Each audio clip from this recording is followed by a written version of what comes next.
Hello.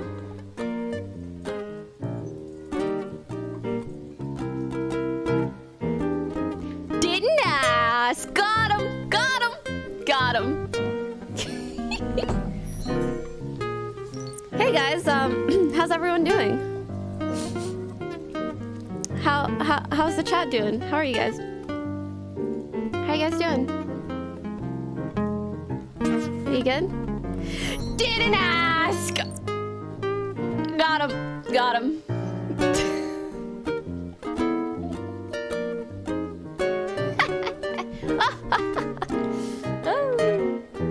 I always fall for it. Always. It's too easy.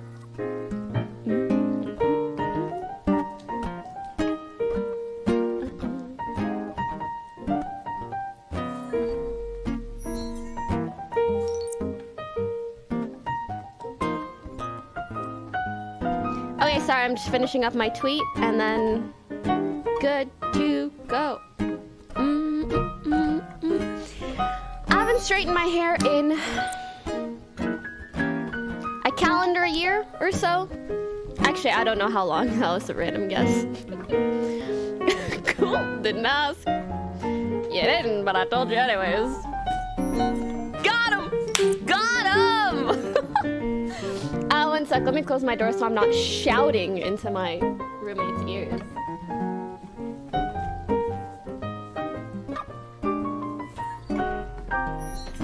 Got him! And then, this is my bag of electronics.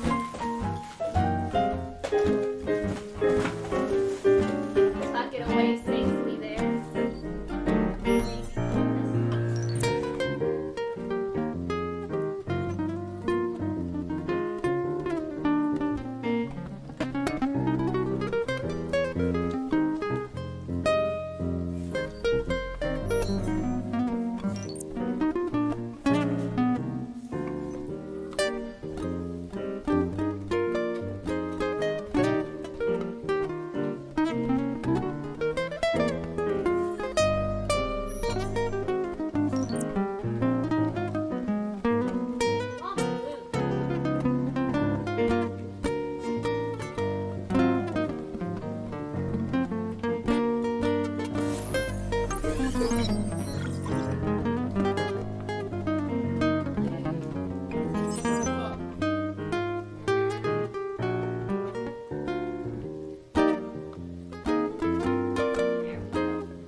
Hopefully that's good. Why are you guys poggoing me? I actually really love that emote. You can poggo me all you want. Well, hello everybody. If you don't already know, I mean, how could you not? It's all I've really said. I have a chess lesson in 13 minutes. 13 minutes. Quite nerve-wracking.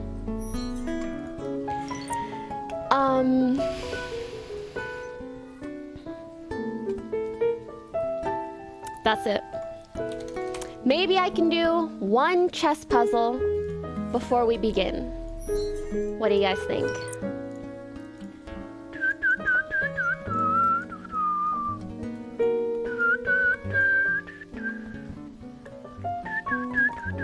Do you guys have any advice for me going into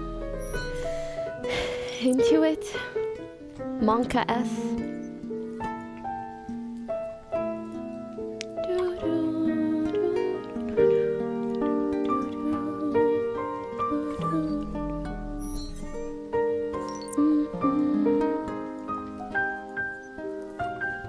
I'm just gonna try to learn and have a nice time. 'Cause isn't that what life's all about? Learning and having a nice time. The other thing is pulling up the questions that I have for him. Imagine learning. I know. You know what's better than imagining learning?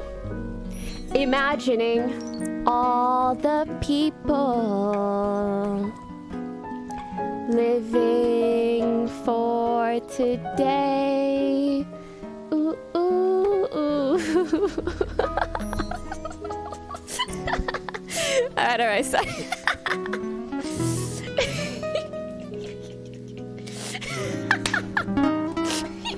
Sorry.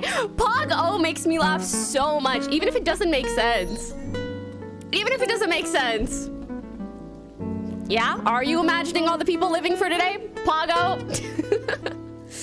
Alright.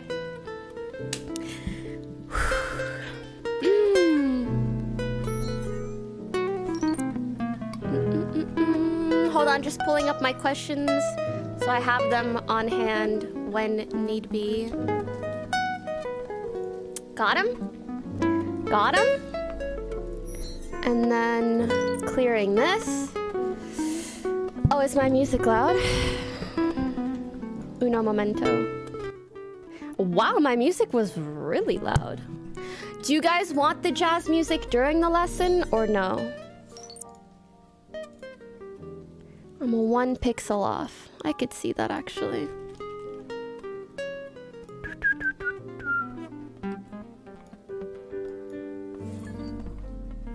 I think my camera border is perfect.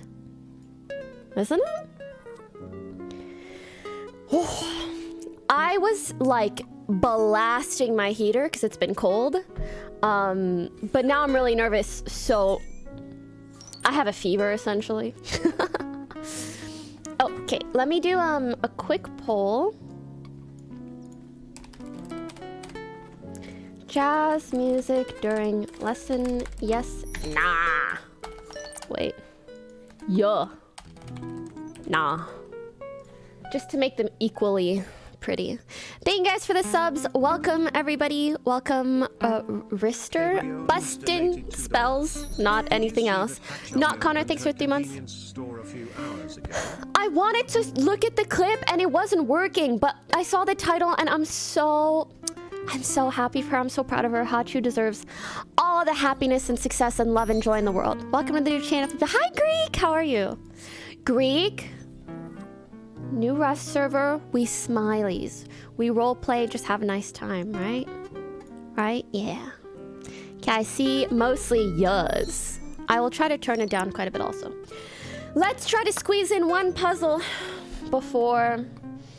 Gotta go. You know, I'm not gonna lie. Sometimes when I feel so close to the chessboard, it's just like, there's so much going on. Also, maybe I should move this like this. Is that better for you guys? Also, I know, 850, kind of impressive. Like, I don't want to toot my own horn, but... But 850 is an incredible rating. Okay, wait, there's a thing that... Yeah, look at this. Stonks, baby. Stonks. Stonks. Okay, but like I've forgotten everything, so. He's moving out here perhaps to attack, but this is defended, but it's only defended by 1. Do I have check in any way just so I can force him to move? Instead, I do by doing this. What does he do? He does this, which is not a good time. Wait! Question, how can the people who are I didn't starting to stream I didn't get even some click views? that! I didn't... We're not off to a good start. Oh no. Well, you hate to see it. Okay. I want to figure it out, but there's no time. Because I lost the points. I want to play a real one. Sorry. We're scratching that bad boy.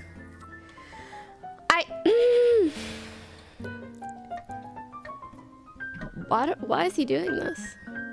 I guess to capture this. Okay. If I do this, I have a check that his queen can't take.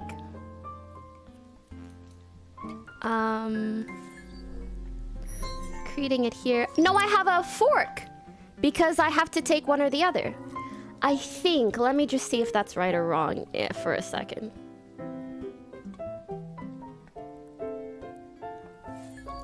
I mean, I'm pretty sure that's right. That's a fork, like he's about to have some spaghetti. If that was wrong, I would have been very sad. Daniel, thanks for subbing. Betha, thanks for subbing. Mova Doc, thanks for the 4 months. Blaze, thanks for subbing. Beck and Cracker. Daniel, PXUX. I need to get my water. 1 sec. Imagine all the peoples. Imagine all the peoples living for some memes. Ooh, ooh, ooh. Don't DMCA yourself. Listen. If you think I'm that good, if I get DMCA'd off of singing, I'd be flattered, not upset. Alright. Okay, I kind of hate AFKing during puzzles because there's a speed bonus. And it's like, this last minute didn't count.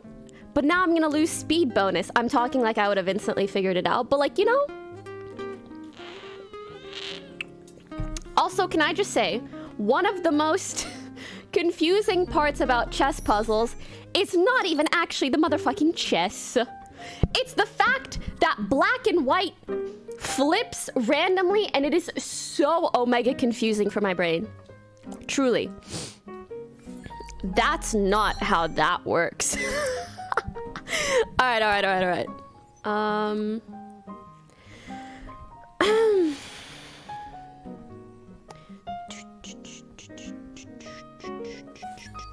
Ooh, girl, I'm looking here, but I don't have a defender.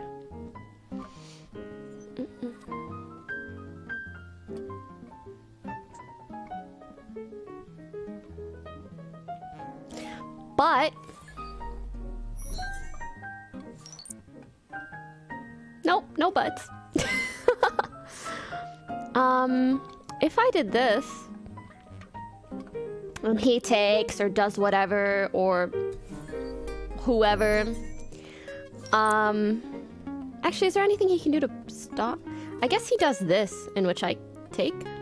So what I'm looking at is if I do this, whatever move happens, I'll have to think it through. And then I do this, I have checkmate. Otherwise, there's some poo-poo doo-doo I can do here, but I don't know if I really care. Well, if I do this, what else can he do to block? He just does this, in which case I take a queen, and it's free money. I don't see anything else he can do.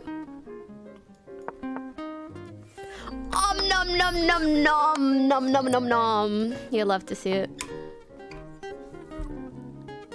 See, I should have gotten more of a speed bonus there. But instead I had to go grab my water and sing Imagine All the Peepos. Imagine all the peepos. By the way, I would just like to put it out there.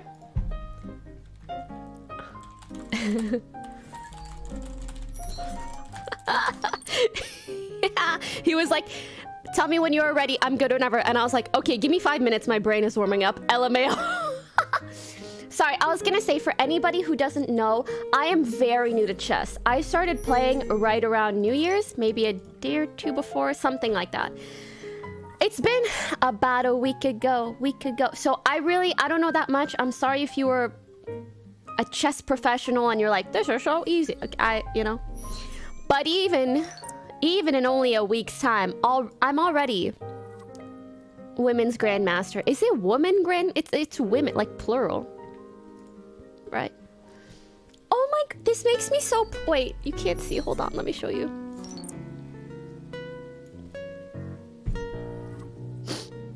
My stocks. This is my highest rating ever. My stocks, bro. Feels good, man. I move this back here.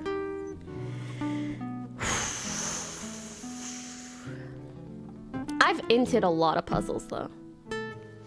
But that's kind of part of learning anything. Inting. Okay, who am I? Black pieces. Got it.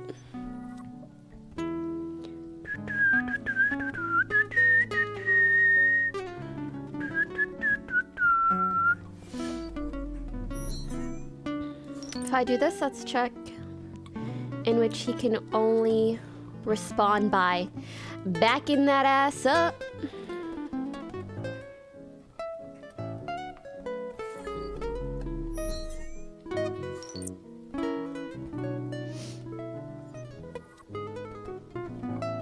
Trying to see if I have anything for free. Thank you for the 20 gifted. Oh my god, I was like, what is that sound? It's just my cat's automatic feeder.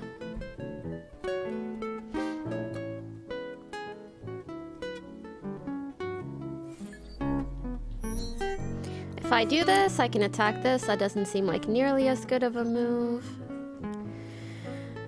If I do this, I can also grab this pawn for free after the move, but I don't know if that's... I don't know if that's all, folks, you know?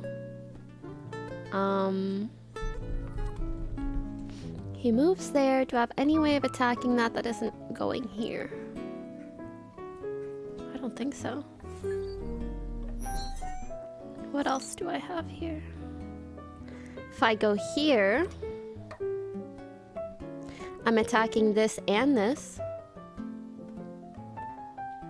But then if he moves here, he defends and he evades.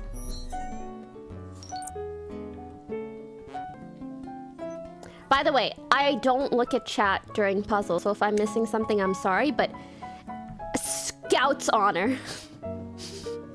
Starts laughing like Timo.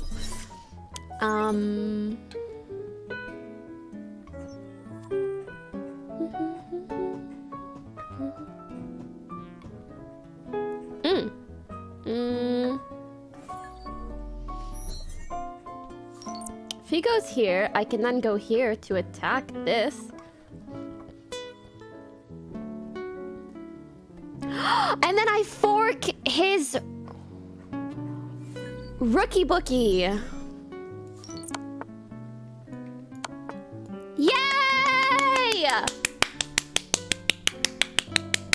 Okay, but it makes me sad to see that, like, it took me 2 minutes. Isn't a match like 10 minutes? But will be flattered. I love you, Boki. You make me laugh. Thank you. Heart. Bless up. Okay. I'm turning my AC off because it's omega hot in this bitch.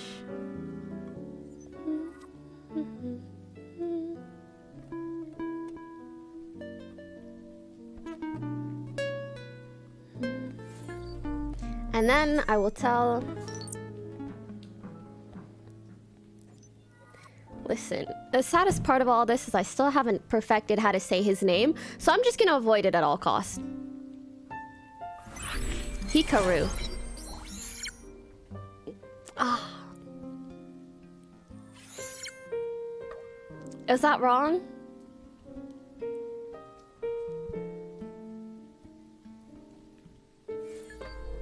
How was what I said wrong? Accent on the ka. By the way, hello Anna. I'm gonna VIP you. She's gonna coach me too. I'm very excited. Just say hikaru. Do I say the R twice? Hikaru.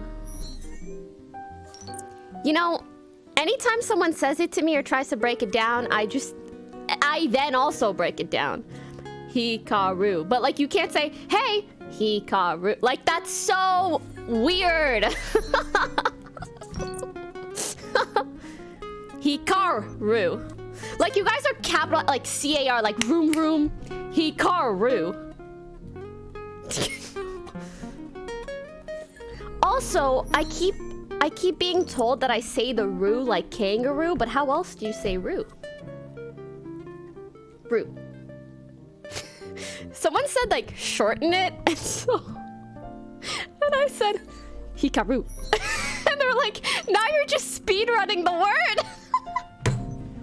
Like, I give up. Roll the R. Hikaru. I don't think it's that either. Don't sharpen the R. Mimi treat money. Thank you. Oh, she's got many. I know, my notes are all off, so this is gonna be me testing how... Can I avoid saying someone's name the entire time that I'm speaking with them? This is not a chess lesson, this is a life lesson. Ready. Hikaru. Was that good? No, fuck. God, the no's are painful. Painful. Drag the A. Hikaru. Prime sub off donated $2. Someone said Hikaru. Like K-U-H. And then other people are saying Hikaru. Which... Hikaru. Which is also... Hikaru. Is that good?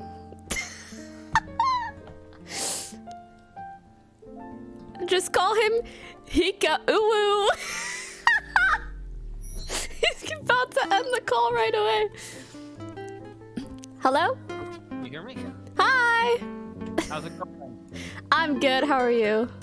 Good, good. So yeah, I heard your chat was, they were saying you weren't sure how to pronounce my name. Listen, you didn't have to confront me about it. Well, that's what my chat was saying. I don't know what's wrong with like my tongue. I just can't. It's the French and Arabic background just booming my brain. I've considered just calling you by your last name instead, but I think that would be equally weird. Do you want to give me a lesson on how to say your name before you give me a lesson on chess? Just say it the French way. I don't care. I mean, I like. Hikaru? Yeah, that's fine. Yeah, I mean, no, because the point I was gonna make is like, I don't know if you're familiar with like chess background or not, but a lot of the top tournaments are normally in Europe. Like most of them are not in North so America. You're used to it. Yeah, so I'm like I'm very used to people like I actually kind of prefer it when they say it like the French or the Italian and Spanish way, as opposed to like saying it or trying to like butcher it like Americans, because of course the HI is pronounced like HE in Japanese. Oh. So what you're trying to tell the viewers is that I'm more right than they are. Yeah, absolutely. Yeah. Thank you. Hikaru. Yeah, because like in Japanese, like there's like it would be HI as he, and RU at the end would be ru. It's like you roll the U to an O, so that's how you do it. But anyway, it's all good. That's so much easier than trying to say it in English for some reason for me. Okay. Yeah. Well, I mean, yeah. Oh, someone suggested I perhaps call you Hikaru. What are your thoughts on that? I prefer. I mean, I'm used to. I've heard a lot of French people say my name the other way, so I actually like it. I prefer it that way. So. Hikaru. That's better. Hikaru. That's better. Yeah. Got it. Yeah. All right. Yeah. A lot of people say that. Okay. All right. Okay. So, Oh, so by the way, sorry, I am done. Wait, hold on. Let me adjust the webcam one last time, and then you can, you know. Yeah, just make sure in chess.com/live. One sec. /live? /live, yeah. Okay, and then let me just full screen that. Is that good? Mm-hmm. That should be very good, yeah. Nice. So you should have gotten an invitation on the bottom. Oh yeah. Okay. Perfect. Yeah. All right. Yeah. So, so you've been studying a lot, right? I don't know if I could say a lot. I'll say I've been playing semi-casually for the last week. Right. Well, what I meant by that though is like, in many ways, when you're new to the game, it's like more important to do like the puzzles and just like learning general knowledge as opposed to actually playing. So that's kind of what I meant in a way. Yeah, because I found that otherwise I get into a game and I'm not even sure what to do. Because there's so many openings to know, there's like traps to avoid, and then there's knowing what to do mid to late game and how to attack the king. I feel like those are all things that I'm much less experienced with, so I'm just trying to build a good foundation. Right, so what I thought was a good way to start is to go over a couple of JRRMM games, donated as opposed to purely It's starting by Marcus. playing and learning the opening, so you have some idea of like attacking and developing and having a plan. There's some, what I would say, model games I want to show you, and then like kind of go from there if that is okay. Sounds good. Okay, so first things first, when at the very start of the game in terms of openings, as I'm sure you're aware, normally you want to play in the center, right? Yep. So actually you see me highlighting the squares, right? Yeah. Okay, so normally like these 4 squares are probably the most important squares in the entire board. I You watched a wanna put video that pawns- called them the super squares. Yeah. Yeah, exactly. I mean, they're the most important squares on the board. So you normally want to put pieces or pawns out on one of these 4 squares at the start. So, okay, so e4, e5. Now this is a very old game, by the way. It's a game from like almost 200 years ago. But a lot of the older games, they sort of you learn the basics because one player kind of understood what they were doing, the other player didn't understand as much. So they become model games where you can learn a lot about how to develop. Okay. Okay, so e4, e5, so knight f3. So what is the purpose of this move? To attack the pawn Right. So black and develops. to develop. Yeah. Right, Actually, so if it's I sort could of- ask real quick here, I feel like prior to this move, you essentially have 2 options, which is to defend your pawn or attack the enemy pawn. What is usually like the thought process in deciding which to do? Is it dependent on whether you move first? Is it dependent on the kind of game you're trying to play? Like So whether are you you want to play saying that aggressive? this, the second move for white, is that what you're referring to? Yes, like whether you want to. You see my arrows, right? Yeah, I do. Yeah. So whether you want to attack this pawn or whether you want to defend your pawn. Right, so that actually is stylistic. There are many different ways that you can there are many different setups that you can apply. You can bring either knight out. But normally when you bring the knight out to defend your own pawn, it's so that if your opponent tries to develop their knight to attack your pawn, you actually can be very aggressive and play a move like this. This move probably doesn't make sense, I'm guessing. What do you mean? Well, so you want to develop at the start of the game, but do you see? Is there a problem here? What's the obvious looking move for black? It's To black's move. take? Okay, so yeah, so I don't know think which look order, at- but yeah. Okay, so your threat, you can capture either pawn. You can capture the pawn with your knight, or you can capture the pawn next to the king. Yeah. This pawn at f4. Okay, so if you just do like the basic thought process, if black captures a knight, what happens?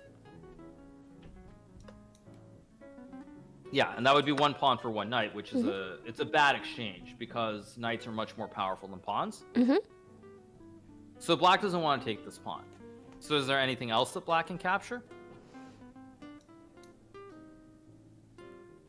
Right, so is that a free pawn? I think so. Right, so ordinarily it would look like this is a very bad situation because black is just ahead by 1 pawn. Yeah. But now white can actually push this pawn forward. I see. And then you have to do something with your knight. Right, Or so defend where in can some the knight way. go? Can't go here, so I guess maybe he goes here. Or here. Okay, so there basically are 5 squares here. So if you go to this square, what happens? Take. If you go to this one, also take. So I feel like you're Right. kind of forced to this one. But what happens if you go to this square? I mean, this square. Oh, the queen takes. Right. And what happens if the knight goes to this square? A knight on the rim is pretty grim. Also still Yes. takes. Right. So when you look at this knight, So you have can't go to move back. Right. And what happens here is now white can actually just push the pawn. And one thing that's really important is time. Because So you'll now see you that are very basically- undeveloped on black's side. Right. Well, yeah. If you look at the black pieces, they're on their original Yeah. square. So white actually gets pawns in the center and has developed a knight, and also will recapture this pawn that you lost at the start of the game. Oh my god, this is a terrible position to be in for black.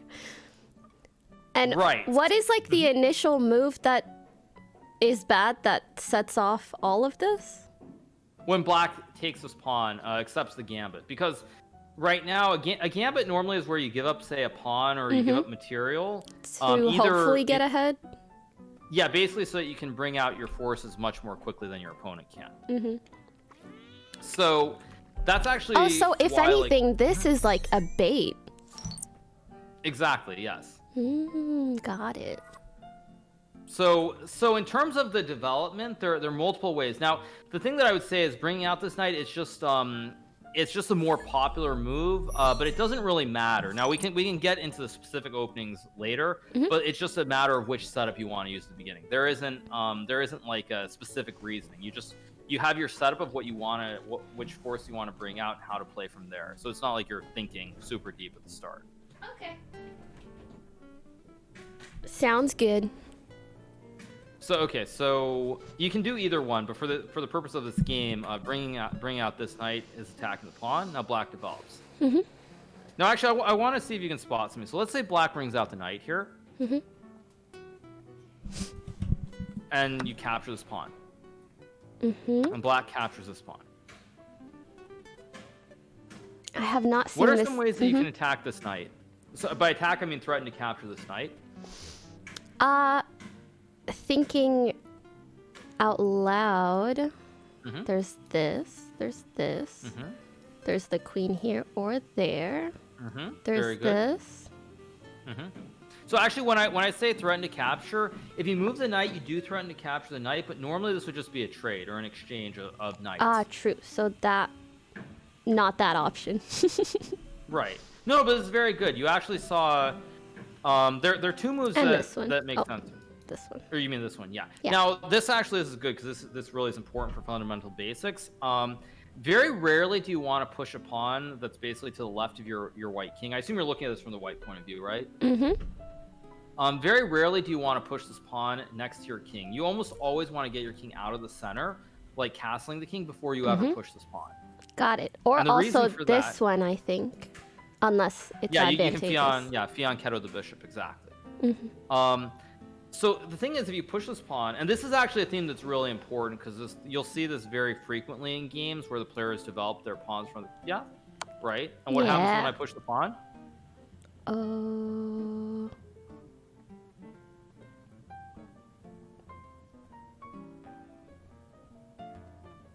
So so if you move the queen away, I'm just going to capture your knight with my pawn. True. And I'm forced to move the queen. No, not necessarily. Well, I guess I could capture, but isn't that a bad trade? Well, actually, okay, they're both I options see. are good. But if I take your knight, first of all, you can take the rook. So you've given up one knight, and you get a rook in return, and a rook is worth much more than a knight. But then, secondly, you actually also can take this pawn. And check. Right. So what is the only move for white here? So I move my king, and then what's your next move? As black? Yep.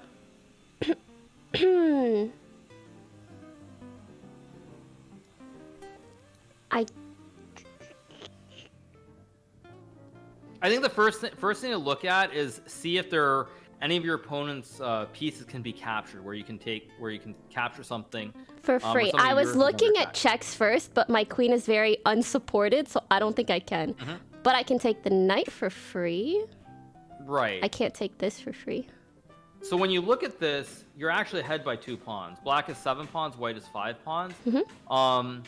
And this is a great exchange. You give your knight, but you got a knight and 2 pawns in return for it. True. So this is a theme you should actually try to remember: is if there are opportunities where your opponent pushes a pawn next to their king and they try That's to block good like for this, you. right? Is that always be aware of these ideas where you can capture, and when white recaptures, you win a rook in the corner. Really important. I think one of the things that I am not as used to visualizing is definitely knight captures. So that one I'm a bit slower to see. No, but that's good though that you saw. you want to be aware of these ideas because do you know what this is called? This idea where if I capture, I lose the queen. I mean, isn't your pawn essentially pinned? Correct. Yeah, exactly. The Okay. pawn is pinned, so when I capture the knight, you take the rook. Yeah. So that's very good. A pin. By the way, okay, question. You mentioned a couple things for me to look into, and you said both forks and double attacks. Are they not the same thing? They can be the same thing. Normally, a fork is where you're going to win, like get a material advantage, whereas a double attack normally, you're not always going to end up winning material. But you are right. They can be the same thing. You're absolutely right. Because that was very confusing to me. I was arguing with a friend about this. I'm like, why would they have two terms for the same thing? But it makes sense that a fork is where you know you're going to trade as the next move, whereas a double attack is just creating two threats. Also, normally a fork is going to occur with pawns. It's normally going to be with a pawn, whereas a double attack can occur with like a rook or a queen or any of the major forces that you have, like a queen, a rook, or bishop, or a knight. Okay. So anyway, back to the basic here. Like, you very rarely want to push a pawn next to your king. But always be aware of these ideas where you can bring a queen out and make a check if your opponent pushes a pawn next to their king. Yeah. Reminds me a lot of Scholar's Mate. That's one of the ways I've won my only 2 victories in chess. So in this position, there are 2 moves that I want to point out. So let's say white moves the queen here. Does this look like a good move? Let me think it through. If I take...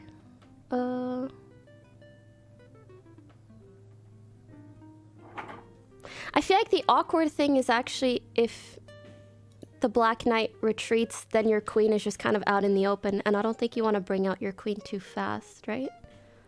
Normally that's true, but I would also say that don't worry so much about that specifically in this situation, because look at what's happening here. Do you see what the threat is? This is actually a double attack. I was trying to look for that, but it's on this, and I mean, you're not going to take this. I don't... Oh, wait, you can because your knight supports it. Correct. So, like, for example, if I push my pawn to support my knight... You can just take. Yeah, and this is just checkmate. Because the knight is protecting the queen. So the king can't actually move anywhere. That was a little too 5-head for me. I'm still at 3-head, you know? But I see what you mean. I think I'm much more used to the bishop ones. But yeah. Right. I think it's very rare to get a checkmate with the queen. I'm actually going to show you another pattern later where you get like a similar pattern. Normally when you try to checkmate with the knight, I'll just make some random moves. Just don't worry about trying to understand the moves that I'm going to play. But I'm just going to set up a position, for example.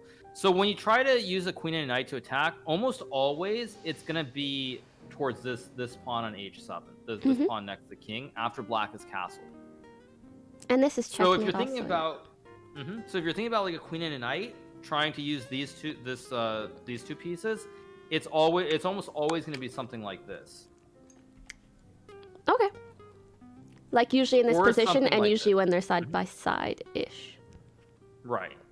Got so it. Try to keep this in mind. So I'm going to show you something later that is related to this. And I want to see if you can put 2 and 2 together. Wait, what was the second variation that you just showed? Well, I was saying that when you get a knight here and a queen here, normally it's to put pressure on these 2 pawns. These 2, because your knight is attacking both the pawns and your queen also is. Okay. So keep this in mind for later, because if you get this position, this is actually another checkmate. The king cannot move. It's been peepo-G'd. Noted. Exactly. Yep. Exactly. So I would say, like, when you're trying to think about like the knight and the queen, for example, most of the time it's going to be in the corner of the board when you're trying to make a checkmate. Got it. So okay, and then the other thing that I want to say is, I think I saw one of your games the other day. So I've just only ignore played the like one game, but go on. Right, but you had this position in a game the other day where you had the black pieces. So white is actually attacking this pawn with the knight and the bishop. Mm-hmm.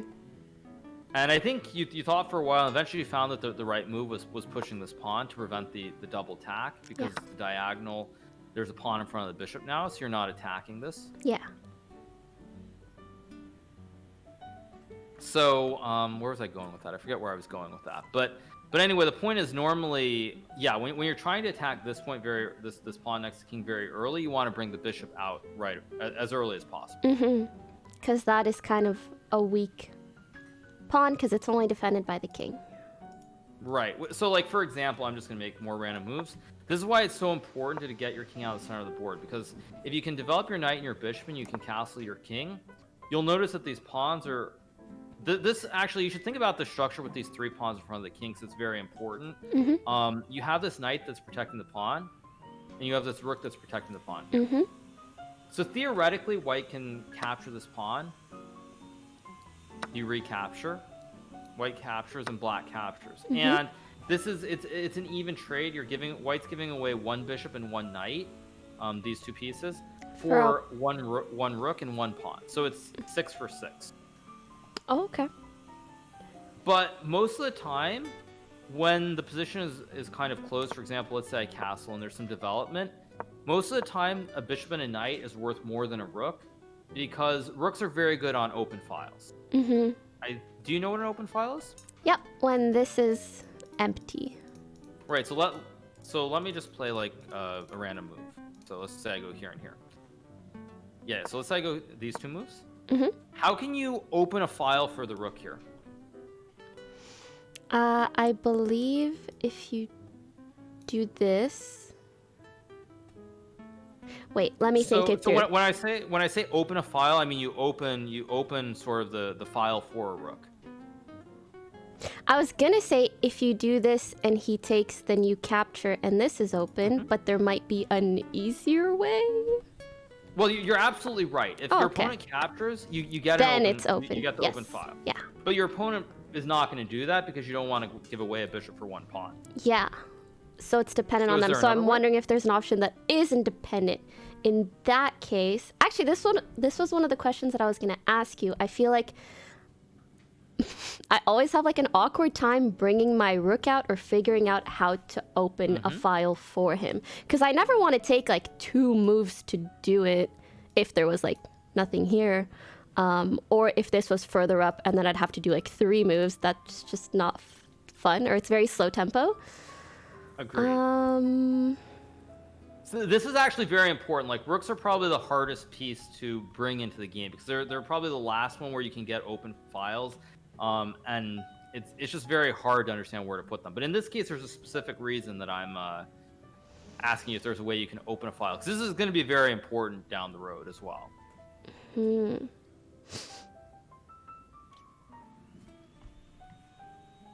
I'm thinking whether you do this, but I don't really see where that gets us either. Okay, so I'll actually tell you what the move is. So it's not completely open, but the move that you can play is you can push this pawn. For this rook, you mean? Yes. Oh, I was tunneled on this one. My bad. That's completely fine. That's completely fine. But the reason is that you see what you're doing is in this position that you have this pawn in front of this rook. The rook isn't really like, you can bring the rook here, for example, but it's only defending this pawn in the center. But when you push this pawn forward, what's happening is you're actually going to trade these pawns, and you're going to have this open file for your rook. Yeah. So I do remember seeing that. If you can be the one to kind of force the trade, or whether it's like your decision essentially, whereas here it's his decision whether or not to open the file. Correct. So this is just a general concept that normally when you have like a rook and say a pawn in front of it, if you can try to open the file for the rook, that's when the rook is the most effective. Okay, so it's kind of worth it in that sense. What if you were taking... how do I word this? What if you were taking an unfavorable trade for, let's say, 1 extra pawn? Is that worth opening up the file, you would say?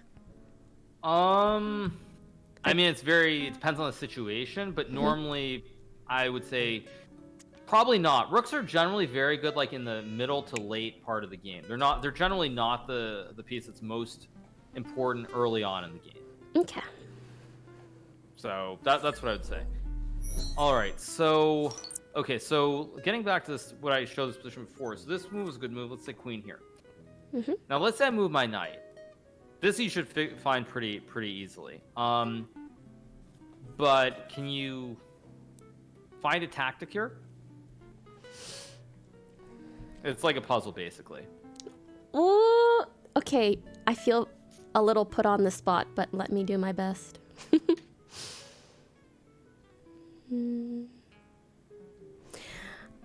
I know that. Do you want me to think out loud or just like give you an answer? Okay. I think it's good to think out loud. Yeah. I see that my knight is attacking here and here, and that this is kind of the weak pawn in a sense, and that my queen can also get to the point of attacking it like this.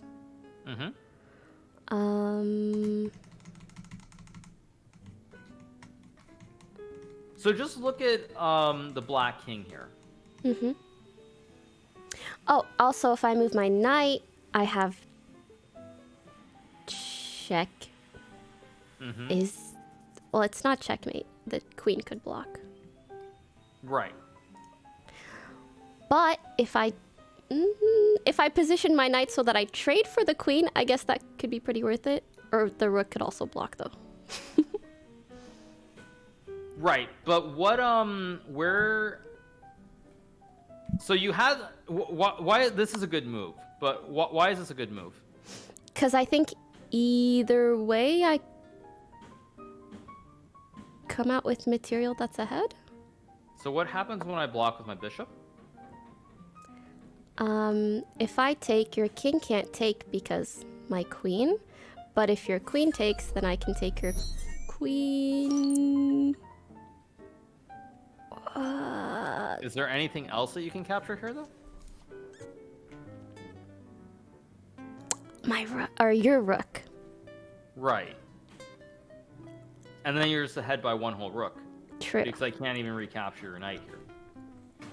Oh my god, the pressure of doing puzzles in front of a GM. Okay, but find a better move. This is what, like, when you move the knight here, this is called a discovered check. Like, Yeah. you see, you move the knight out of the way, so you put the king in check, and when I block, I can't guard my rook here. But So there's find a a better move. There's a better move.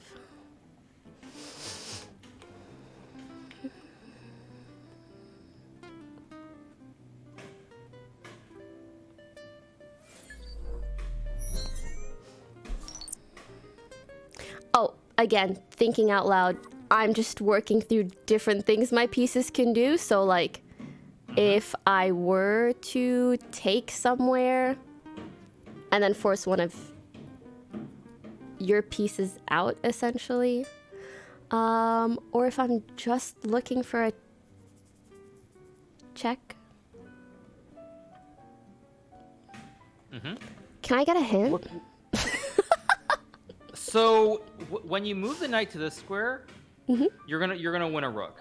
Yeah. But you can actually do better than that, where you're gonna win the queen. This side? Okay. And okay, so why is this so good? Without actually playing the move. So just logically reason this out. When you move the knight here, what happens? I'm attacking the queen, but I also have you in check, so you have to block somehow. Right. And how can I block? This or this, but you'll probably choose the bishop, and then I grab the queen. Right. So no matter how I block with my bishop or my queen, you're going to recapture this queen on the next move. So you actually are going to end up winning a queen for one knight, and you're very far ahead. True. Okay, that makes sense. So this is just a basic theme. Now it won't happen most of the time, but it's just something to be aware of. Is that these discovered checks where you can use like a queen or use a bishop are really, really important. Okay. So let's say black defends this pawn on move 2 with the knight. Now both players are going to develop. I'm not going to get into the openings right now because I think it's better just like get some basic understanding first. The moves aren't really super important, but when white goes bishop here, if you just try to think about developing pieces or attacking and defending, let's just say I push my pawn here. Can you end up ahead in material here if you do an exchange?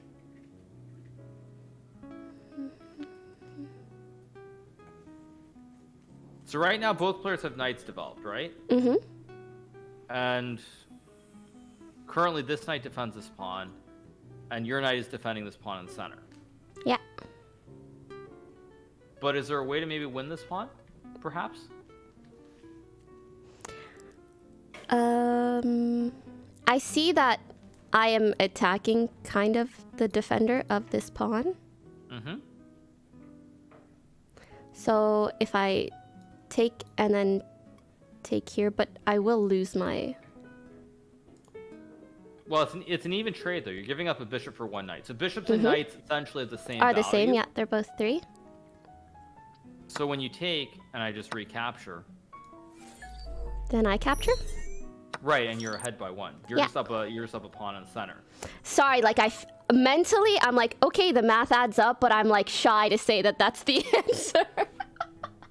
Don't be. I mean, like, I'm what asking if I want. that's It's kind of like, okay? It's a good move, but what if there's a better one?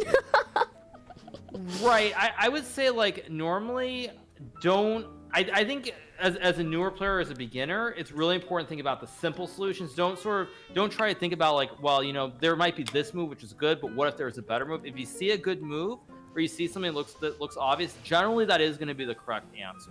Yoink It's more important. Like, in terms of looking for, like, multiple moves or what the absolute best move is, that's not something that you should really worry about. Okay. Sounds good. Okay. So now, in this game, black develops a bishop. So now, what based on what I just said to you, what would be generally the obvious move that you'd play here? I don't think that impacts the pass trade that we were going to do.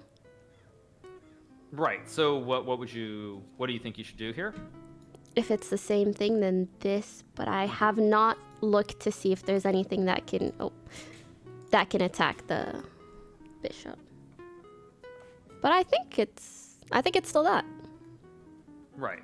So in this case, it doesn't quite work out. But basically, I want you to understand why, like, you know, what you're aiming for in the center of the board here. So when you take this knight, black has a couple ways to capture, but I would say normally what you're trying to do with your bishops, especially at the start of the game, actually, it's just a general principle when you develop these pawns in front of the king, is you want to bring your bishops out so in a perfect world you can end up in some situation like this, where I think you've watched my stream, so you know what this is, right? These A three pawn pawns? chain? Right. And I've said this is the bishop is outside of the pawn chain. Which is better than bring this out later and he's like stuck behind. Right, so yeah, so for example, say you get some position like this. You'll see black has 3 pawns, but the bishop is it's behind the pawn chain. So normally you want to get your bishop out. Now, for example, something that you know another Canadian streamer has played very frequently is put the bishop here on d6. And this yeah, I'm not gonna say his name, but anyway, I think you know who I'm referring to. But anyway, the point is, so if you put the bishop here to guard this pawn in the center, this is a very bad move. Now, why do I think this is a very bad move here? Just thinking about your development.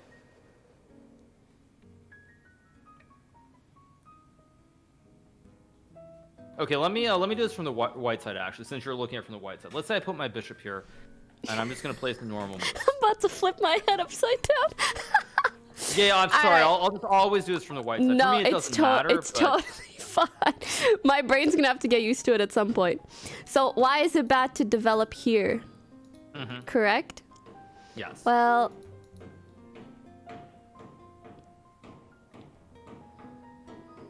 Because...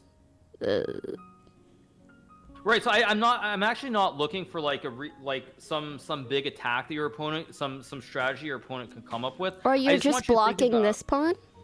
Right, and why is that so important? You're also blocking this pawn. Or sorry, this bishop. or really much Exactly. development in the center at all. Right. So the problem is if you put a bishop here, this bishop is never really coming into the game. Yeah, you're pause champing like 3 pieces. It's quite rude. Exactly. Yeah. Perfect. So that's why you almost never, you almost always, what you want to do is you want to bring a bishop out and then create this pawn chain, because when we go into this game, let's say white pushes the pawn, you see how this bishop, it's outside of this pawn chain. Yeah. This light square bishop. And that's But your what other you- bishop can also be developed on this diagonal as well. So it's really important that you like bring this bishop out and you make sure your other bishop can also come out. You don't want to put a bishop like here where you can't develop in the center, because this bishop is stuck. Got And it. now these 3 pieces are not really going to come into the game quickly. Okay, so right. So as I was pointing out, so let's say getting back to this position, let's say white captures here. Which way would make sense for black to capture? With this one or with this one? For the development, for bringing... Yeah, thinking out loud, you do want to capture towards the middle, but I'm also thinking, do I want to open this file for my rook? Or if I capture here, then I'm opening it up for my queen, but also maybe I just want to protect my queen for a little while longer. Very good. So actually what you said is correct. Like everything you said there is correct. Just taking this way, generally the principle of capturing towards the center is correct. When you're capturing with pawns, you want to capture towards, like, especially these two files where the queen and the king are. So you're absolutely right about capturing towards the center. Now in this case, it's not correct. First of all, because the bishop can't come into the game in one go. If you capture this way, the bishop comes into the center of the board in one turn. I see, 'cause you would need to bounce off here. Well, normally what I would say is, okay, so to give you another example, you were saying bring the bishop this way. This is not a bad move because you're attacking a rook here. But you'll notice when I push my pawn, this bishop actually isn't really doing anything on this side of the board. Yeah. Because these pawns close down this diagonal for the bishop. Okay, so going back to choosing which pawn to capture with. So I want to look at whether or not... Oh, sorry, loud alert. That's fine, it doesn't matter.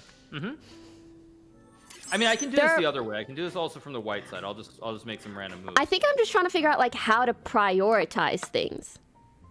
Like, do I prioritize opening a file for my rook? Do I prioritize attacking towards their king? There's so many things to look at.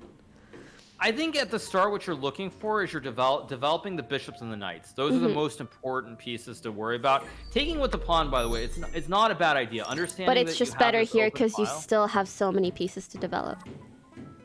Right. So let me use another example. Let's say you get to some position. Let me just make some random moves. Don't worry about the moves. You don't need to understand them. Let's say you get to this position. Yeah. So what is this? A pin? Correct. And so let's say I'm just going to make a random move. I'm just going to move my bishop back. How do you put even more pressure on this knight here and take advantage of having this pin? Because I can't move the knight without losing my queen. Yeah. I think...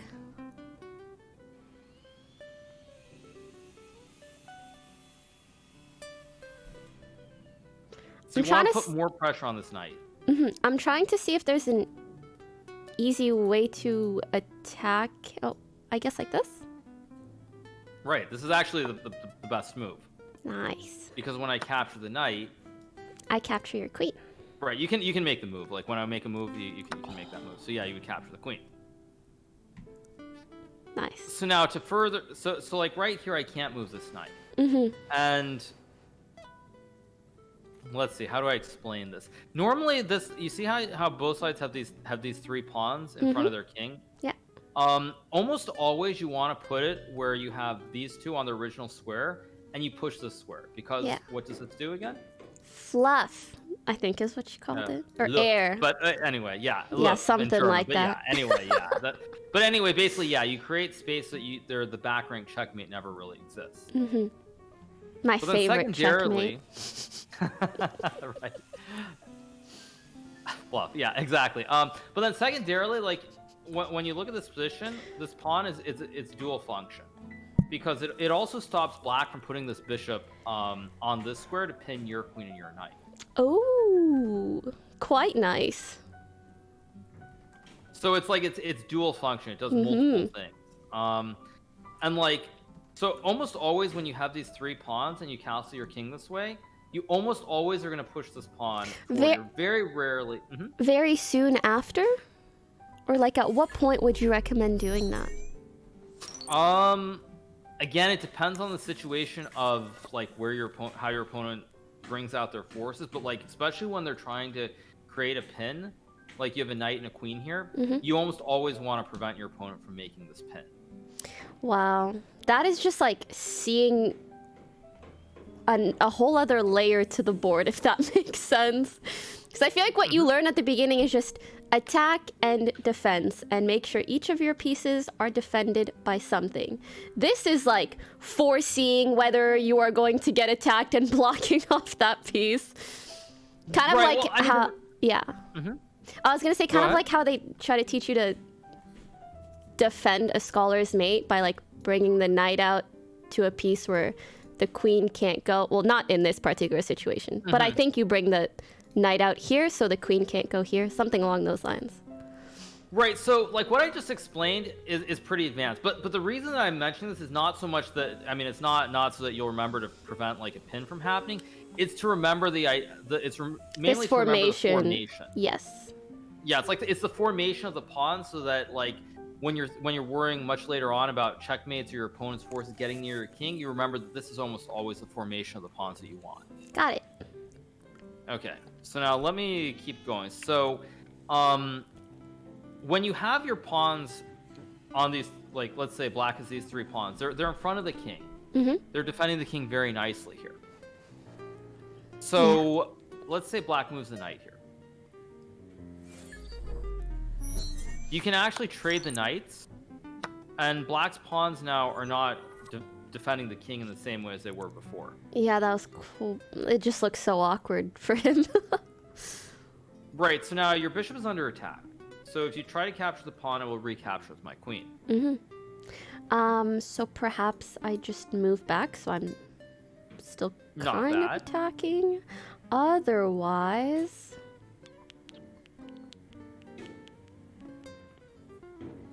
I could move here to attack the rook. And I don't think I'm capturable by anything. No, but one thing you want to think about is when your opponent's king here is very open, there are no forces around it. Like right now, you see how there's nothing really defending the king. Like the pawns are here, the rook is under attack. But if you go back to like say way back here, you see how all these pawns are in front of the king. The queen is guarding the knight. The knight kind of guards some of the squares around the king's side as well. When you look at this position, there really is nothing defending the king. So yeah, this is where I'm going to talk about visualization. So if you wanted to try to create a checkmate towards the king using the bishop and the queen here, where would you like to put the queen? Right. Yeah. So how would you try to get your queen to this square, perhaps? I think this. Very good. Now, in this case, it doesn't quite work because there's a bishop guarding the square. True. Is there a way for me to block the bishop? But go ahead. How would you try to get the queen to the square? How would you try to get the queen to the square?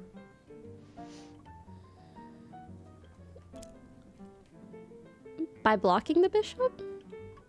No, I mean you just want to you want to threaten to move the queen here. Yeah. Which means I need to move the knight out of the way. So go ahead and make a move.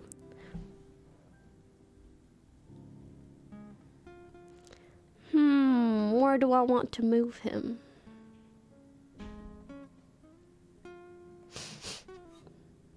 Part of me almost likes taking this, even though I have a bad change, just because it breaks up this small, misstructured hat. But probably better to move him elsewhere, but I don't want to move him here because then he's blocking potential checkmate. Moving him here is okay, but again, knight on the rim, kind of grim. Well, this is actually the correct move is actually. I'm just gonna make a random move. The correct move is to move your knight here. Yeah, because it's pretty neutral, even though it's not ideal for a knight's position, right? So let me just I'm gonna show another basic concept. Just ignore these moves; 'cause it doesn't matter. But do you know what this is? If you can get your knight here. Do you know the term? I'm just wondering if you know this term. How am I going to remove your knight from this square? I don't think I know the term. I do know that I can get a rook. Right. No, but I'm just talking specifically. So when I like point this knight out here, what I'm trying to show is like a specific square in like this formation where how do I can I attack this knight? For example, can I attack your knight with pawns? Nope. Right, because the pawns are all kind of misplaced. Now let me just go back. This is more just like so you can kind of visualize what I'm is saying. that called? It's called an outpost. Oh, which is where you have a piece that is defended but can't be attacked? Yeah, like I can't remove this knight. So for example, let me just find an example of something different. Let's just ignore my moves. It doesn't really matter. I find it so funny when you say that. It's like, don't try to comprehend what I'm doing. Well, what I'm doing is it's senseless even to me. What I'm doing, like you just like you're just setting up a situation essentially. Yeah, it's like just tunnel specifically on where the knight is. Yes. And so like for example, now you see the knight is on the square. It's still defended by a pawn, right? Yeah. But black can actually push the pawn. Whereas before there was. So is this not an outpost, even though prior to this move? Okay. So now just you look at this knight and this pawn, and now when I go to the to this position, you see the difference is the pawns here. None of the pawns can get to either of these squares. Yeah, but because the queen can move here to attack, like in one move. So is it like it's an outpost on this move, but now it's not? Okay, but how are you getting rid of my knight? Oh, true. You're not going to take this trade. Yeah, basically the pawn just supports this knight. Like you can never get rid of this knight here. Wow. So like when you get an outpost, normally it means that the knight cannot be dislodged from the square that it's on by pawn. So like the best by pawns. So got it. Okay, now I'm curious. So in order to get rid of this knight, if I'm black, oh, you're having a hard time. I need to try to make an exchange. So how do I try to make an exchange and get rid of this knight? You don't. Well, I mean, it's very hard. The way that you would do that is to go here. Here, and then there? Exactly. The two squares or this square to get rid of the knight. But it would take so long. Right. Now, I mean, again, it's not about the specifics so much as like just thinking about like the pawns around the king and knowing what an outpost is. So it's not specifically like you always want this situation. It's more like once you start to see like you see the opportunity essentially. Right, and then like in the future, it's like after you see something like this, like, oh wait, this is an outpost. So like you can kind of take this example, and then when you're actually playing in a game, you'll be like, oh right, that's an outpost. That's very good. Got it. So going back, just to keep going with this, try to make a checkmate on this king. Now remember, if you move the queen here, and I go here, what's your next move? Here. Right, it's just checkmate. The bishop supports the queen, and that's game over. Yeah. But you wouldn't do that. Now, in this case, it doesn't work because I have this bishop that can capture. So you still want to try to check the king and make this checkmate here. So what's another way of trying to use the queen and the bishop? So your bishop is perfectly placed here.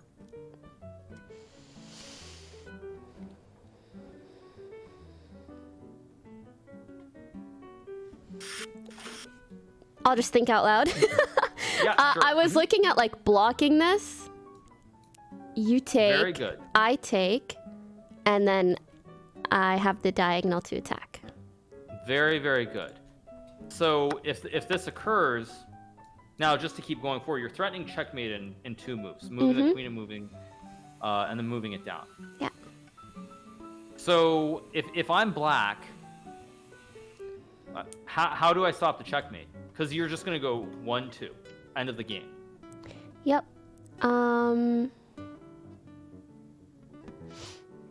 Maybe you do this. I don't know if that adds up. Just make the move. Just make the move. Wait, which Okay. move? Right.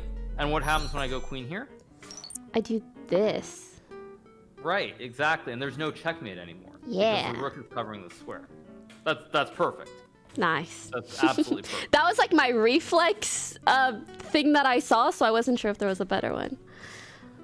Right. And so now if we're looking at this position again, if you're white again, you're trying to make the checkmate here. Where would you, if you don't move this knight, what's another move to try and get the queen so that you can maybe attack and make the checkmate here?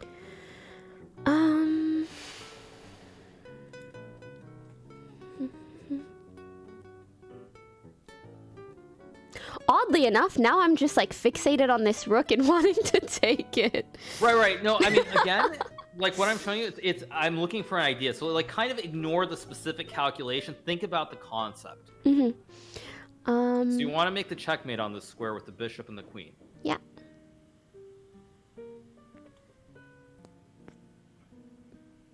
There's also this, but if you take, I don't have anything to capture back, I don't think. Exactly. So that's not good.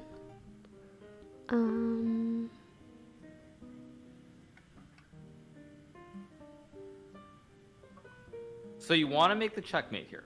Mm-hmm. So you can't get the queen to this square because my bishop is covering the square. Yeah. You can't get the queen to this square because the pawn covers. So really, what's another square on this file that you can get the queen to, where you can create this checkmate on this square in front of the king?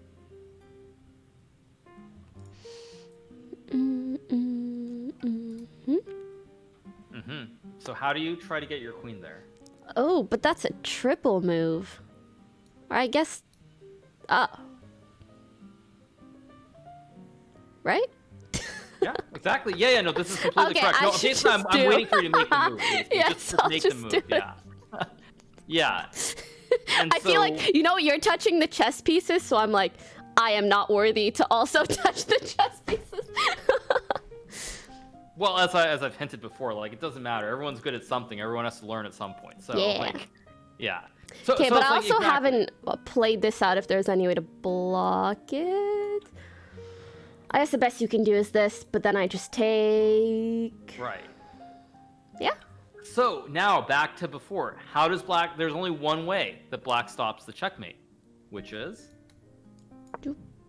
right, and you just move the rook over. Mm-hmm. So now this is really important because actually this game that I'm showing you, we'll get later. But think about this.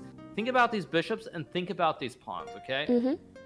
And how it's really bad when you don't have the pawns right next to each other, or you don't have like this formation of the 1-2-3 base. Mm-hmm. Okay. So back to this situation after black develops. So now in this game, if white were to take, the reason that you actually take with this pawn is that, let's say white grabs this pawn in the center of the board. Mm-hmm. I'm going to play this move. Does this look like a good move or not? Right off the bat, it just looks like a take. Right, it looks very stupid. I just gave up my bishop for one pawn. Yeah. So, okay, so now I'm going to play this move. And what is this? Check. But not It is checkmate, check. right? Right, So... but it's a double attack. Oh, my poor... No. Oh, my poor other knight. Poor Right. guy. So if I just move somewhere, you just take, right? Right, and this is actually an even trade. Ah, that's true. So it's just another bait. Right, exactly. And this is actually something that you need to be very aware of, because this actually will happen a lot, which is why in this game, white ignores it, white castles the king. Ah. So now black castles. So okay, let's rework. I feel like castling is like the most efficient move in every game of chess. Yeah, generally that's why at the start you really, and this is why openings matters, because you want to be able to make your first like 5 to 6 moves and get your king out of the center immediately. Okay. So now let's assume white were to take here, and now I'm going to recapture this way again, because actually let's go back. Sorry, so let's go back here. So if we go back to this position, when I take this pawn, I'm ahead by 1 pawn, and you see how now I can't do anything in the center here because I have this pawn that's in front of my queen. Yeah. So now let's go back to this position, and let's say you take, and I take back. When I take this pawn in the center, I'm ahead by 1 pawn. What's the difference here if I take this pawn? Your queen does have an open file. Right. So if we go back, okay, let's say white takes. What is the black move here? And like when I ask in a question form, yeah, exactly, and it's the same thing. Your king's in check, and you're gonna lose your knight. So, what's the difference?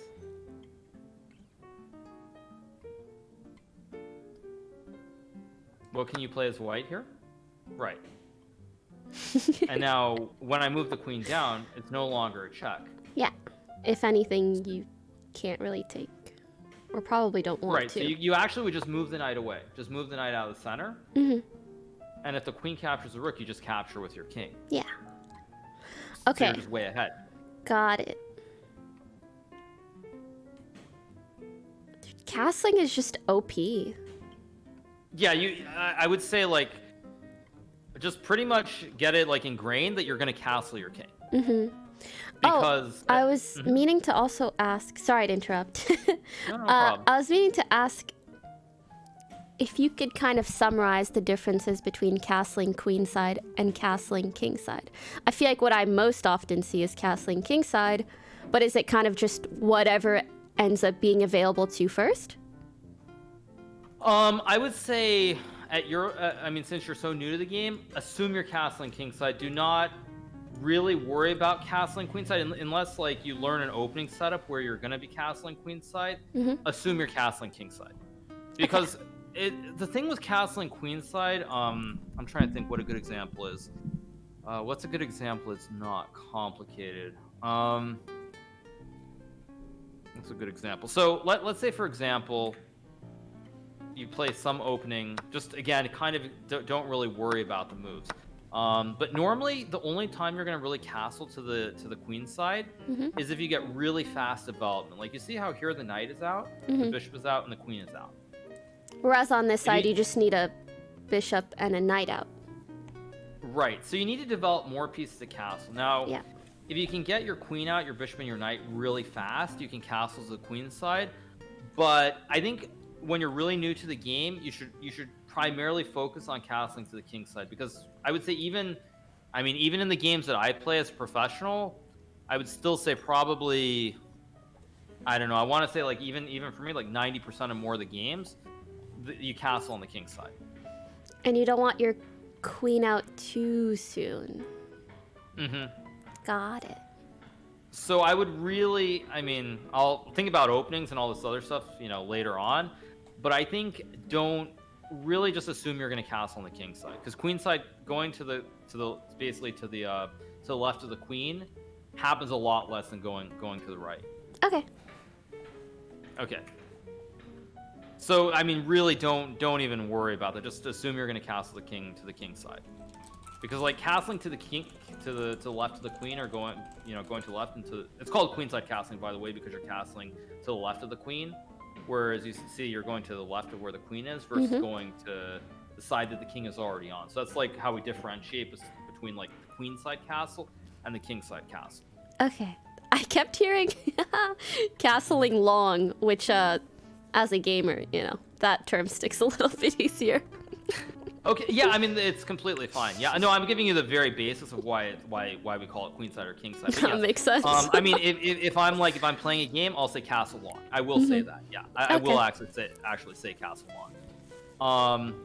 And that's because actually the reason that I will say that is because if you see the notation, when you castle your king, it's like 0-0. Oh, whoa. Yeah, and when you castle queenside, it's O. Oh, whoa, whoa. Yeah. Oh, yeah, exactly. Yeah. So that's why, like, if I'm playing, I will say castle long, because I think of when I'm writing the moves, and it's like, okay, well, you know, it's long because there's Oh, that's true. I was just thinking there's like three pieces. Oh, sorry, instead of two between. But yeah, I mean, I'm not sure, but I'm sure I think it's both. I don't know. Oh. So yeah. Anyway, right. Okay. So to keep going, I mean, because I think actually the thing is like learn. You'll have to learn openings, but like when you learn these fundamentals, it's really, really important, because then your mind just starts to put 2 and 2 together, where you see something and you start thinking about it during the game. And I think that's more important than like pure calculation. Like, you want to see if any of your pieces are under attack, but getting sort of to the next level beyond just the very basic, making sure all your forces are not under attack, is remembering these sorts of pins or these outpost ideas. Yeah, that's how you're going to beat your opponents. I mean, you're going to win the majority of your games like that. I think that's why I found puzzles to be so helpful. It's almost like I'm remembering a certain image or position, figuring out like the 3 steps, because otherwise it's very hard to like look at a full board and imagine it like 3 potential steps ahead. Right. So now this is where you're going to see, like, it's really important what I was showing with the pawns being in front of each other, because in this game you're going to see a theme. So I want to see if you can put the 2 and 2 together to understand. So all right, back to this game. This next move is kind of a weird move. It looks very strange also. Don't worry too much about this. But it looks like you gave up a knight for free, right? So if black takes the knight, you're behind by a knight for a pawn. Yeah. But you have a good move here to win back your material. That you've just given up 1 knight. So how do you win back a knight, or maybe a bishop, or even up the material balance again? Thonk.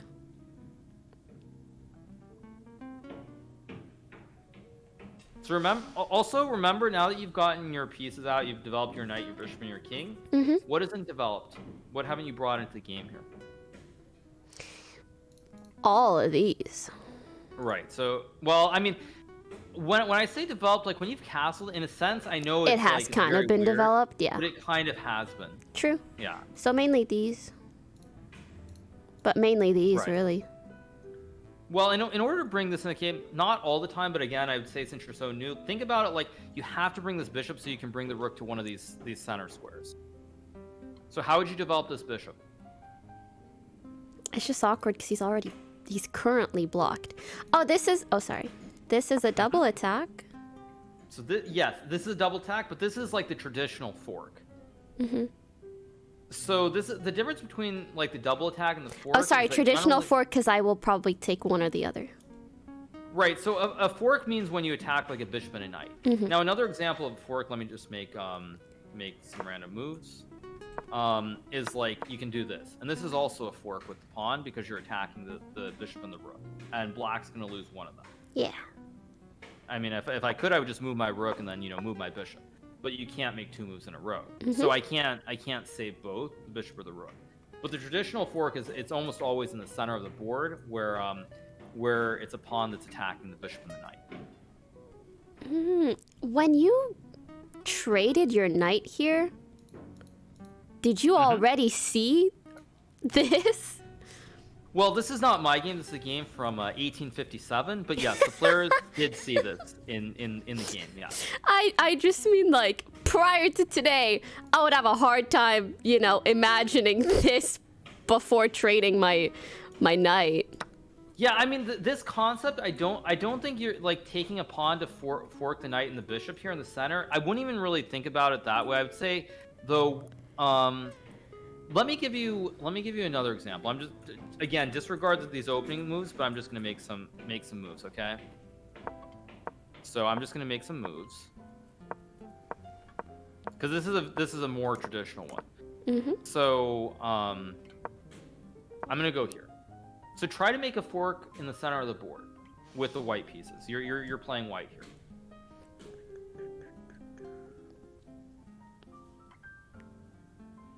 The first thing I see is this to attack this and this, but your pawn is protecting. right now, remember when I said when I said fork? Think of forks. It happens like 95% Usually with a it's going to pawn? be with a pawn. Right. Oh, so this? Right. And so now what happened? Okay, so first of all, let's do the material count. So I'm attacking this pawn or threatening to capture it with 1, 2, 3. Yep. I have. And you're defending it with 1, 2, 3. Yep. So normally when it's even, that means it's defended when you make this move. As long as it's 3 and 3, which means if your opponent tries to capture, you know, black has to capture first. So if you have 3 and they have 3, they capture first. 3 becomes 2, 2 becomes 2, and then white wins the trade at the end. Mm-hmm. So now I'm gonna move the bishop back.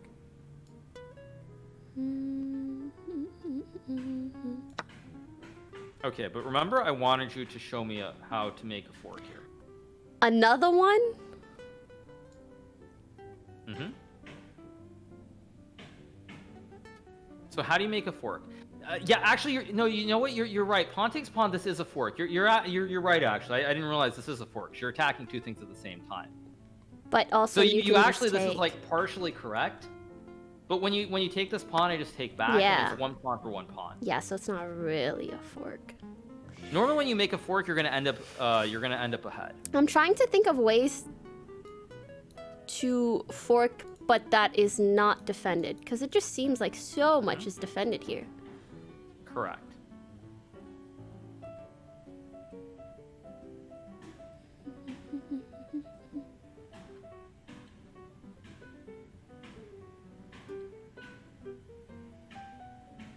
So let's go back. Good. You found it. Okay. Sorry, I was so tunneled on this knight. Because so often when I think of forks, I've seen them so much in puzzles with knights typically, not so much with pawns. Actually, that's a good point. Yeah. So you're right. Actually, they do occur a lot with knights. That's a good point. Yeah, you're right. Actually, you're finding the kind of like you have the exact response that I'm not kind of expecting. Like you have the right answer, but it's like something that I wasn't like thinking about. You're what was absolutely the other right. Like, answer? So like for me, because like when I think of forks, I normally think of it being with the pawn. But you're actually right that when you do puzzles, the majority of the puzzles, it's going to be with the knight and not with the pawn. Yeah. So that's just the fact But that I'm thinking that's the about funny it, thing, like different way. they probably put it in puzzles because I think the pawn ones are more obvious. But now because I've only done puzzles, they're not that obvious to me. Right, exactly. Yeah, so you're right. Like when I say fork, I'm thinking of something very specific, but you're absolutely right too that it like you're thinking of knight forks, and normally when you see them in actual like play or in puzzles, it's going to be with a knight. It's not going to be with a pawn. So you're absolutely right in the way that you look at this. Okay. So like this is like the standard one where basically it's like you just get a pawn, and you see right now both players have 2 bishops and 2 knights on the board. So this is like the very standard fork. Whereas the one that happens in this game is it's much different because it's only going for an even trade here because you gave away a knight to get the fork, so it's just an even trade versus like winning, say, the bishop or winning a knight and not giving away anything. I see. I think that was the other thing, that it was like you're essentially looking for a fork from a disadvantage, which just makes it neutral. Right. So okay, so this game kind of black moves this rook. Black doesn't actually take. So currently black's behind by 1 pawn in the center. So black should be behind here, right? Because it's white's ahead by 1. Yeah. Actually, you know what? I think you should actually flip the board for the rest of this game. Just look at it from the black perspective. Is there a button to flip the board? Yeah. So you see the cogwheel? It should be to the right. Like it should be to the right of the name, kind of. There's a cogwheel, Cool, and there's like cool, 2 arrows. Got it. For the board. Got it. Okay. So you're up a pawn. White's up by 1 here. Currently. Yeah. Because white has 8 pawns. 1, 2, 3, 4, 5, 6, 7, 8. I mean, Black this is an advantageous trade for me. If it's your move. However, white just traded the knights here, and black took back this way. So what was the reason for taking with this pawn? Again? This diagonal. Well, maybe not to here, but you're opening up this diagonal for your bishop. No, you're actually right. Like moving the bishop here is a good idea. Oh, because you're protected. That's true. Mm-hmm. So again, now remember what I said before? I'm just gonna make a random move here. How do you use the queen and the knight to make a checkmate?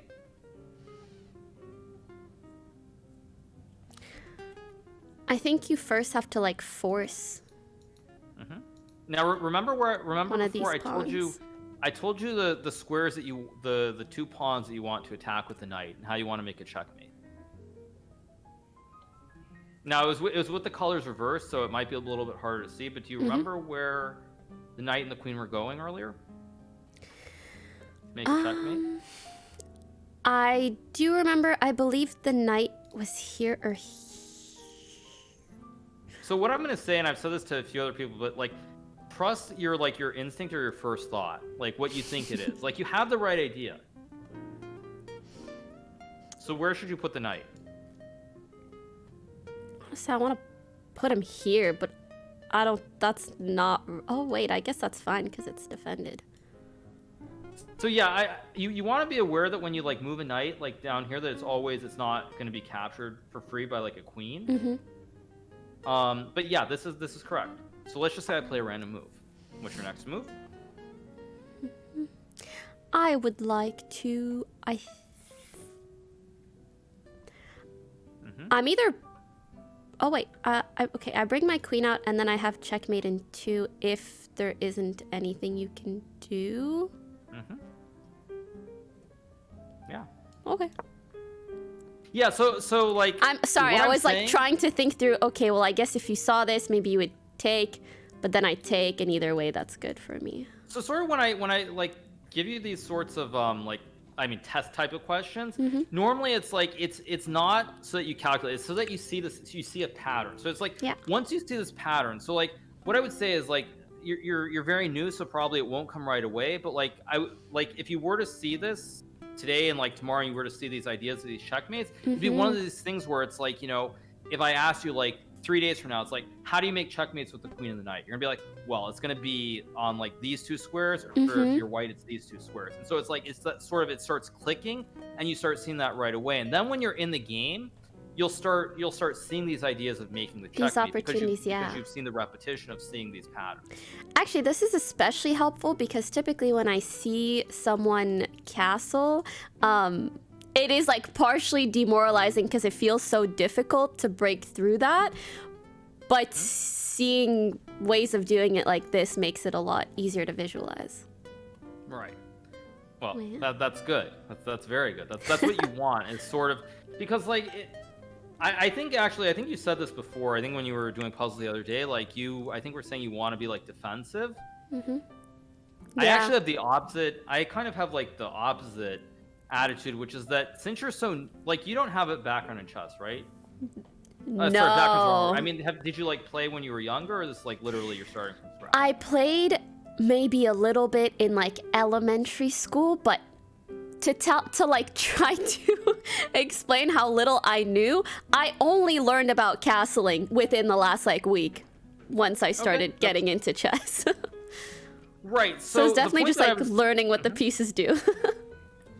So the point that I was gonna make is that because there have been several of these PogChamps events, and you sort of see certain people like they can pick things up easier than others, or like they just have a natural knack for like the puzzles. And so, for example, when you were doing the puzzles, I think it was the back rank checkmates. I think it was probably like 4 or 5 days ago. Like that is not something that for someone who is really new to the game, they should be spotting. They should not really be seeing the. Yes, really. They should not be spotting these sorts of things. Like it's not kind of natural for someone who hasn't like played or hasn't like seen these patterns before. Feels good, man.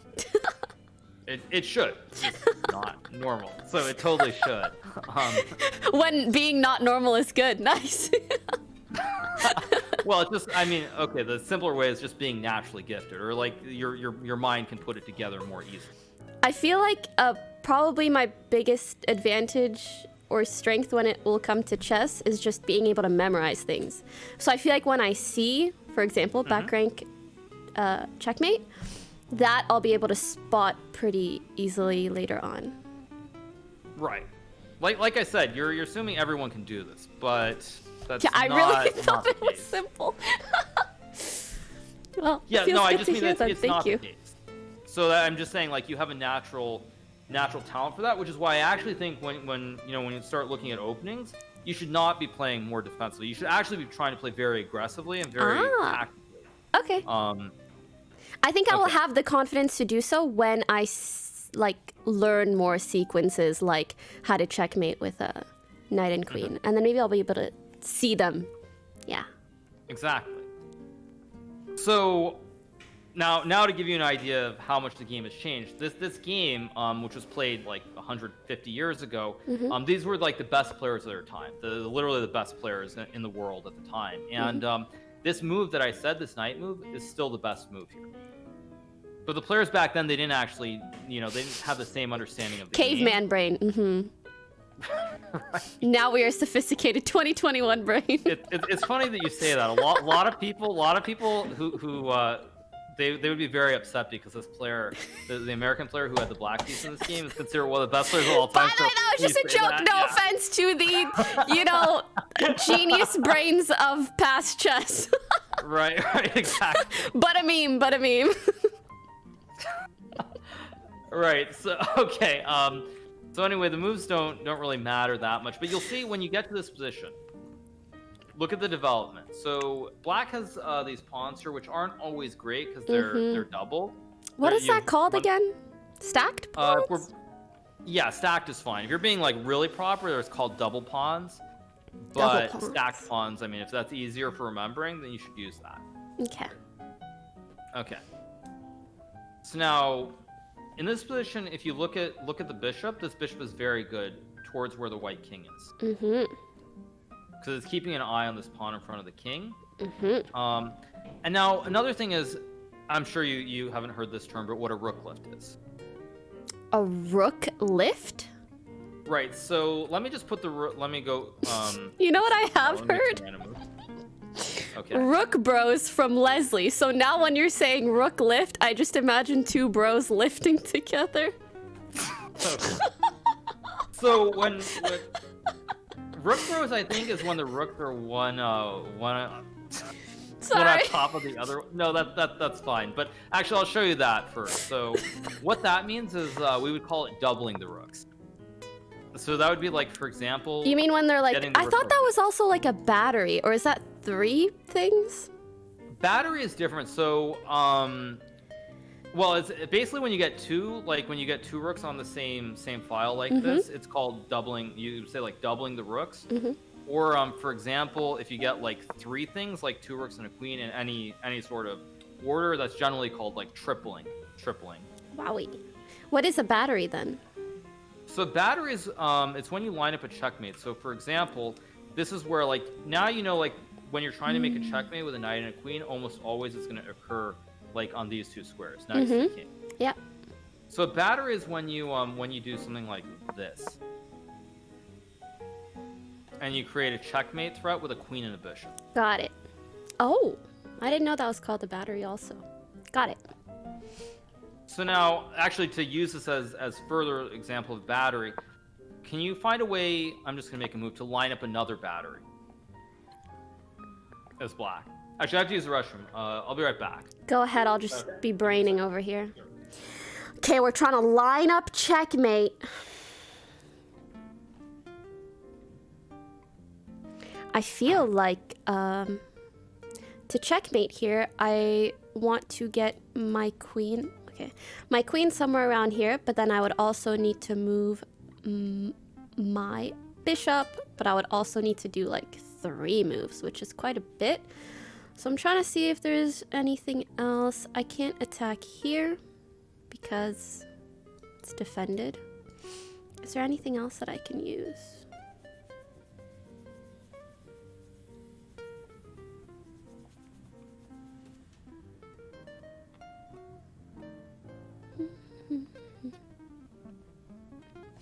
I think that's really the only way. Move this. Wait, no, not there. This. And then he could block, but I take. And then I just push here. Oh, sorry. I did the wrong arrow. Like this. If he takes, I take. And then either way, I just push through. Mm-hmm. Oh my god, you're back. Sorry. Oh, that's okay. Yeah, so I think I do this. Right, and if I go like just a random move. Okay, you definitely don't want to be doing that because then I can even go here. Wait, no, sorry. Right idea, wrong it's square. still, yeah. Right idea, wrong square. Okay, So what's the before right I square? did this, but I was only considering it when it was here. Yeah, I go here. Well, again, like the reason I'm saying this is not like the specific calculation, is so that you get this idea of what the battery is. Mm-hmm. It's almost like arrows on top of each other. Exactly, yeah. So let's just say I make a random move. What's your next move? Oh. Right, and that's checkmate. Yeah. You can also go to this square as well. Both squares are checkmate. Mm-hmm. So now I'm going to take this back a step. So you remember how earlier one thing I said was that most time you want these three pawns like this. Yep. Now, just it doesn't matter where the queen and the bishop are, but I said you normally want pawns like this. And one of the big reasons is because if you put your pawns like this formation, you're very vulnerable to these sorts of checkmate. To a queen attack, yeah. Whereas otherwise, you Right. kind of give your king an escape airlock or something. Right. Now, this is why also now I'm going to go back to the very start just to show something kind of. This is why you can also, when you start the game, you can say push a pawn. I'm just going to make some moves. It doesn't really matter. Mm-hmm. And if you have, one second, just moves don't really matter again. I just want But if to you- have that in the back of my mind during the tournament. All these moves don't really matter. It doesn't really matter what's going on. Well, like I'm trying to show a concept. So like if you look at so now look at the position. You see how the pawns? I have this formation of these three pawns. Mm-hmm. You see how there's this bishop here. Mm-hmm. I feel This is like what it's called, like a. is that good or bad? Because to me, it still kind of looks bad. So it's actually quite decent, but the point that I'm trying to make is that if you have this formation of these three pawns, Mm-hmm. you really need to have like this bishop here Oh. because it's very hard to attack. Like you see, I can't. Whoops, sorry, I didn't mean to do that. Like I can't really create any sort of threats. Your king is very safe here with the bishop here. Sorry, the reason I was saying that was like if I were in a situation where like I could, I don't know what to. Okay, hold on. If I could somehow get my queen out on this diagonal, then I could still do checkmate by just taking the bishop. If you could, yes. Yes, got it. But it's a lot harder. So like this is why if when just this sort of like the basics of like the game, like if your opponent creates this structure with the three pawns, you almost always want to have a bishop here. Mm-hmm. Okay. Because otherwise, without this bishop here, you know, for example, Yeah. you know, let me just make some. You're make very some moves. vulnerable. Right.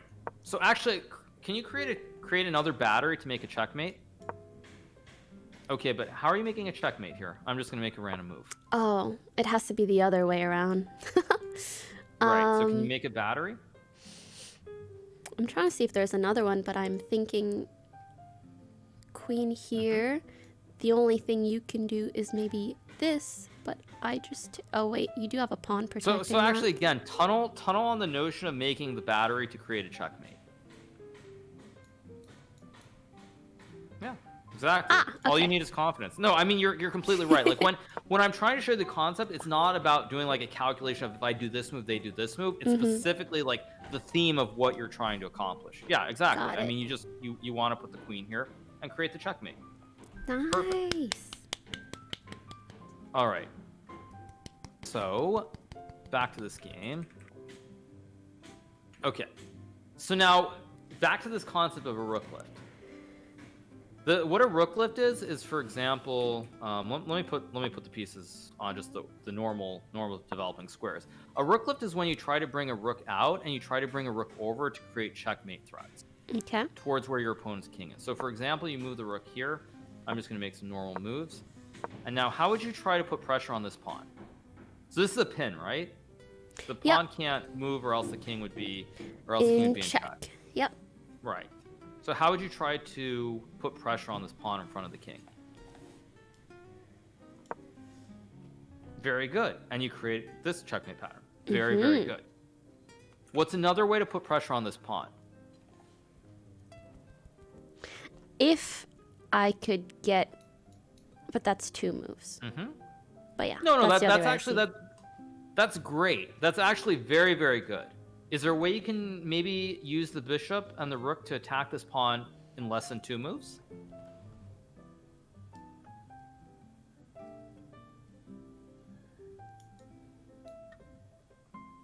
Of course.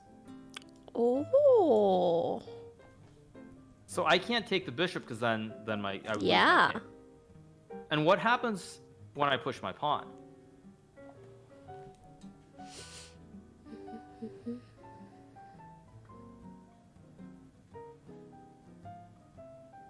Bad things, I am sure. I'm just So trying to figure out there are which two- bad things. 2 solutions here. Both are good, but I okay. want to see if you can come with. Let's see if you can come with both the solutions. Okay. Very good. So if you move the queen here and I move my pawn, what's your next move? Bop, checkmate. Exactly. Perfect. Otherwise, Mm-hmm.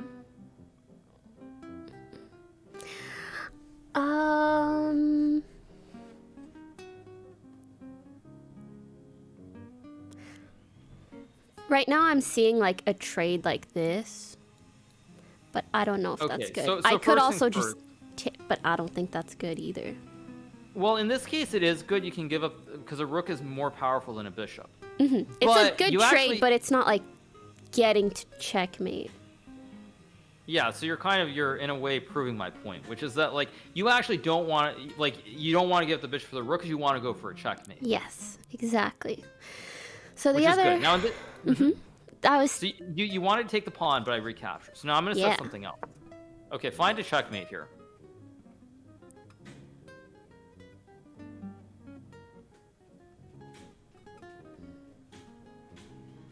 Remember how you want to use the queen and the bishop to create a checkmate? How you can obviously move your queen up to create this checkmate. I want to see if you can find there's a forced checkmate here in like 4 moves. 4. Okay, it's good to know that it's not in 1 because that's what I'm looking at. Well, it's 3 technically, but anyway, yeah. Okay.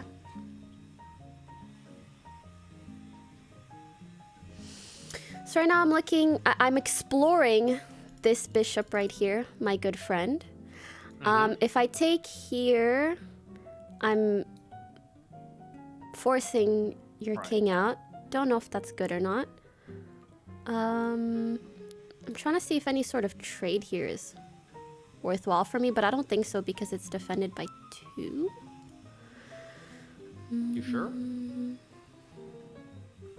Actually, this one's pinned. So if I take, you take, I have check. And then your options are to move here.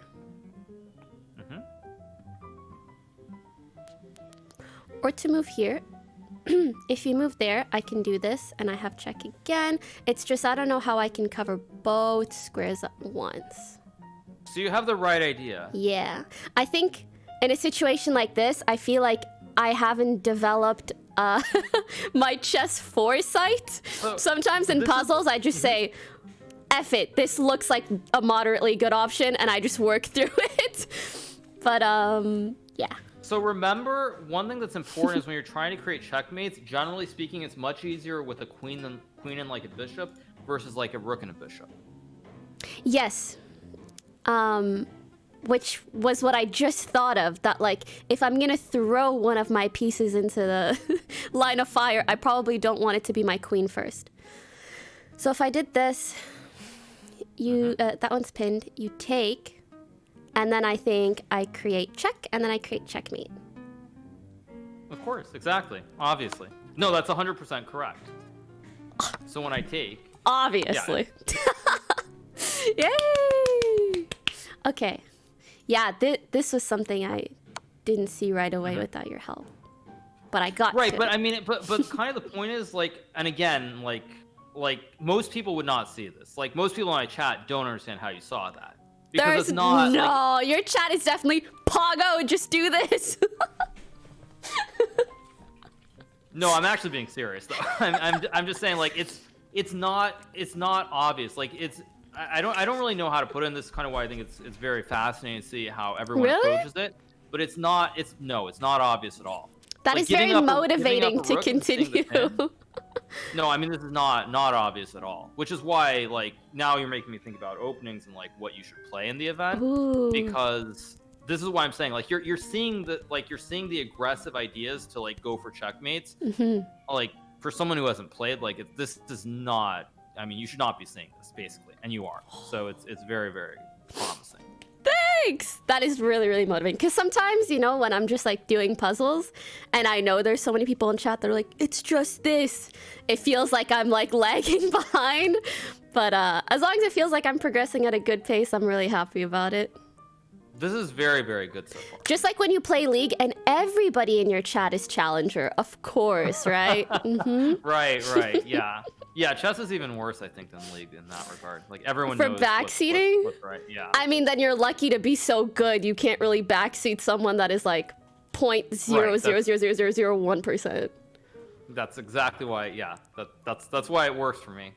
Like, no one can... people try, but it almost They'll always just doesn't work. pog you about something else. Right, exactly, yeah. Usually it's like that, and then I say something, it's like, oh, yeah, really? Really, Pago? Really? So, yeah, anyway, okay.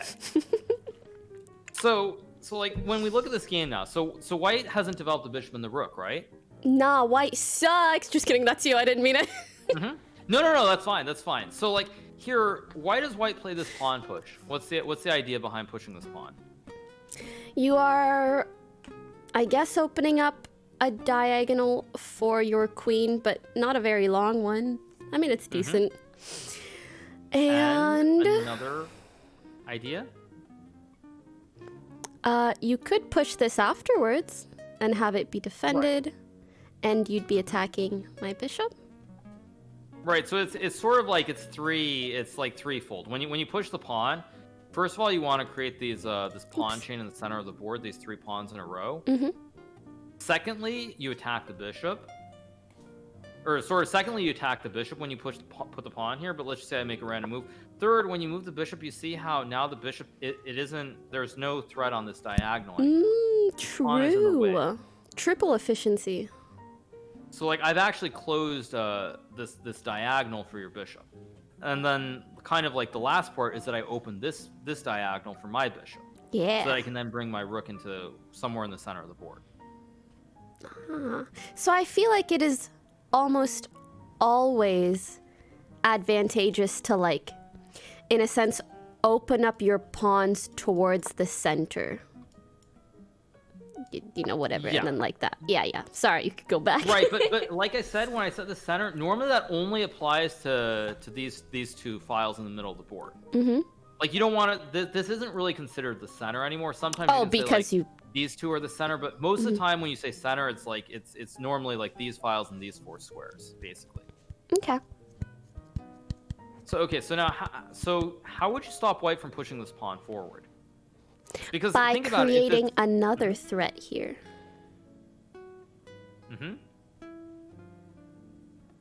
Pause chat. So like it's not a threat, but I can still push the pawn because it's supported by the pawn. True. Maybe you could just put a piece there and say F you. Well, no, that's also not bad because then you just take.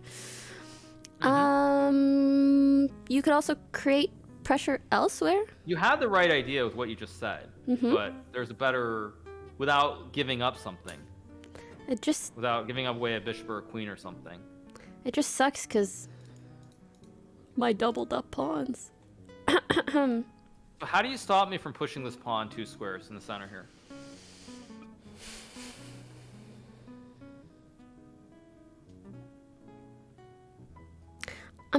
Okay, I feel like either you create more threat here or you pin this pawn here. But you said it's create threat. Okay, so now I'm gonna give you another term here. So the correct move is to move the queen here. And so now, if you look at this pawn here, this pawn is called a backwards pawn because when you look at this, normally let me just put the pawn, like here, for example. This pawn cannot move forward, and so it's sort of stuck here. And if you Poor can't guy. push this pawn, you can't really push your pawns. You can't use these pawns and push them further up the board and take more space. Is it worth it to utilize your queen that way? Normally, I mean, it's not... It doesn't happen most of the time, because normally, like, if this was a modern day game, the player would push this pawn immediately. Got it. And they would just open up the diagonal like this, and there's nothing you really could do about it. Like you wouldn't usually be in this state of the board. Right, because over time, like, if you're trying to create these sort of these chains of pawns in the center of the board, like, for example, let's say this queen is here, or actually, let me just make a random move. Like, say my queen was here, I can't ever stop this, and then it's very, very good. But with the queen being on the square, trying to create this pawn chain and take all the space in the center, it doesn't work, because you can put your queen here. And you see, the problem here is, how can white dislodge this queen from the square? Is there some way to attack it? Not immediately. He would have to either move his bishop or his queen. And that would take at least 2 steps. What would your next move be?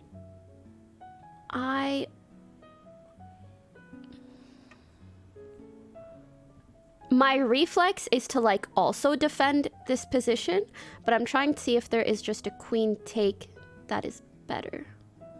Well, actually, he's, in a sense, defending here, so if I took, he takes, I take. And you're ahead. Yeah. So That's I can't actually move the bishop here, because you just take. What I would like to do is I want to move the bishop, so if your queen moves, I can just take the space in the center of the board. But I can't remove this queen from the center square. So I'm going to play the pawn here.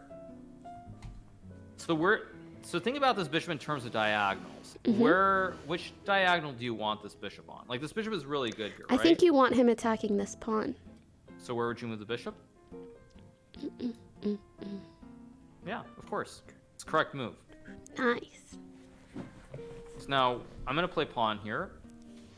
And this is something you need to be careful of, by the way. When you put a bishop on a diagonal, you need to be aware of where the pawns are. So if you were to move the bishop, just for example, to develop this bishop, you probably haven't seen this, but white can push this pawn here. And do you see what the problem is? He's just all up in my face, and also my bishop is being attacked. And I have nowhere to go because it's being attacked all along this diagonal. Exactly. So you have to be aware of these ideas when you put a bishop on a long diagonal, to be careful that your opponent doesn't get like a couple of pawns covering all these squares on the diagonal. That's tough because I stopped the pawn chain moving towards the center, but created one moving towards my bishop. Right. So actually, like, white's trying to attack on the edge of the board with these pawns, the very edge of the board. So in this situation, you want to keep the bishop here. You don't want the pawns attacking the bishop, because, like, right now, if you think about it, white can't really do anything about this very nice bishop that's on this diagonal towards the white king. So I think from this position or after this, because now that I see that you would just keep pushing, I feel like I would just take this and maybe later on bring my bishop out. Not bad, not bad. So in this case, if white does take with the rook, you can actually put the bishop here. Yeah.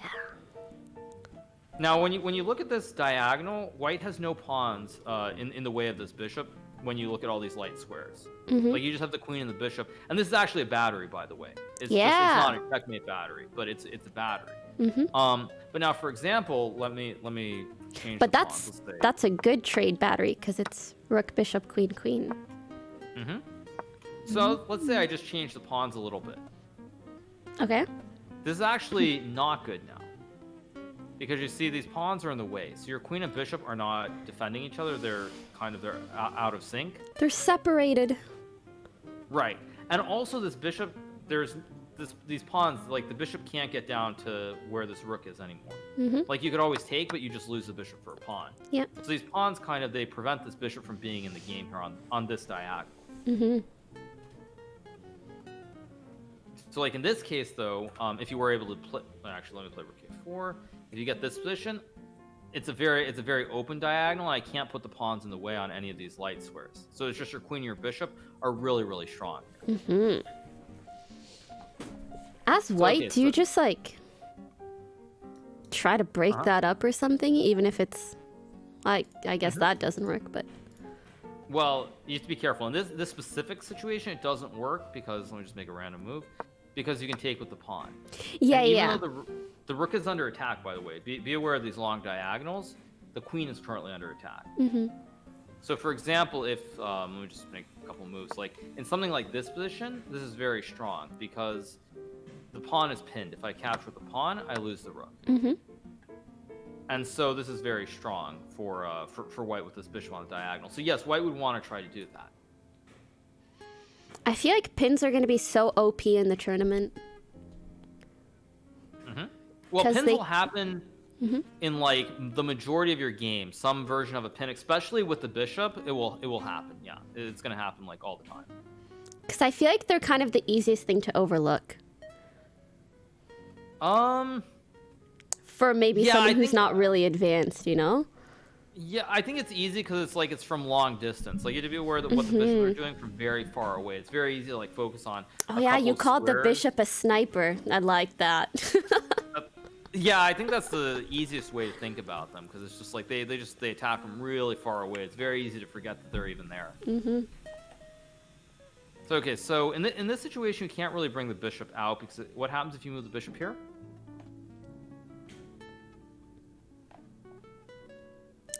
He is kind of stuck. Well, you're actually attacking this rook. If it's your move, like if white just makes a random move, this is actually checkmate. Wait. But does white have a better move? You just take. Right, and when you take,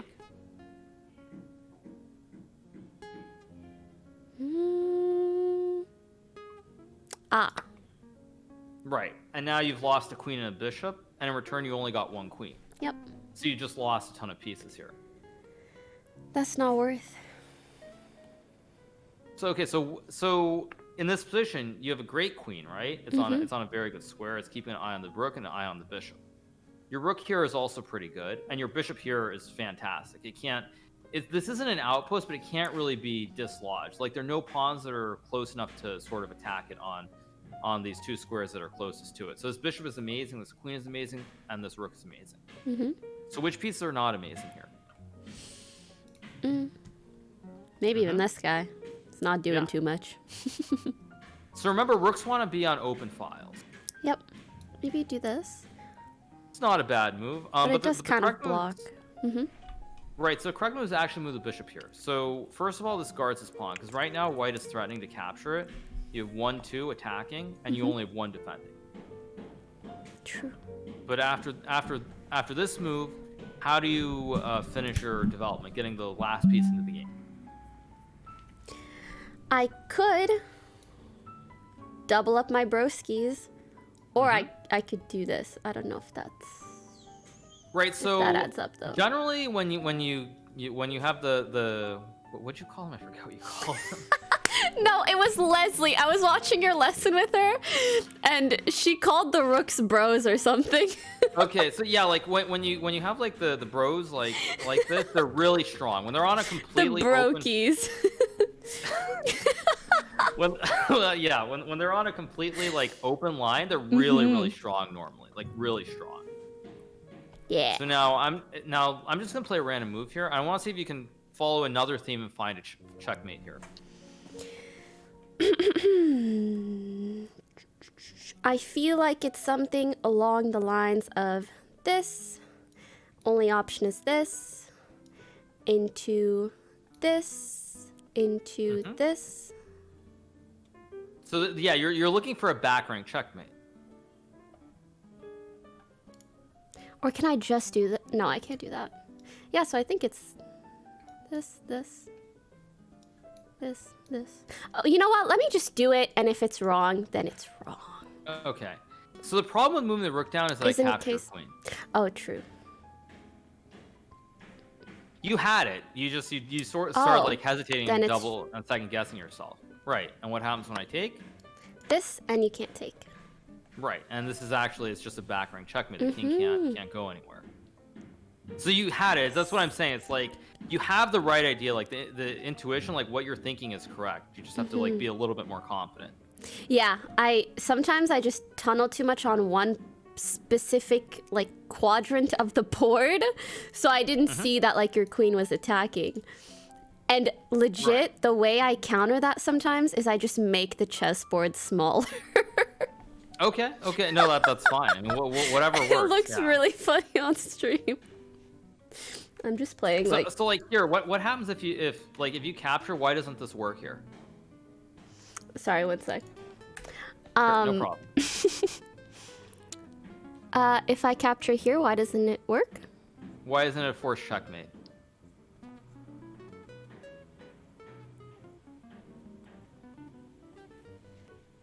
Well, here, because I don't have anything backing my queen.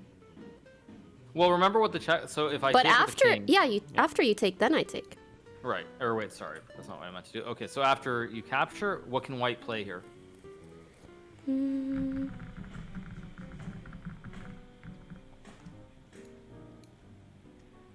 Right. And so you can actually still go down, and you'll win the queen because the queen can't move because it's pinned. But this isn't what you want to do. But that's not. So there's actually, I mean, you would never like there's a crazy move here that was played in the game. So black takes this bishop. So this looks insane, right? You're giving up the queen for one bishop. Yep, but I assume it's because there's then a way to checkmate. I want to see if you can down find the this next file? queen. I Okay. want to see if you can find it. Yeah. So what do you think the moves are?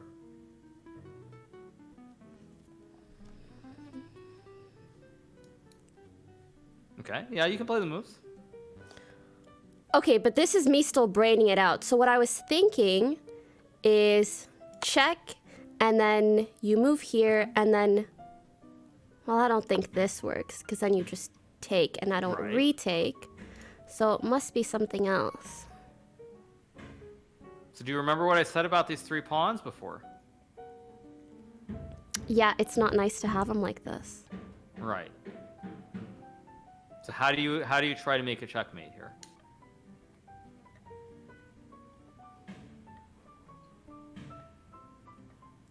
I don't know if it's via this. And also we have this bishop. Do you mean from this position or a position ago? I mean, this was the game. Yeah, this is the correct move. Okay. So it's a little bit different because this is a rook, it's not a queen, so you don't have this idea with the checkmate on the square. Ah, I see. So white moves the rook over here. And now this is very difficult. But first of all, I feel like you try to make like one move of space. Sorry, go ahead. One move of space for who? For black or for white? Basically what I'm saying is like, if you had one extra move where the rook isn't taking something, then you get checkmate. Okay, Go ahead, explain it your way. So first things first, let's say I move my rook here. I want to see if we can find a checkmate.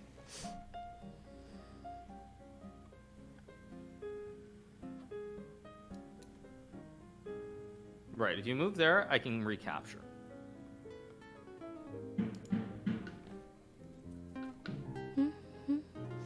It's not in one move, is it?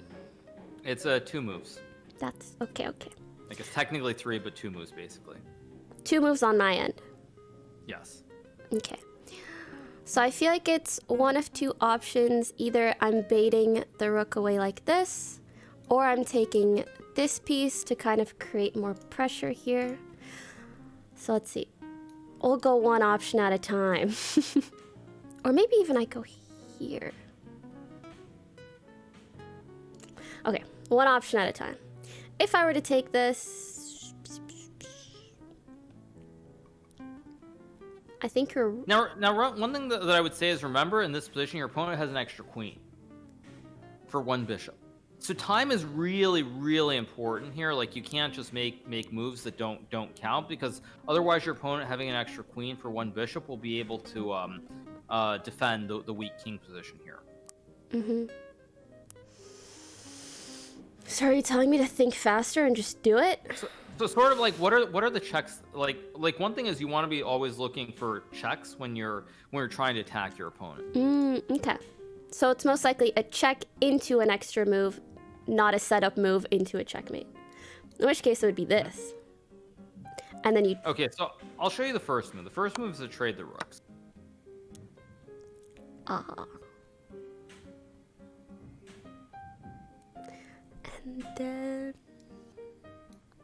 Ah, I've blocked this off. I think. Yeah. So what's the move? Right. And I mean, technically white can move the queen back, but what's your next move?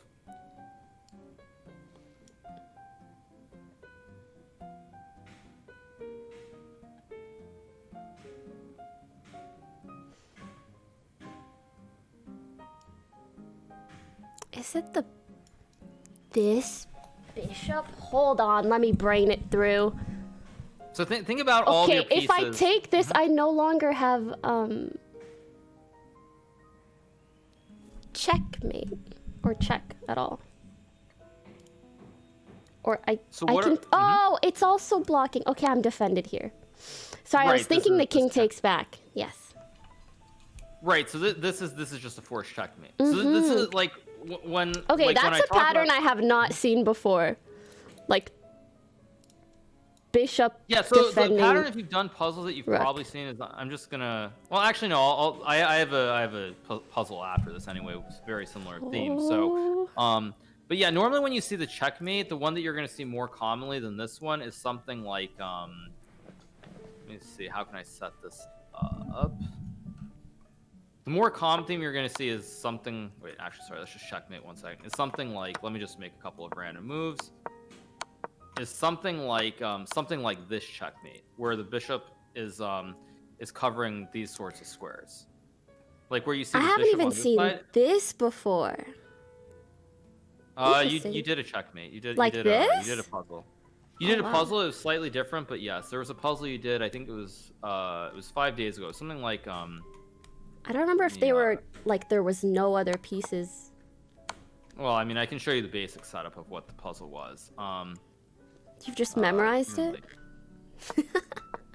Yeah, it was something like where you got the rook with the check down here, and you had a bishop. I think the bishop was technically on this square, not on this square. And then it was this checkmate. So it's a little bit. It's like okay. it's This like one for me is a further bit back. easier to see. Actually, I don't know why. Yeah, I mean this is much more common. Like the checkmate, like this sort of checkmate, like as I just make this one. This is much more common. Whether it's the bishop here or the bishop here, It's the where same. you have the rook. Yeah, this checkmate is much more common than the one than the other one that occurs in this situation. This is very different. This one does not occur often. There is a kind of a similar one where it's not a bishop, where you get something like let me just make some random moves. There is a checkmate that can occur like this, which is actually much more common. Because where you get it a kind of pawn. serves similarly, but Right. you can't do the exact. Oh, well, your queen is covered, so it's okay. Right, exactly. There's Yeah. no way to move the queen back. Exactly. Got it. Actually, could I go to the bathroom real quick? Sure. Yeah, no problem. Feel free to talk to my chat if you'd like. Yeah.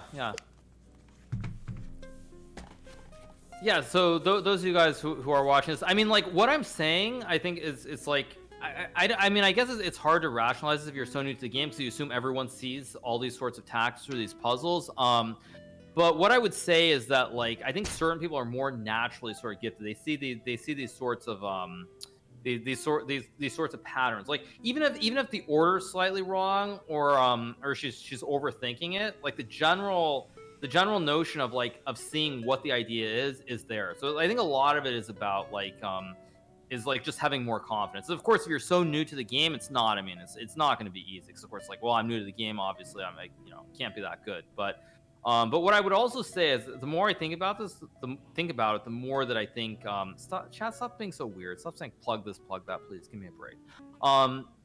But what I would say is that I think she should definitely be playing. Give us ads, good one. Yeah, okay, you want ads? They're your ads, you guys. There, I just gave you some ads. Are you happy now? Anyway, as I was saying, Bishop G2 was a checkmate as well, you guys. But what I was gonna say is that like I think she should be playing much more aggressive openings. I haven't really thought about this in depth yet. But I certainly hope to help her more with the event going forward. I mean, it's still like 6 weeks away, but based on the way that she's visualizing or what she's seeing in terms of the patterns, I think she should definitely play much more aggressively. I think she should play very aggressively. So I think that's good. I can hear everything on her channel. So funny. Yeah, I mean it's all good. But anyway, yeah. So this is very very good so far. Very very good. In 6 weeks, yeah, it's gonna be like February. Last 2 weeks of February, you guys. Last 2 weeks of February. So like even like I don't expect her to go like full Hafumu, but even if she just does a little bit here and there, I think certainly she's gonna get really good really quickly. Aggressive. I mean, you play like openings where like you play gambits, kind of like Forsen style, except better than Forsen. I don't know. Maybe I shouldn't say that. But something like that. Anyway, yeah, like playing gambits that are like legitimately good. So let's put it that way. Anyway, but see, you know what I would also say, you guys, is like what I'm showing Pokey. I think like if XQC had done some of these sorts of things, like he could have had the improvement he's had much quicker. But because of the way he's approached it, it's like games over and over. It starts to click at some point, but like the process, it takes a lot longer, I think. I said there are 4 players in PogChamps: Pokimane, Ludwig, Moist Critical, and Logic the Rapper. So yeah. But yeah, this is very good, very very good. And I think when you see the concepts over and over, like it's like it starts to stick. So like I'm also gonna give her a similar pattern with this bishop and rook checkmates. I actually inadvertently I have a puzzle that I put in my database as well. So I want to see if she can like find a solution. Find a solution to what? To another puzzle very similar to this game. Okay. Okay, so in this position, white moves the rook here. So this move is not the correct move, although I think it actually it almost works as well. Mm-hmm. But let's just say white pushes the pawn. What would your next move be here? How do you try to make a checkmate? I'm looking at this, but let me see why that perhaps does not work. Say something. I feel like normally when I ask a question, you assume it's a trick question. Maybe that's my puzzle reflex, because sometimes they give you really bait ones. But yeah, I think this. I mean, that's good. Yeah, exactly. So like when I like ask this, it's like it's complete information. So it's like if there's a solution, it's just there. It really shouldn't matter like whether I ask it, who asked the question. It's like there should be a solution. Okay. There always should be a solution. I think just saying like what first comes to mind, and then trying to just. The reason I say it like that is because I'm still playing it out to see if it doesn't actually work out. Well, I mean, I could say that's actually true across the board, because like even when you have professional competitions, almost always the first instinct or the first thought is generally correct. Go with your gut. Exactly, yeah. So like that I think applies across the board when it comes to chess. So, like generally the first thought is it's going to be right, especially if you have a natural predisposition towards like, you know, seeing these patterns. Like the first instinct is going to be right most of the time, I would say. 5 head. So this bishop move is good, but this is also actually a good move. So I'm just gonna play a couple more moves. And so now, actually, I guess it doesn't really matter because this game ends the same way. It ends with this idea again, creating the checkmate. Yeah. I really love having 2 bishops beside each other. Yeah, bishops, you just like block so much. It's amazing. Well, I guess. Right. So this is also why bishops are. I mean, a lot of people say they're better than knights, but that it only really applies when you're attacking or when there's very limited pieces on the board. Mm-hmm. Because then they just take up so much space.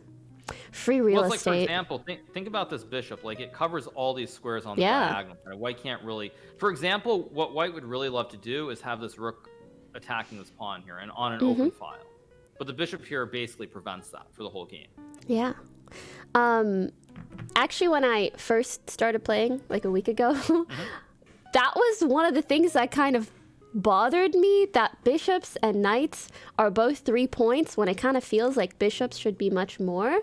But then I guess it's just like the early advantage that knights have, being able to jump over pieces is it kind of evens it out. Yeah, so again, every situation is different, but in general, bishops are slightly better than knights as the game progresses, but early on, knights are much better than the bishops. Makes sense. Is what I would say. So, okay, since you like, let me set up another position, 1 second. You know, I Googled why can't queens move like a knight, and the answer was because they're not on a horse. Yep. Queens can't move like knights because they're not on. Yeah. Yep. I have not Googled that. That's a new one to me too. To be fair, it adds up. It makes sense. All right, I'm just opening another good window. one, Pokey. Thanks, chat. It Please, wasn't me, it was Google. Okay. All right, so I'm gonna show you another game. This is like a very short game, but it's a forced checkmate. So, so there's the same development. Black pushes the pawn. So normally, you want to play in the center of the board here. So white pushes the pawn. Black moves the bishop here. So the knight is pinned temporarily, right? With the queen on d1 under attack. So white takes. Now let's say black were to take this pawn here. Just do the just what's under attack or how you can win material here. Yep, your queen has been made bare. However, your king is still defending it.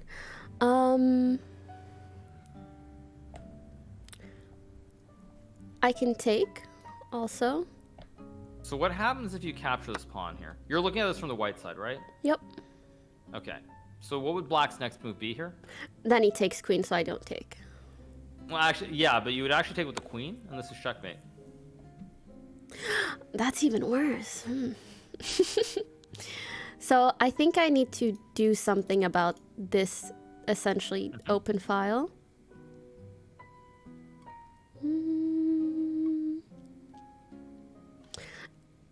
Is there a way that I can block and attack a piece at the same time? Well, right now you see you would love to capture this pawn, but you can't do that because if you move the knight, you lose your queen. So there's what's called breaking the pin in a sense. So like for example, let's say your queen is here. There's no longer a pin. You're free. Let's just say I make a move to capture the pawn because the queen is not on any of these light squares anymore. So Okay. is there another move here? Another way to do that? So you would love to capture perhaps- this pawn. Perhaps this to cover it instead? Okay, that's a good move. But I guess actually, it's you can more just- like you can just take. blocking than... But you take. Right, and then what's your next move? Then I take. Right, and there's nothing on this capture. diagonal for the bishop to capture. That's a +1. Is that worth it? Yes. Well, it's worth it, not just because it's +1, but because your opponent has moved their king. So Oh, once you move the yeah. Which is good because he can't castle anymore. king, exactly. Yep. Perfect. Mm-hmm. If your black trades the bishop for the knight. Oh, I have to say, I have this habit that I probably, or reflex that I need to break, which is that, like, in my mind, my queen is worth much more than anything else. Like, she's supposed to be worth 9, but I'm just so afraid to give her up because I know the queen-king checkmate so well. I mean, I think if it's an even trade, a queen for a queen, then Does that favor the better player or the worse player? Normally, that's going to favor the better player. Okay. I need to just So, keep if that in mind and be confident. Like, I want to trade my queen because I'm better than them. Well, yeah, but I think actually the style, what you should play for openings, should be much more aggressive without queen trades. Okay. Okay, so there's this even trade here. So how would you try to create a checkmate here if you're white? So you want to threaten a checkmate. I see this diagonal, but also it's blocked by this. So let's see if there's anything else. So remember, when you want to create a checkmate, you need to use like the queen and another piece. Skewer. Otherwise, wait, no.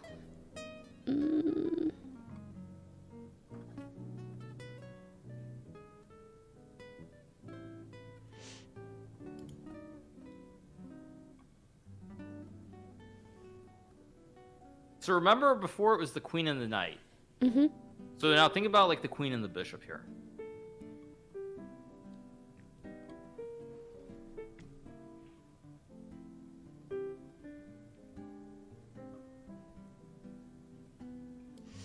I feel like I move him, but I'm trying to figure out if I move him here or here. Because I don't like how moving him here just gets blocked like this. Yeah, very good. So maybe I move him out like this and try to get my queen here somehow. That would take two It's moves. queen but yeah. here, queen here. Oh, Well, when you go or here, here. it's threatening right Oh, away on true. the square. Oh, that's like Scholar's Mate. Right. Exactly. Yeah, it's like it's a version of it. Exactly. Okay. So black blocks this. I wonder, can you find a way to attack this pawn now? Because right now, if you capture the pawn, I just recapture your bishop. So, but if you go here, I capture your queen. But that's good. So what's another way to try to attack this pawn where you can capture it and your opponent won't be able to recapture the bishop? Directly attack or remove the defender. Directly attack. But is there a way that you can try to? Okay, so is there a way that you can try to remove this defender?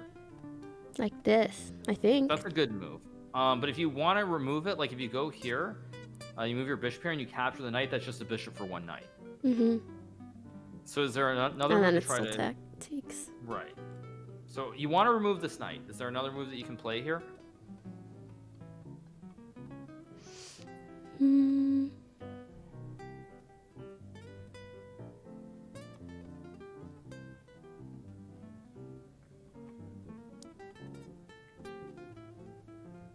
My knight is gone. Right. So what you basically, like, if you move the bishop, you'll trade the bishop for the knight. But you really want to either capture this knight, where like the knight is worth 3 and there's something less, or your opponent moves their knight away from this square and then you capture this pawn. I think. Oh wait. Can I not do this? Okay, so there are a couple things. So I'm talking about a theme of removing this defender. So one way to try and remove it would be to push this pawn. Now, I'm not saying that you should do this, but it's just so you see the concept. And then push it like, again? Sorry, I was right, looking because- at like, yeah. Because if I move the knight, then what's your next move? Right, and that's checkmate. Checkmate, yeah. The bishop protects the queen. And if I don't move my knight, like if I just say move, or if I just castle, then you take the knight with your pawn. And the knight is worth 3 and the pawn is worth 1. So it's very worth, yeah. Right. Now, in this case, it's a little bit aggressive to try and push your pawns, but try and like push your pawns out really early before you develop your king. And but before again, you've castled, yeah. Right. But in this case, this is a slight exception. It's not about pushing the pawn, but is there a way to try and put more pressure on this pawn on f7?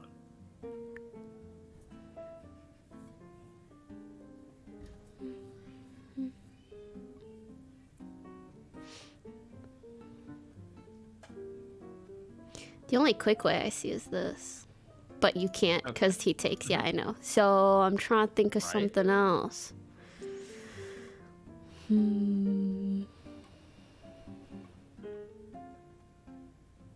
Is there another square?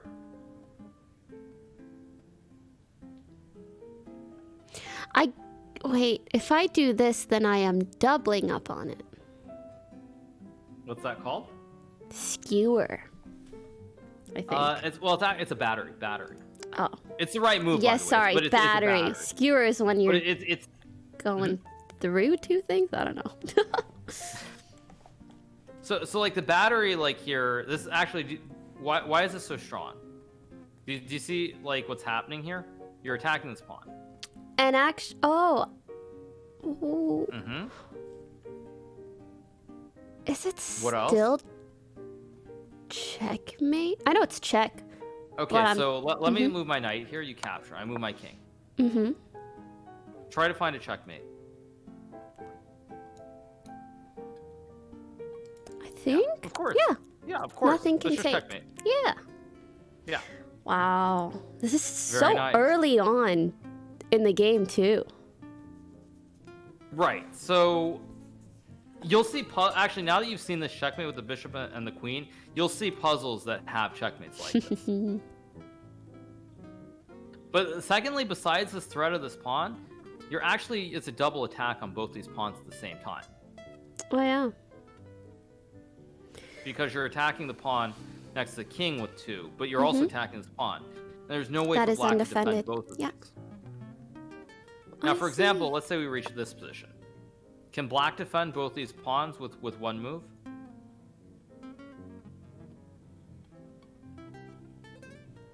You would have to do this. Yeah. There are 3 squares. You can go to this one, or this one. But all 3 of these squares, basically, they defend both of the pawns at the same time. Mm-hmm. Would you prefer this one because it's defended by 2? Wait, which one? So actually, let me ask you a question. This Or is it gonna bad be turn because into the this? game, Mhm. but why is this move this is actually a very bad move? Why is this a bad move? I think because if my queen ever takes, it'll probably be checkmate. Something more complex. This Because why it's is this easily one? pinned. Okay, yeah. So you can actually. This is going to turn into the game, but why is this square much worse than say this square? If I do this and then I do this. Okay, so Oh wait, do you mean this one or this one? this one is much worse. This is much Yeah. worse than these 2 squares. Yeah, Why is this 'cause- one much worse?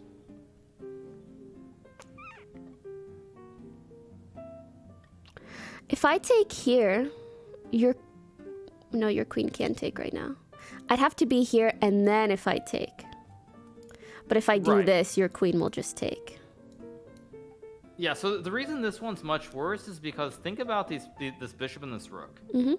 This queen blocks this bishop. The bishop Oh, cannot, it can't come out. So for example, if I move my queen here, this bishop has 3 squares that it can be developed to.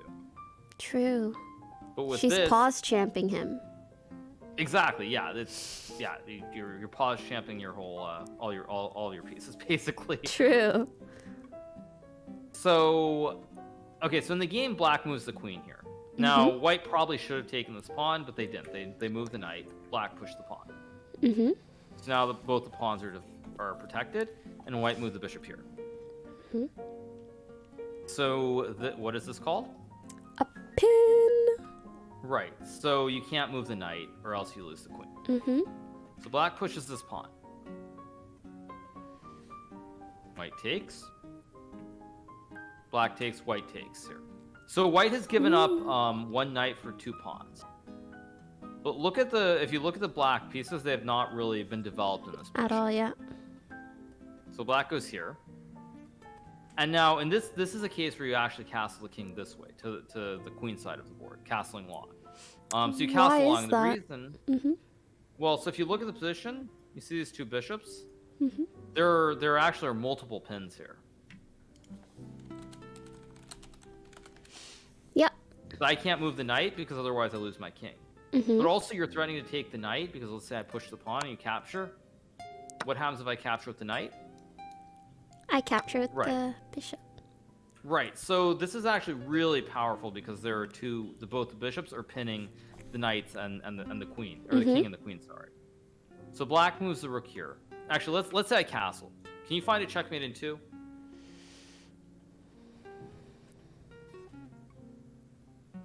So try to make some checks here and attack the king. Mm-hmm. Sorry, I'm looking at my options. I see this check. Mm-hmm. Other checks? Are there any other checks? Ooh. Okay, sorry, not this check. I'm just seeing that it defends it. Mm-hmm.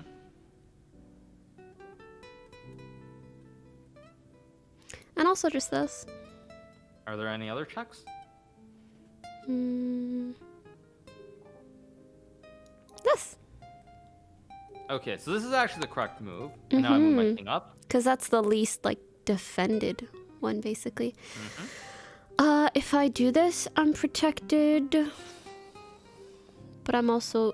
Oh, actually, I think this is better. Because then I'm in his face. It's also the end of the game. Yeah. Because the king can't go here since your rook has, the rook covers a square. So it's actually checkmate. So I like again, the in-your-face checkmates. Right, so if you ever get the bishop and like the queen, again though it's the same thing. Like you see how the bishop and the queen are really close to the king again. Like once the king has no pawns and there's nothing around the king, the bishop and the queen are really strong. So it's kind of like the same checkmate in a way. Oh, you castled queenside because the king ended up queenside, and that gives your rook more power? Is that correct? It's just the king goes over 2 and the rook goes over 3 squares. No, I mean here. Well, right. So when you castle to the king side, it's like this. When you castle to queen side, it's actually like this. Versus like normally you would think if you castle to the other side, it would be like here and here. Yeah, let me just make a couple. Yeah, it'd be like something like you would think this is with the castle, Yeah. but it's not the same on that side. It's the king goes over 2 and the rook goes over 3. So like in this case, like for example, you know, if it was like the king side castle, it would not be effective because the rook is just there's a pawn in front of the rook. Is there Can you like castle into a check? No, if you're in check, you can't castle into a check. And let me just make a couple of moves. Just to give Can you you an example. castle to check them? Like if the king was here and my pieces were normal, I can castle. Oh, interesting. But like black here can't castle because when you move the king over 2 squares, it can't go through a square where it would be under attack. I so see. Like black cannot move the king because Even the if king it would ends have to up in a cross the square where it's not attacked? Correct, because it would have to cross the square, which right now the rook would capture the king.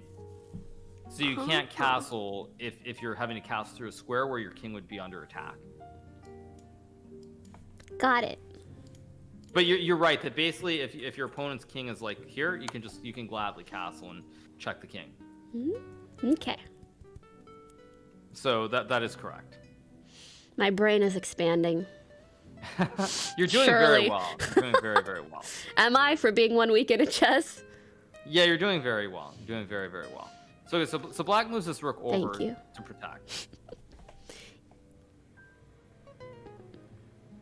And so now like you're trying to like in this position you're behind by 1 rook right now. Your opponent has a queen, a bishop, knight, and 2 rooks. You have a queen, 2 bishops, and a rook. So you're behind by 1 rook. But you don't really want to say get rid when you're behind by material. No, because it like gets rid of your potential checkmate. Right. So the correct move is actually to move the rook here. And the reason is because black cannot capture the rook because your king is still pinned. And the queen is also still pinned. So like you can't really move this knight. But you can capture. Yeah. Right. So black moves this queen to break the pin of the queen on this diagonal from this bishop on this dark square. I am thinking maybe then it's worthwhile to trade, but I'm not sure. Okay, so this is the correct move. Black has. Yeah. And now I want to see if you can find a checkmate here.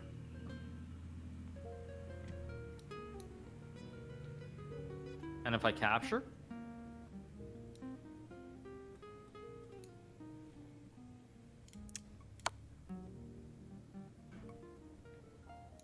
I think you can't. Wait, I'm trying to brain it through. And then if I do this, then I'm good, right? Yeah, that's checkmate. That's the end of the game. Okay, you made it sound like that was the wrong thing. Well, I wasn't sure. I mean, it wasn't so much about that. It's that like you found that really quickly. Like I'm telling you, back ranked. Well, it's not really that, but. Well, yeah, it's similar. Though. You're right. Similar because like the piece is behind. And can't really take. Yeah. Exactly. No, that's That's absolutely perfect. That's yeah. I could not have done that better myself. Got it. Okay, now you're memeing. No, I mean everyone in my chat is kind of shocked too. That was just like that was really Really? impressive. Oh, I'm so happy. Yeah, because normally like this is why like now you're making me think about openings and these sorts of things because like a lot of times people who are very new to the game, they're very defensive, like giving up like sacrificing a queen, looking to attack right away. It's not easy to do. Yeah. It's very, very difficult. Okay. It's not intuitive to like yeet your queen out, but if you get checkmate, it's very worth it. Exactly. Yeah. No, that was that's Nice. very, very good. Woo! Wow. Let me think. So do you want to keep going, or is your brain fried? Like, how are you doing? I keep going. Okay. Yeah, I was gonna say when you were talking about openings and stuff, the only thing I've learned so far, only a very little bit, is the London system, because a system is unlike an opening in the sense that you can always do a system, but you can't always do an opening. It's dependent also on what your opponent does, right? Right. Okay. That being said, I don't actually think that's we'll look at some openings. I don't think that's the best idea, because based on what I'm seeing in terms of how you're spotting these combinations or these I should learn some aggressive openings, is what you're gonna say, huh? Exactly. Yes. Okay. Let me think. What is a good starting point? All right. I think. Okay. So first, you're still in the winner. Okay. I think you should play e4 with white. Let's say your opponent plays pawn to c5. So I don't think most of your opponents are going to probably do this move. I think most of your opponents are most likely to push the pawn to the center. But I think what you should play is you should actually play this gambit variation, which is play d4. Botas gambit? Sorry. No, this is actually a different gambit. That's when you lose your queen for nothing. Okay, can I just say, for up until like 2 days ago, this whole time, I thought the Botas gambit was like a very elaborate move where you like sacrifice your queen to get a checkmate. It wasn't until like 2 days ago where someone was like, no, you just lose the queen. It ends there. That's it. Yep. Yeah, it's slightly different. Yeah. Yeah, you don't want to do that. You definitely don't want to do that. So what I'm gonna recommend, like, is there are many opening setups. I mean, I can't even explain everything just like right now because there's too many different setups. But let's say we'll take a look at the Sicilian setup, which is this when you push your pawn in front of the king and they push the pawn next to their queen 2 squares, and then also a little bit of just the symmetrical. Both players push the pawns. So let's say black pushes the pawn here. What I'm gonna recommend you play is you push this pawn. He takes. Black takes. And you play this pawn push. So when your opponent takes, they've actually captured 2 of your pawns, and you're only going to capture 1 of their pawns after this move. But my advantage is perhaps diagonal and queen moves and diagonal here.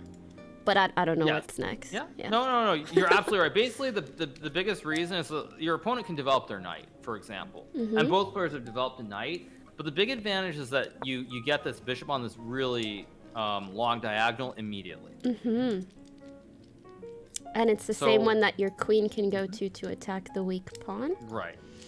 Or you can move the queen here, or you can move the queen here and attack. Oh, true. So normally your opponent's probably going to say push this pawn here. And the reason is to prevent you from attacking this pawn here next to the king. But now you can move your knight out. And again, you see black had to waste a move by pushing the pawns. You have both your knights and your bishop developed, and your opponent only has 1 knight developed here. So now let's say black moves this knight out here. In a previous, I think at the very start, I explained like if you move this knight out, you have to be very aware of the knight being attacked early. So, is there a move potentially that you could play here? Yeah. I don't know if there's another one, but that's the first one I saw. That's a good move. But actually, what you can do is you can actually attack this knight right away. Oh, true. Because I guess I just. Pawn. Oh yeah. And now, if black moves the knight to the center, you can capture. And which way would you capture this pawn here in the center?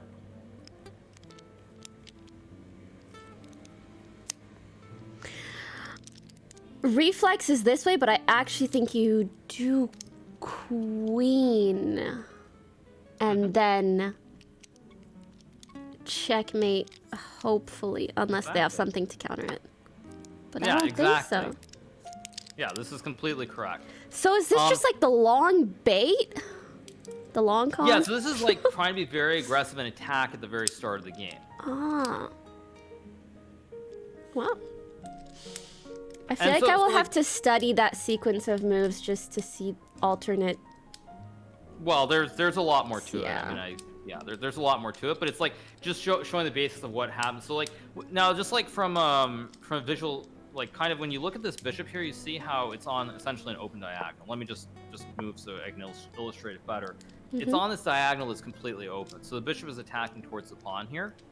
And if you go back to this position, like one of the reasons I pushed this pawn in front of my king was to close this diagonal. So the bishop it's not really attacking anything. There's just this pawn in the way, so you can never really get towards where the king is. So normally, like your opponent, like if your opponent's playing this position, they'll push the pawn first. And the reason is because when they do this move and you push the pawn, they kind of have to move the knight to the sort of the edge of the board. Now let me say I move my knight here. That's very grim. I want to. Yes, but can you figure out why? There's actually a puzzle here that's really good. Or it's like a puzzle solution. Okay. Let me think about it. If I can't think of anything, I'm going to ask for number of moves. Because I find... No, it's one move here. So the knight okay. So this knight is really misplaced here. Is there a good move?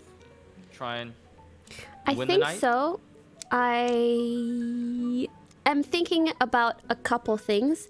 If there's some way that I can move this knight to force you to move something, then I can take the knight for free with my queen.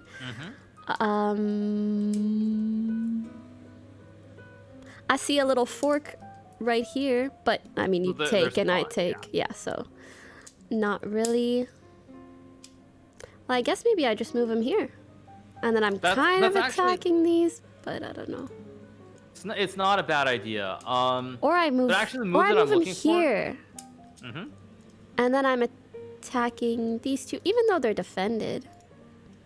Right, that's not bad either. But actually, the correct move is this is important. Like you don't want to do this unless you're trying to attack. But normally you don't want to push a pawn here because you would like to castle your king. But in this case, you're attacking this knight. So it's worth it? Where can the knight go? Only here. And then you capture it. And as the knight goes here, you capture it. So the knight's actually trapped. So that's why if your opponent brings the knight out early, you can push this pawn. And the knight ends up in a lot of trouble here. Ah. Okay, got it. I will try to memorize. I mean, it's not a big deal yet, but like the I think point it's is more just about have a basic setup. Yeah, just when it comes to like bishops, it's very easy to see like they spread out via the diagonals. With knights, I just have to start remembering like the specific spots that they can go, and especially if they come out a little bit early and I have some pieces developed.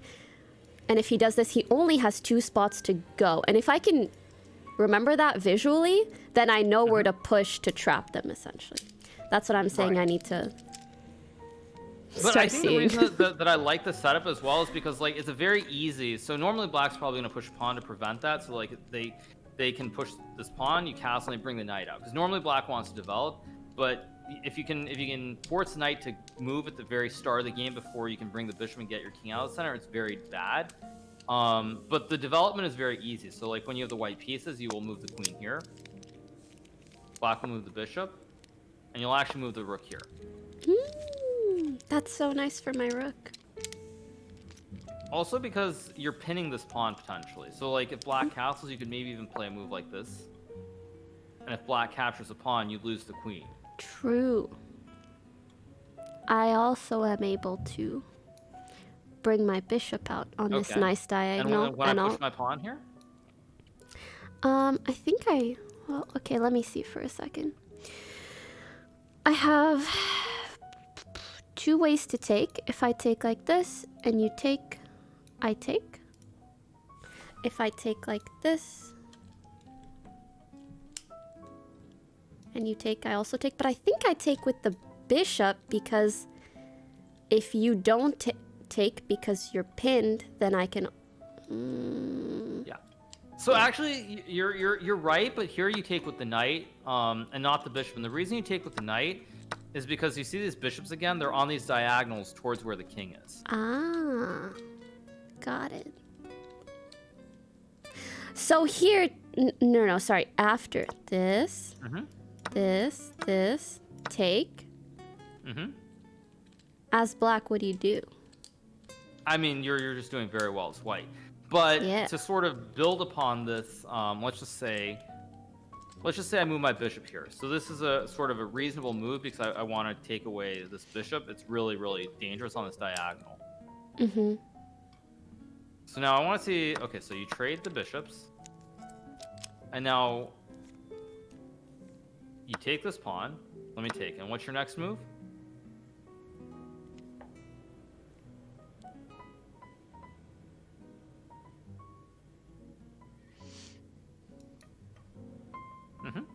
Yeah. And this is a fork. Yep. And so what happens when I move my knight? Nom nom. And when I take? I want to say I take, but I don't know about that. Give me a second to brain. I feel like...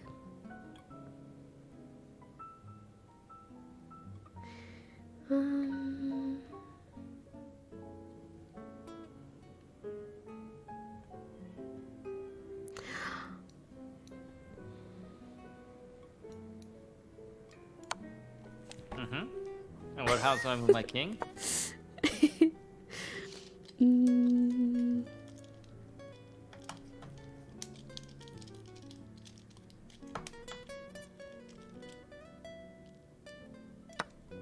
Exactly. And you're just ahead. You're up yes. one knight. Yes. You can't take back. Exactly, because your queen protects your rook. Yeah. Perfect. Absolutely perfect. Yay! That's great. So now for sometimes after a move, I'm doing this, like I'm looking out into the horizon because I'm like, I didn't look at that the whole way through. But yeah. Okay, but I mean, out. you can't really see the whole solution to the end, but it's like your intuition is very, very good. Like in terms of what you think is the right move, like your first instinct is right most of the time. You might, like the order might be slightly off, but generally the move that you come up with is correct. Okay. It is generally very correct. Yay! So like the reasoning behind this opening is that what you play for when you do this opening, is that you basically try to get your king castled. You want to let's say black pushes the pawn. You want to move your bishops out, so you get the bishops, and you want to put your rooks on these 2 squares.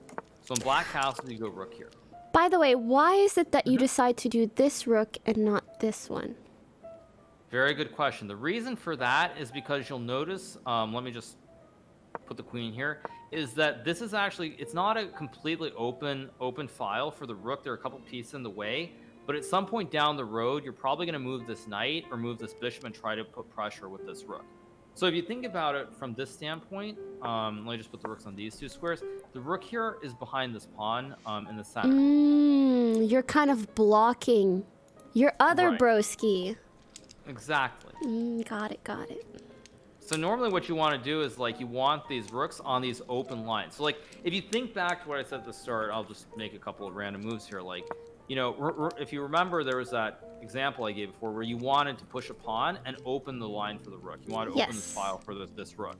So kind of that's the reason that you want to put this rook here so that your rooks, even if it's not completely open, it is still as open. The rooks are really, really placed since there are no pawns sort of in front of this rook, and then this pawn here is under a lot of attack from this rook and this bishop. Okay. So this is very, very good. So I'm trying to think about like what. So also like let's just say your opponent, for example, when you try to gambit the pawns, they're like, no, I don't want to capture the pawn here. You can then try to force your opponent to capture by bringing your knight out, because again, you want to move the bishop's castle, move the queens to these two center squares, right? Yep. So let's just say I ignore it. At some point, you're gonna have to capture. Yeah. So you can recapture. Now you actually get pawns in the center. Quite good for me. Do you not capture here as black? Well, I your know opponent it's can not either accept the gambit advantageous. or not accept it. Ah, I see. So like when you get to like this sort of position, also, let's just say your opponent tries to play in the center, you can close this down. So you see, black is a pawn chain again. Yeah. But this bishop is kind of inside the pawn chain. I don't know what term you want to use for it, but basically it's not like on this square. If it was on this square, attacking the knight would be a lot better than where it's at. Yeah. So this is like really good. And then just like, let me see if I have a game. I think I have a game to illustrate. Like when you get pawns like this, what you want to do is you want to put the bishop on this. Let me just make some moves. Let me get this. You want to put the bishop on this square because it keeps an eye on this diagonal. Wow. So let's say black moves here. Oh, for the inevitable castle. Got it. And now there's this term. It's called the Greek gift. It's where you basically gambit. You give away your bishop, and your opponent thinks it's like a gift. It's for like, free. Yeah, it's like the Trojan horse from 2,000 years ago. But in fact, it's like you actually are. It's really, really good. So what happens when I take the bishop? There's check here. And what happens when I go here? I do this. Wait. I mean, I can see in 2 moves how this would be lovely. I'm trying to see if there's anything that blocks it, but I don't think so, right? Yeah. Nice. It's just completely winning. Checkmate, here. yeah. Checkmate. So now I'm gonna bring my king forward here.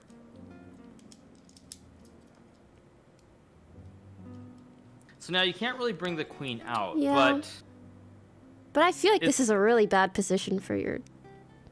It is. So I want to see if you can figure out where to move the queen. Okay.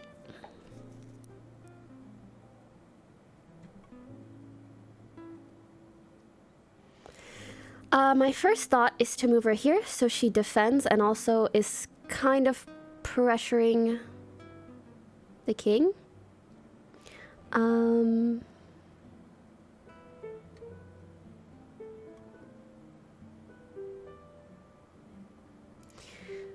I can also move here to block him, but I don't know if that's good. Or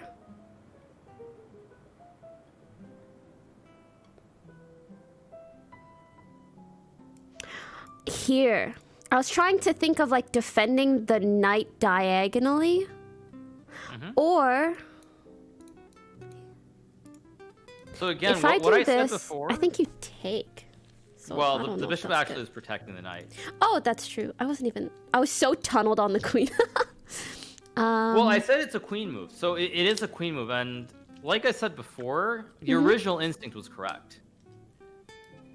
Like, this is the correct move. Oh, okay. Yay! So I'm gonna make a random move, and I want you to find the best discover check, because you see how the king is here and the queen is here? Yep.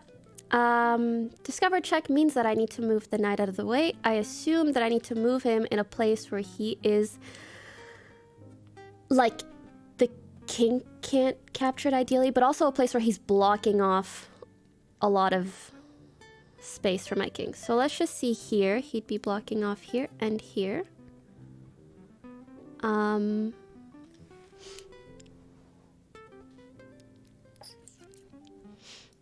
If I go here, he's really only blocking this spot, which is not good.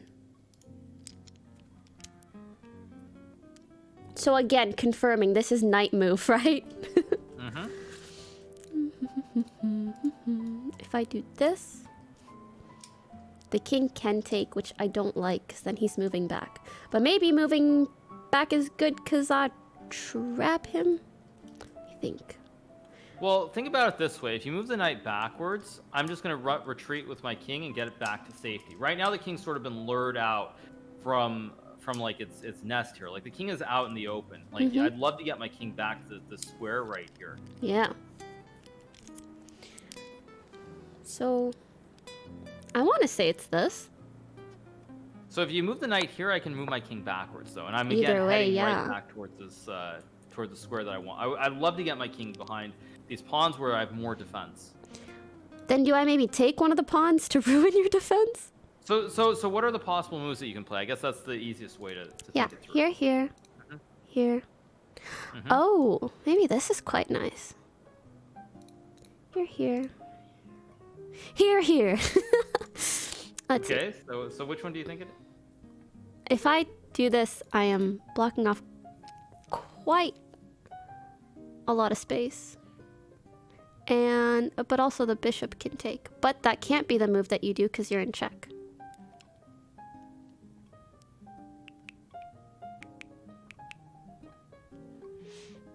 Can we just play it out? Sure, go for it. Okay. Okay. I'm not really sure how I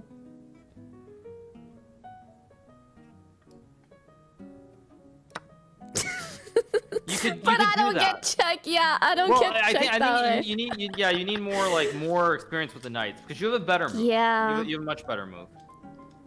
Oh, Close. I don't like that Okay, though. so- Blocks so- my queen. Yeah. So remember when you want to try to create checkmates, normally you need like two pieces sort of in harmony. They're like one guards the other one. Oh. Right. And that's the end of the game. Oh. Okay, yeah, that's something that I need to. You know how you can look up like how to checkmate with this and that. I need to look up how to checkmate with knight and queen. I think in general, like, yeah, you need to do like more with just knights, just with knights. That's it. Just like more with knights. That's all you really need to do. Because like you're seeing, like your first instinct is generally pretty good. Like seeing moving this queen out where it's like it's towards the king. That's like, I mean, already that's like really good instincts of like where you should put the queen. It's like hitting two birds with one stone because you're like creating pressure on the king, but also protecting your piece. Right, so it's like also when you think about this king, like if I move the king out of the way here, you can still play the same thing because now your bishop is attacking the king. True. So this is why, like, when you do this, you're like, for example, let me just make some moves. Like, if you move the knight backwards and my king can get to safety, it's much safer here than it was when it was out in the open because when the king is up here, there are no pieces really that I can bring into the game. Do I not still have checkmate in a couple though? Well, your opponent can push this pawn here. This is the one move that your opponent can play to attack the queen. Oh, sorry. I mean, if your king moves back here and the pawn is still there. Yeah, so I can move the king back. And what's your move here? I want to do this and this. Right, so, okay, so you move here. Let me move my rook over. Then it is not checkmate yet. But is there something else I can do? Okay, I'm so starting- I'll play this move. Try to find a rook lift.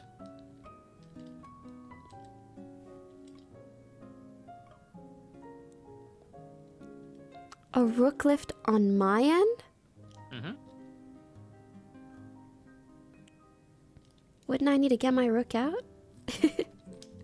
Well, I said try to find a rook lift, so it's actually not. It's not like I'm not trying to trick you. So okay, just play it. Okay, I'm gonna take your pawn. Okay. Well, if you go here though, I can capture Oh, with true. my pawn. So I'd have to go just up here. And what's your next move gonna be if I just play like just some normal move? Then I do this, and then I do this. And then this is blocked, and it's checkmate. Wait, no, it's not, because you can take here. But then I take... Oh, that's a lot of taking. Oh, jeez. So think about this king. Oh, just here. Oh! Wow.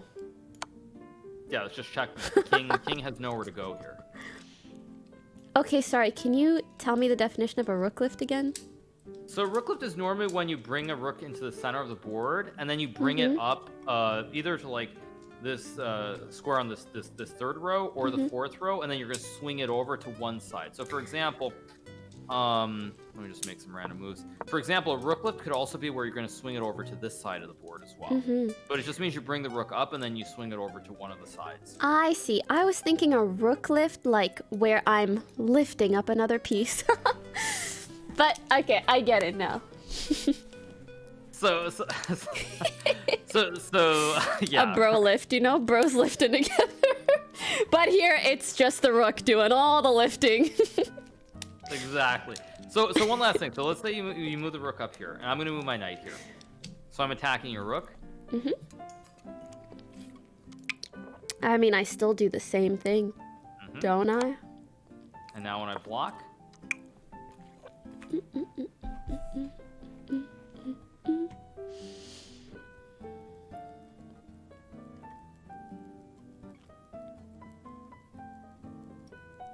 I feel like something along the lines of boom, bam, boom, bam.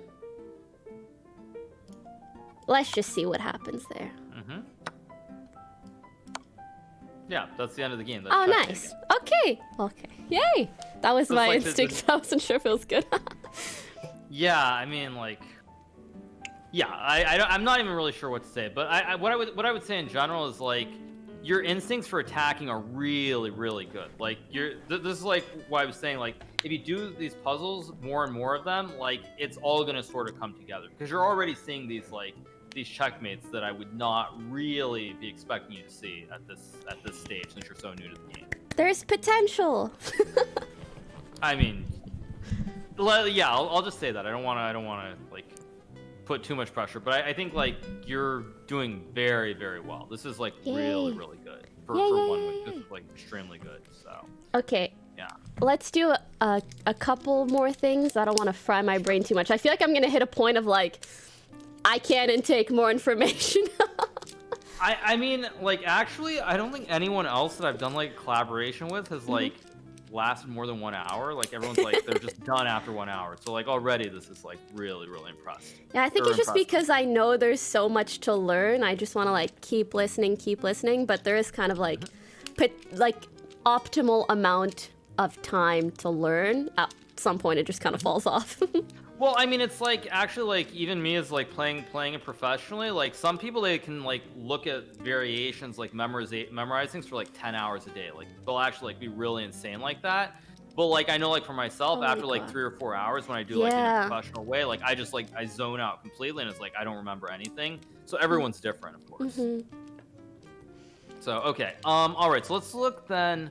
Okay, so just to go through this again, so we just one more time. So if they play this pawn push, which is the Sicilian defense. Not gonna lie, me and openings don't quite remember. Remember, you want to play gambit, so you play in the center right away. Ah, yes. To see if they take. And when they take, yeah, you go here. And when they take, you take. And just more than like the specific moves, what is the optimal development? Where do you want to put how do you want to develop your bishops, your queen, and all your pieces? Do you remember the optimal squares? I'm thinking. You did say something about taking advantage of them opening up this, essentially. So...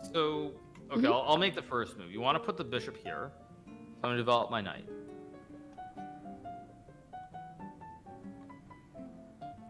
So remember, you want to develop and castle your king. Ah, this? Okay, so I'll push my pawn. I will just develop my knight. And then I think, well, I'm assuming bishop, queen next, or queen and then bishop next. So I wouldn't really worry about the specific order of the moves, but it's just just to remember the squares that you want the pieces on. Do I want my bishop there? He is defended. Right. That's actually not bad. But in this case, what you want to do is, since you've given up a pawn for these open files, you want to put the bishop here. Why is and that? when they move the bishop, where do you want to put your queen? Somewhere up here, I think. Well, it's still in the center, actually, but you just want to move it over one square. And the reason is you want to create a square for a rook so that you can put a lot of pressure towards the pawn and towards the queen. Oh yeah, the open file. Right. And so then once they castle, which rook do you put on the square? This one, so I'm not blocking anything. Right. And so, in this case, I'm actually going to move my queen. I want to see if you can find a way to win this pawn here in the center. Okay. It's attacked by 1. Wow, just 1. I push this, I think. And then I'll just capture the pawn, though. It's just an even trade, 1 pawn for 1 pawn. Ah, so capture without losing anything. In that case,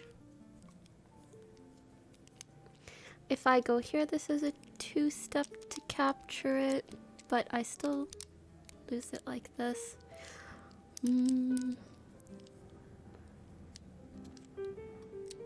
Yeah, this is the correct move. Yeah? Sorry, I was just trying to see how many things are attacking it and whether I win the trade, but I do. Right, because right now I have to move the queen or I lose the queen. So this is actually a type of a fork as well, because you're attacking the queen and the pawn at the same time. And you have like the knight, the bishop, and the rook attacking the pawn, and your opponent has a bishop and a queen defending it. So once you move the queen like here, what would your next move be? Just take. Right, and what happens if I capture? I can also capture, and you can't capture back because then you're trading queen for my rook. Oh. Or, do I capture with my rook? No, I think I capture with my bishop because I can also attack your rook. It's a fork. Well, more than a fork, actually. I lose my queen. Because your rook guards the bishop, and I have no squares for my queen. There are no that's squares. True. So this is just like just winning. It's just completely winning. Completely winning this is sounds actually very nice. Yeah, I mean, what I would say also though is like when you're ahead in material, for example, like let's just say your opponent gives you a queen for like a bishop here. What you try to do is you try to trade off pieces. So right now you control this open file. You can do the bro lift or whatever it's called. But also you can for example, if I push my pawn, you can try to trade off, make these even trades for like knights. Get the knights off the board and then try to trade rooks. So for example, let's say we trade. So I go here, you go here. You can try to just basically trade off all your opponent's force until you just simply have a queen against like a knight or against a bishop. So that's what you want to do when you're way ahead in the game. Just do even trades, because at the end of the day, you'll still be ahead a little bit over his just king, ideally. Right. So like normally, if you're ahead by like a queen for like say a bishop or a knight, I would suggest trying to trade rooks off the board, because if you think about it, after the queen, the rooks are the most powerful important pieces. Yeah. And then the other thing also is, because unlike a certain other Canadian streamer, you actually know how to checkmate with a king and a queen against a king. I watched that VOD. Yeah, so since you actually know how to make that checkmate, it's also like you have this technical knowledge of how to make the checkmate, so you can so like I wouldn't really be worried about like making these exchanges, because you know how to you know how to do these checkmates. Yeah, but again, that's also why I hate trading off my queen, even if it's advantageous. Right. Well, I mean, I think like probably I'll try to think about other openings, but the main thing is like just playing openings that are aggressive where the queens do not come off the board early. I think that's really, really important. Yeah. So, sounds good. All right. Let me think. Do you know how to checkmate with a king and rook against the king or not? King and rook. Against the king. Sort of. I think I could figure it out. It's a little bit like ladder. Yeah, I think I could do that. Okay, Test me. let me. Yeah. Sure, why not? Okay.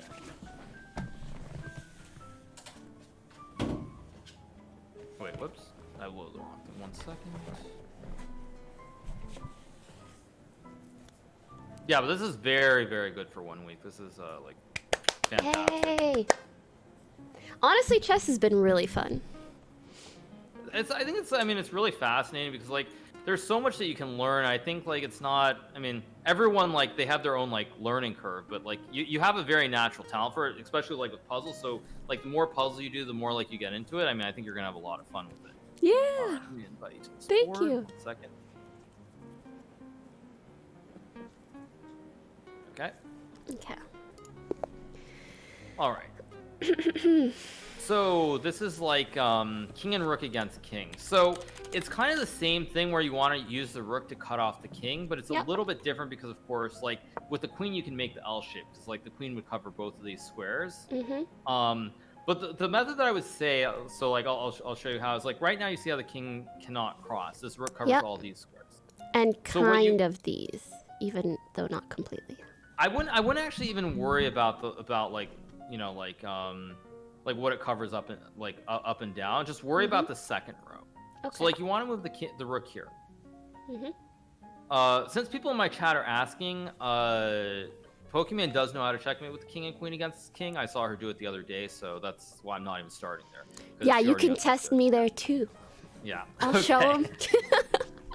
So okay, so like you move the rook here. So like right now, what you would like to do is you're covering all these squares on this the second row, right? The king can never cross. Yep. So if I move my king over here, there's like this opposition of the king's like the king still can't cross. When the king comes here, you can actually now check, and the king can't come forward. So when the king goes back, it's now one row further. It's not just the second row. It's actually you're cutting it off by one more row on this third rank. Yeah, and then I think I just keep doing that, and then I push. Oh, sorry. Go ahead. No, that's fine. Okay, so what's your next move? You play white. So remember, you need the kings like sort of opposite each other like this, so it can't come forward. Right, but now I'll go here. And then okay. I think if I sort of play it out, I will get the hang of it sooner or later.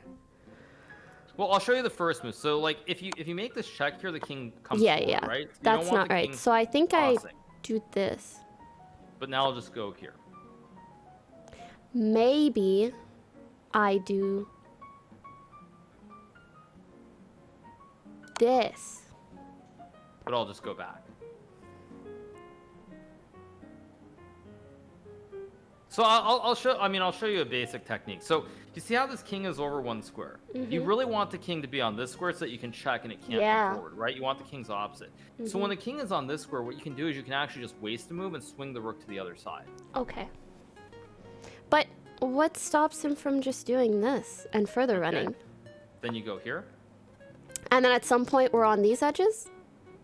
You can do those edges, but I mean, I don't even think you need to really know that. You don't even need to know that concept so much because here you see what happens when the king comes back. Then I push. Right. So now I'm going to move my king here.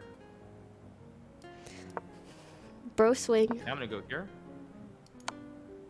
No. Now my king comes forward. Remember, you need the kings to be opposite each other. So I'm going to go here. Swing. And if I go here. Okay, sorry. Could you just visualize for me real quick why you don't go here? I can. If I go here, you just go here. And then if you go there again? You can just go here. And then you're forced to either go here or up yourself, right? Right. So if I go back, you just come here, and again, the king is one row off. Yeah, that was... If I go here, it's the same thing. You make the check because the kings are opposite, so it still can't cross. And then it has to go back another row. Okay. So, okay, I'll go here.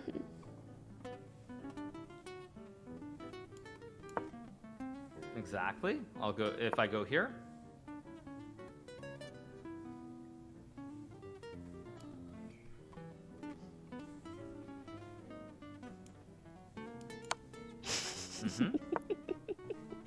I almost didn't see it, I won't lie.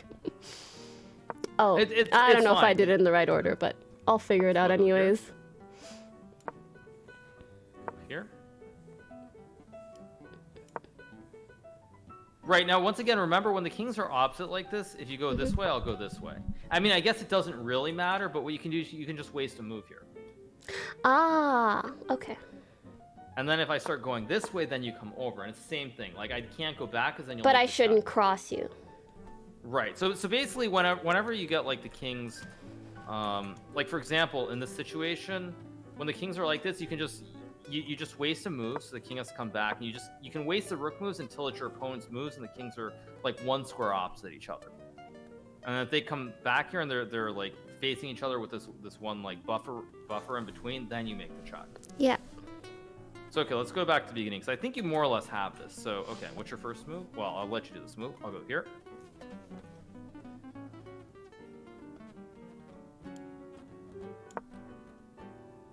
You can do that. Okay, I'll go here. I feel like I need to go through this until I just like. Okay, so what you want to do is move the king over again. Like when the kings are opposite, you always want to when the king comes back, then you can make the check. So if I go here, now I can do this. So I will go here. I go here.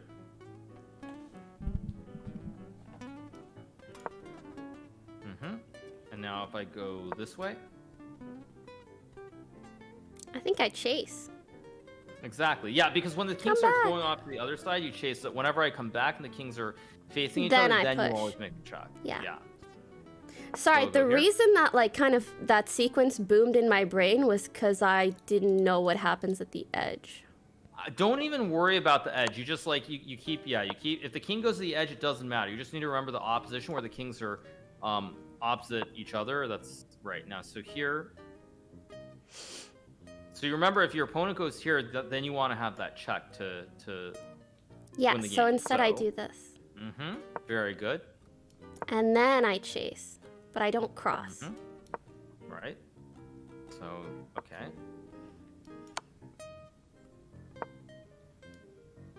By the way, on this move, is it better for me to match you or just go up one?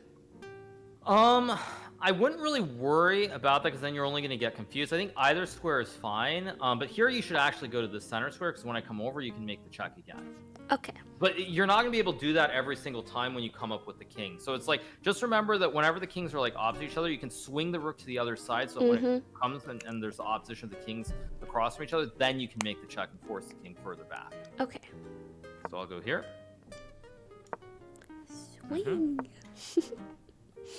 Now remember though, actually it's important when the kings are like, when the king is trying to go to this side, you want it over on this side. But if the king is like over on this side, then you want to check from the opposite side. So whichever way the king is going, you want the rook on the other side. You mean whichever way I want the... So let's say you go rook here. Yeah. You can't really check because like then the king comes forward. So when the king gets over to this side, this is where you can just start burning moves and keep the rook on this far side. Okay. If that makes sense. And vice versa. Let's say you get to this position, for example. Like, you can't check because then the king comes forward. But now you can just waste a move and go over here. And now when the king goes over, you start chasing it again. And whenever it comes back, then you make the check. Okay. Basically, when it's running away from my king, I chase it. If the rook is... Yeah, basically, yes. When it's running... away from my rook, do I swing? Generally, yes. Anyways, play it out. Right. Okay. I feel like, yeah, sometimes I just need to almost like get enough visualization experience of check. Okay, so now I'll go here.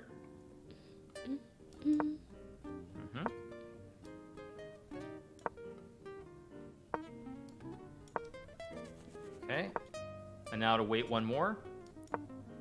Very good. See, I guess the way I saw it was like, what's stopping you from just going back here? Right, because then you just start chasing with your king. Ah, I see. Ah, Okay, so I what's your next see.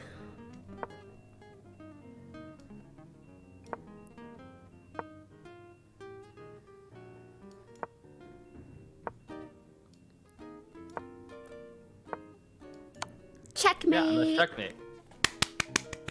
Let's do it one more time. Let's do it Okay. one more time. Let's see it. Okay. Okay. Okay, so it's your move here.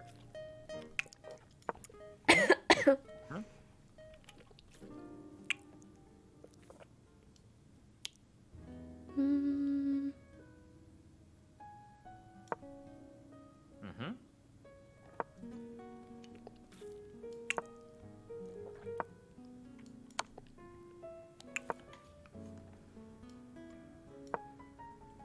All right.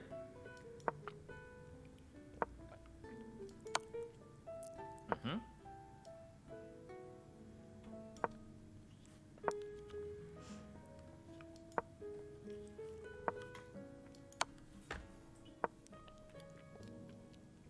Hmm. I'm trying to see if I prefer the square matching or square to one side, you know? Right, exactly. Yeah, but this is like the thing is that if you know this way of making the checkmate, then like it doesn't matter what your opponent does. So like even though Yeah. there technically are quicker ways, it's like it's a forced. As long like, as you set of know moves how to that- do it Yeah. within 50 Right. moves, you're good. Right, and that's why I think it's really, really important. It's just like it doesn't matter like the style points, how many moves it takes, as long as you know how to do it and you're gonna win the position every single time if it gets there. That's what counts. Okay. So you moved. Okay, I'll go here. Go here. Mm-hmm. I don't think I've swung once. So I arbitrarily went to, yeah, exactly. Mm-hmm.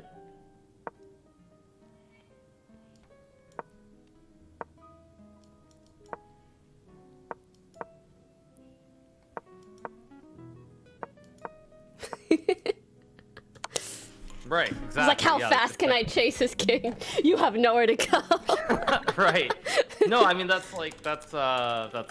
perfect. Yay! Okay, I actually incredible, hadn't yeah. learned this one, so I'm glad I know it now. I did 2 rooks, queen and king, bishop and bishop. I think that's it. When I got to bishop and knight, I was like, oof. Yeah, don't worry about bishop and knight right now. That's like I don't think there's anyone in PogChamps that would even like try to show that to. It's like that's never gonna happen. Just like never gonna happen. So yeah. I think it could be a good drill if I got to the point where I felt confident learning it. Yeah, I mean, Just to That be would able to be visualize amazing. the way that the bishop and knight work.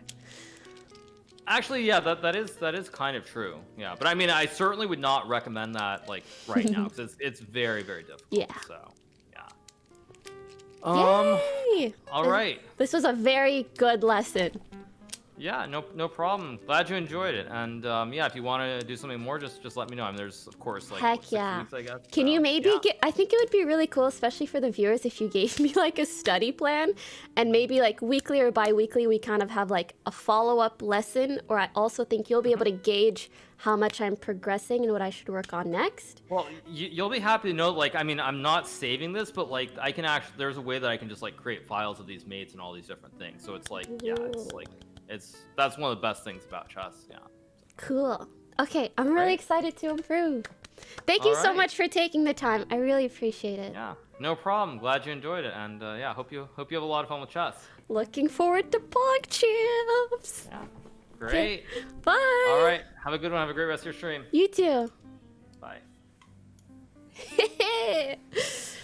Whew! I did it, guys. Wow, that was like 3.5 hours of chess. Oh my god, y'all hear that neck crack, that back crack? Oh my god, those cracks. Did you guys enjoy that? That was... Wow. That was a lot for me, but... Bro, I'm sweating out here. Who is in PogChamps 3? I have no idea, actually. I'm sad to hear Janet's not going to be in it. But either way, I'm very excited. And I'm excited to see how much I can improve. I think I'm just someone who is, I don't know, I'm very driven by improvement.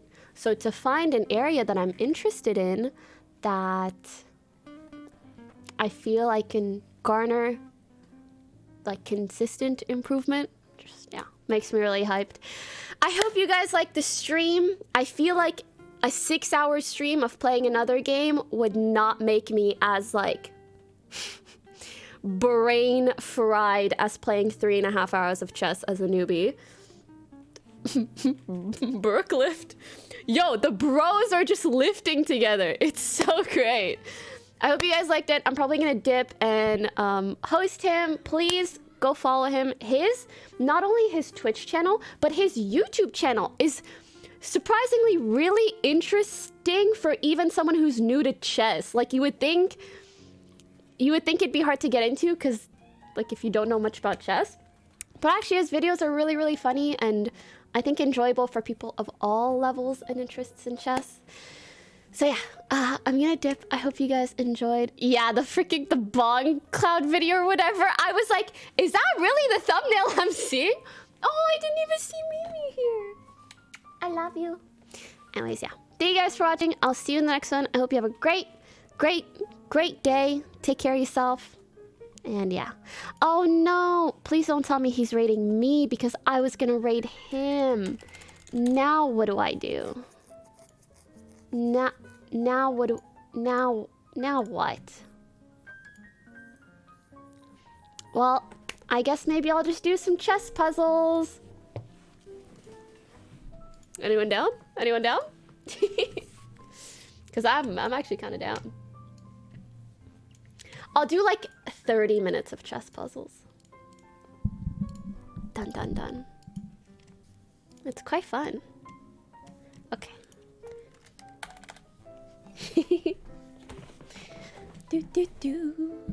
Also, it's funny like when I start streaming and then halfway through the stream the lighting is just completely different because the sun has completely set. So you have straight hair? I mean, not naturally, but yeah, this is the first time I've straightened it in a long time. Not end of stream. I mean, that's the thing. I thought like, wow, my brain is kind of fried from all this chess. I should host him because I'm sure he's gonna play chess for like 3 more hours.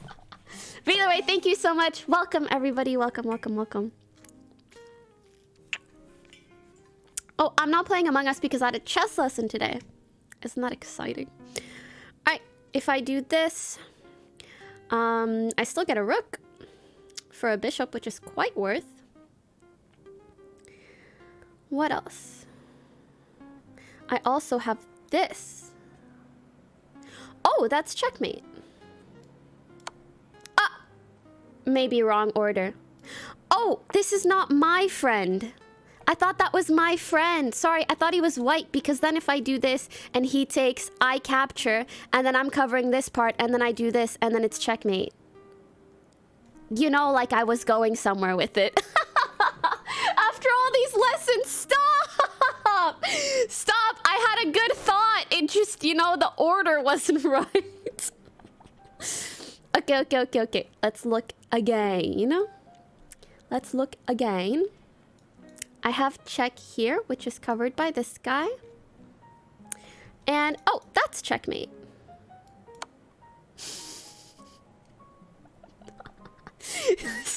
Listen. Listen. If this guy was just the other color, I said this earlier, I found the most difficult thing about puzzles is actually just that the colors keep swapping and it messes with my brain. But that, you know, that was first try. That was first try.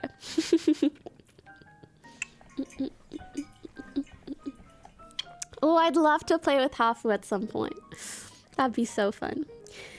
All right, so I think a good thing to note in this puzzle here is that my pawn is putting pressure on these 2 pieces. And also that it's supported by my bishop. And also, if I take this this knight here, I have a queen. That's nice. And then if I move my queen here, then that's check.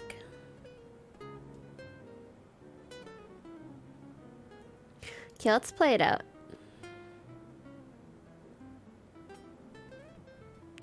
If I... Also, I have a rook here. Sorry, I feel like I should emote only. I want you guys to know when I do puzzles, I do not look at chat.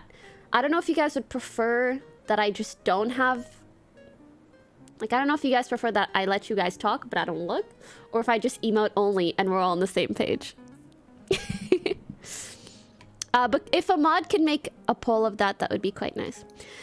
So let's see, I do this. Queen. I know his queen is gonna wanna... His queen can't capture. If she does this, I take. If she does this, I just move and checkmate. Okay, hold on. Am I missing something? Yes!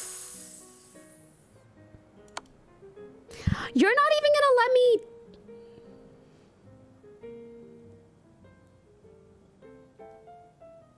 Oh, that's already... Ah. Yes, it's elementary.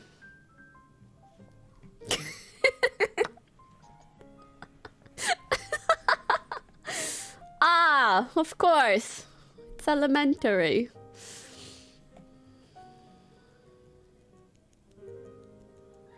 If I could...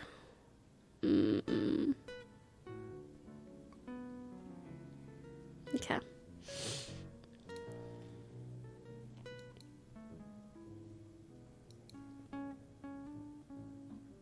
Thoughts? Thoughts, everybody? Thoughts? Let me think that one through again. If I do this, can anything capture? Nope. I'm checking him. Can something block? Yep, this. But he can't take back because I have my queen here. So... Oh, what? Why am I... Okay, sorry. My brain's fucking actually booming. I think... Don't do this. Don't. Stupid misclick. Okay.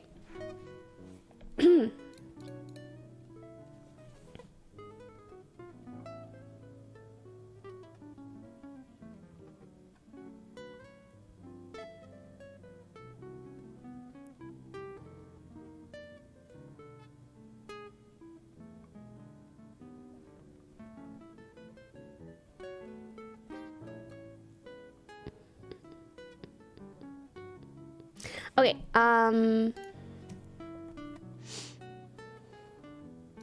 if I do this, he takes. That's not it. If I do this... Oh, I think that's just...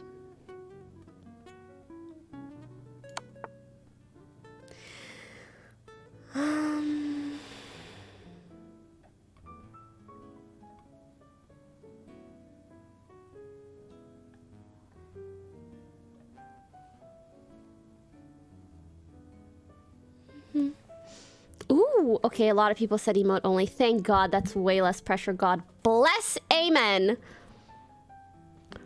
When did I ever think my, you know, my bishop could do that? That's a little troll. Okay. I think I have to capture.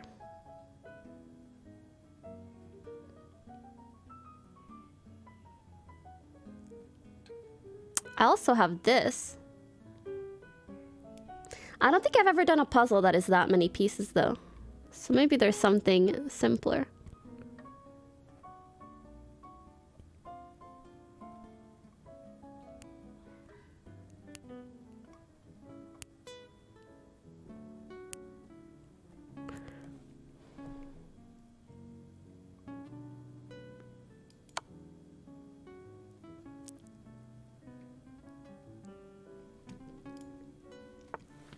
Ow.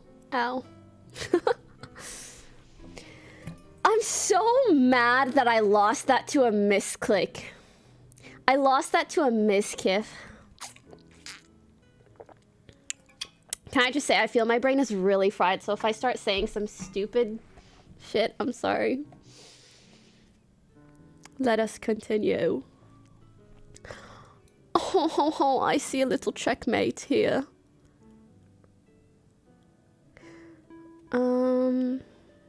She can't block. He can't block.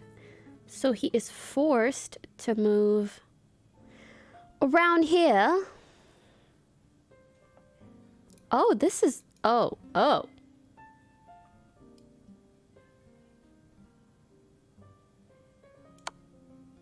Oh no. When it looked so easy, but it was not. Alright, let me look at it again.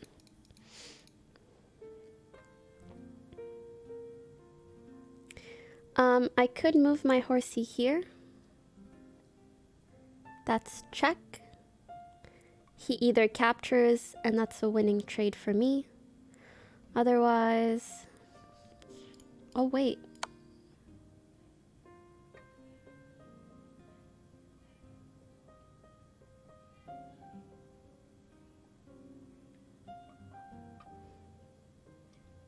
My knight and other piece interaction knowledge, that of a kindergartner.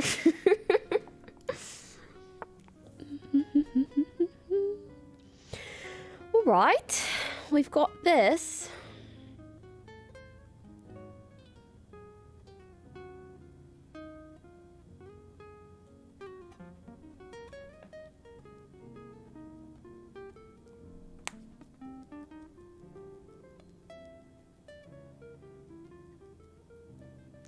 If I feel like this is like the trickier side. So if I did this, he has to move here. I move down. He'd have to move here. Wait. Down. And if I move... I can't move further down because it's... Wait.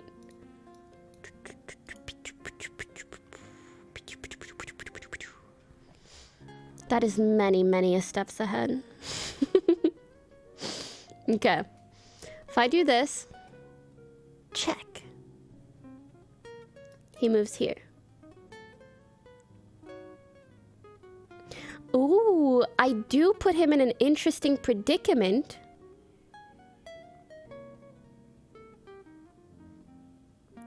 Where I move here. If he moves here, I can take...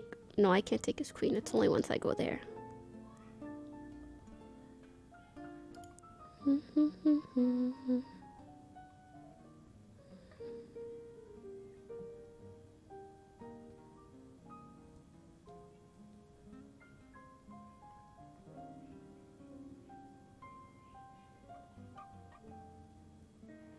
I keep looking here and just none of it looks right. If I do this, that's stalemate, right? I had a lot of trouble with those. I kept being like, okay, I'm attacking this square and this, and I'm attacking this square. It's checkmate. And then I'd do a move and I'd be like, I'm not attacking the... Oh, yeah, forgot about that.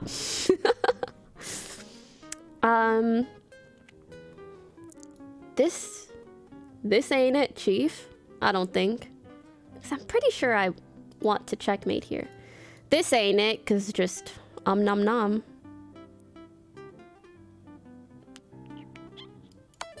Yes!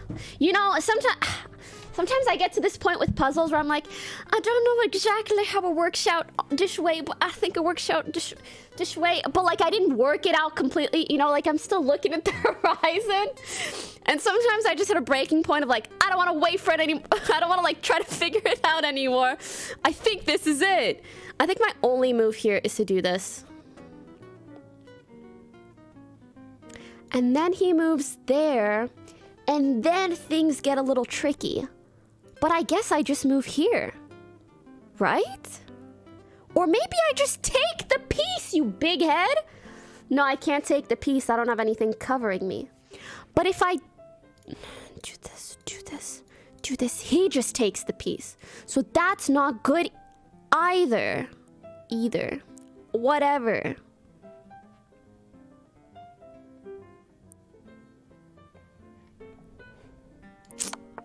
Yes! See, I don't know how it works out from here, but I think it does.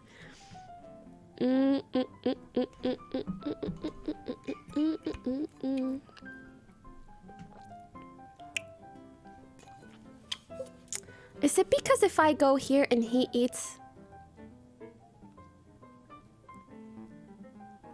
Wait. I'm looking at it the wrong way. Am I? Oh, the board flips. They hurt my brain.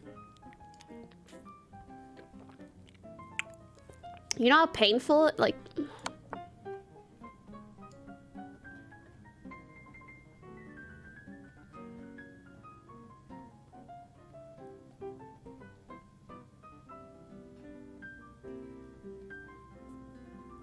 I want to say I do this because I am feeling a fork coming on.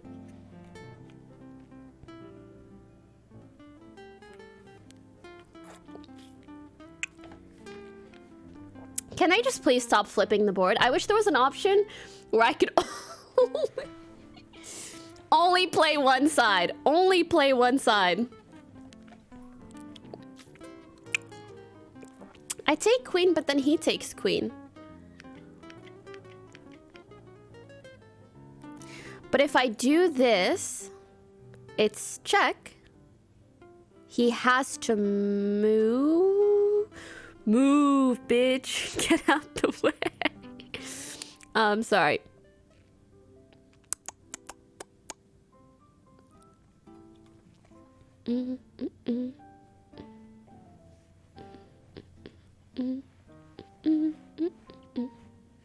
I haven't made the decision yet. I'm still pondering.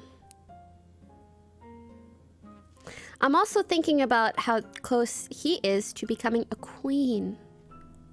Milady?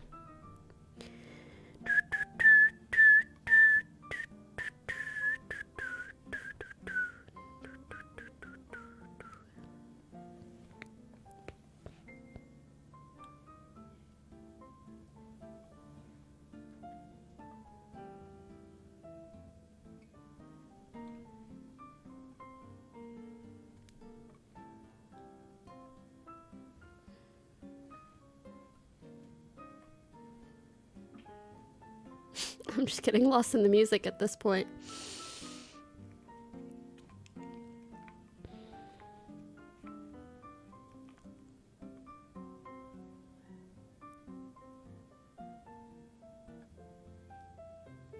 Do I move my king? No, because then I lose my queen. Okay, well, it's been decided I must move the queen.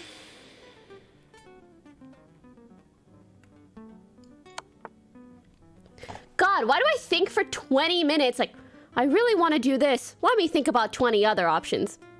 Ah, fuck it. Let me do what I was thinking in the first place. Like, okay then. I think, and I might be wrong, I could do this, start moving my pawn up afterwards. But also, is there... I actually think that's my only option. I was trying to think, is there... No, this is the spot. Wait, that's not the spot. I just get eaten. Nope, nope, nope, nope, nope, nope, nope, nope. This is like a forky, but I'm not defended, so it's not. I'm gonna whack. You had me do all that thinking just so I could have one pawn. Really? Really now? Really now? I'm out here on the 5th dimensional plane trying to achieve checkmate. You made me do all that for one pawn. Unbelievable. All right. Bro, first... the other day, I did a puzzle thinking his queen was his king. But it's because she was in the spot where the king usually is, you know? And the king was just, I don't even know where he was. He was on vacation in my eyes. I was like... Anyways. All right. What am I looking for here? Let's see. I've got 2 friends attacking this. The king is quite tucked away. But if I gain this square, is quite important. It leads towards... you know what I'm saying? So... let's math it out, shall we? Oh shit, he's a... oh, that's... oh no. Oh no. Oh no. Oh. Oh. Oh. Oh. I could do this. Maybe there's a better option.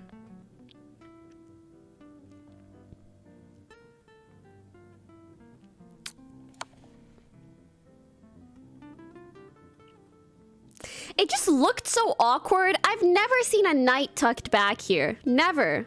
Never, ever, ever.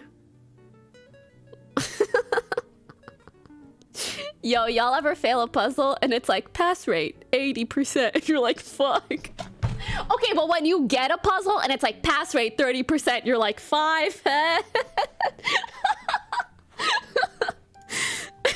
You know, you get a bit of both. All right.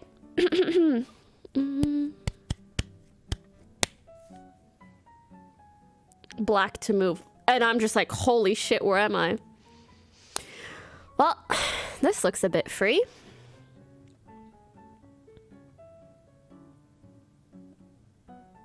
Cash money.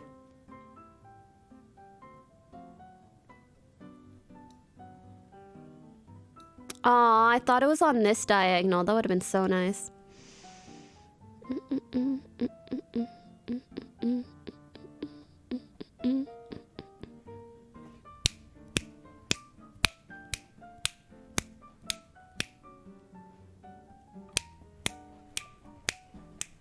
Sorry.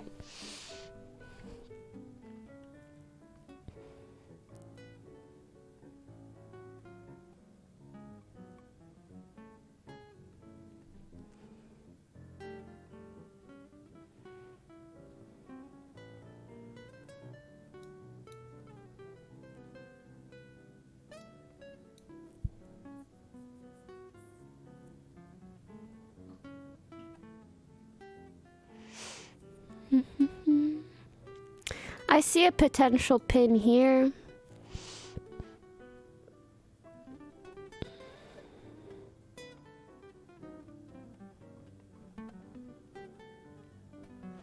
Oh, I see my queen is actually defending my knight.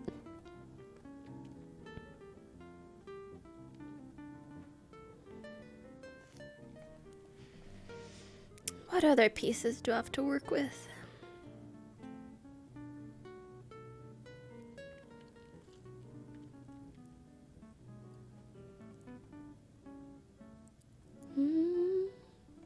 Oh my god, that part of the song. Ooh, when it ends like that. Damn, bitch. Okay.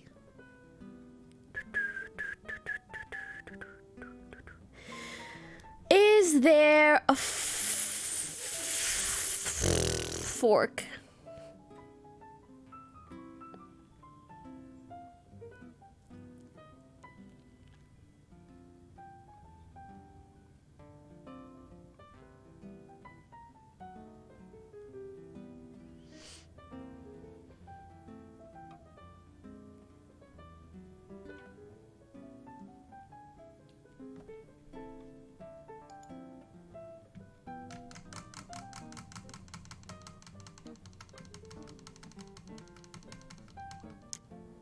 Can you go away?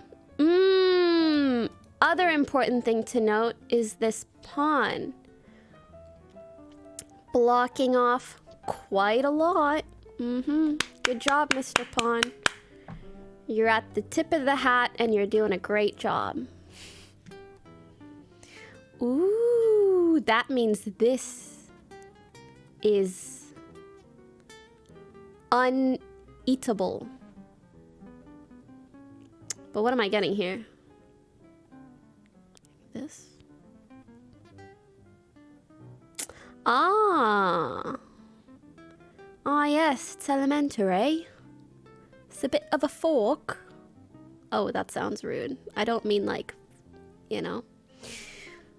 But also I can just go for the rook, which is like more in points. But is that really it? Is that really it, MrChess.com?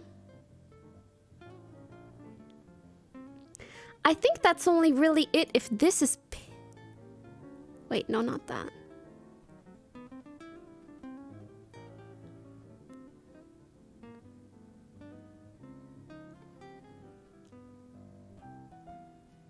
I badly want to say that's it. Oh, wait. After he takes, I take the... Please tell me this is right. Huh? Listen, I thought he was gonna take and then I got a rook for free, you know? But he's a bit smarter. But not smarter than me! Okay, let me figure this out. Hold up.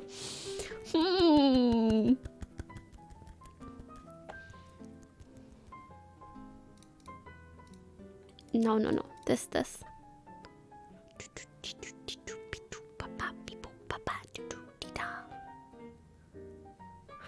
I have a check here.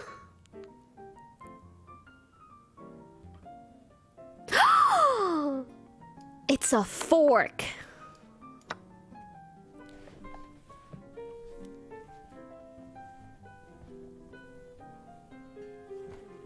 Thank you. Thank you very much.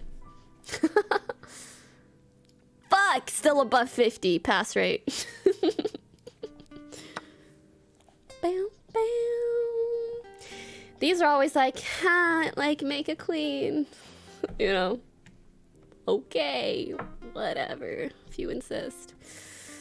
Let me see. Probably something like this. Like this. What does he even do here?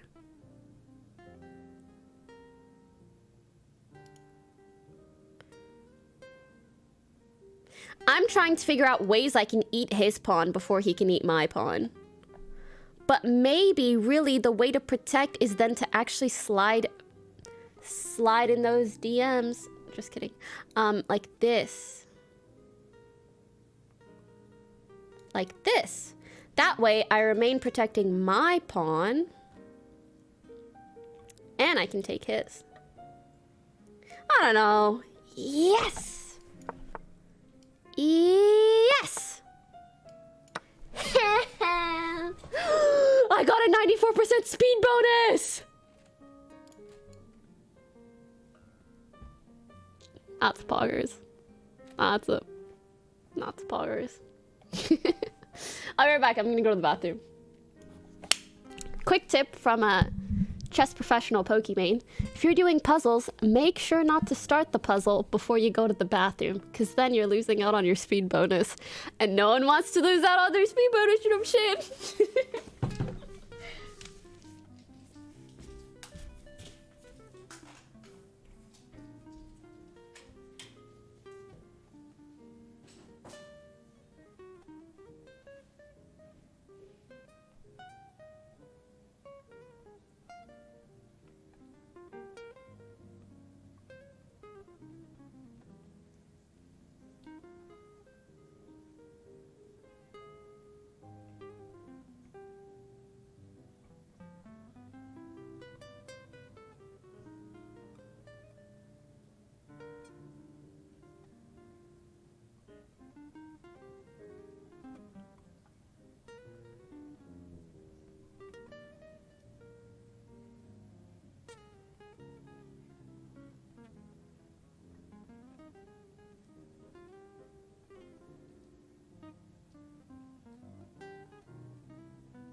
Hello, hello. I should eat. Whatever. Cage us. Not gonna lie, I kind of like cageless chat. When doing tactics, do your CCTs right away. Look at all checks, then captures, then threats. Ooh, CCTs. I think I heard of another acronym like that. It's kind of all the same. You look so good. Bye. Thank you. I wanted... Okay, I'm not gonna lie to you guys. Every time I play chess, and probably every day of the tournament, to me, is but an opportunity to dress like what I imagine Beth Harmon would wear in this day and age. So yeah. It's so fun to like just let me cosplay, one could say. She's not even fucking British. Was she British? I don't even know. She wasn't. She was in the US. All I'm saying is don't hold it against me when I show up looking like a librarian. Let me live. Let me live my best life. What is... Okay, this is what I mean. This is what I... Like, when they give you a board like this, you would just be like, why the fuck is your knight, like... Oh, sorry, your knight. Why is your king on my side of the board, ma'am? It would make way more sense for this to be the king and this to be the queen, if anything. Anyways. We see we are quite close to... checkmate. All we need... What color am I again? Yeah, no, seriously. What?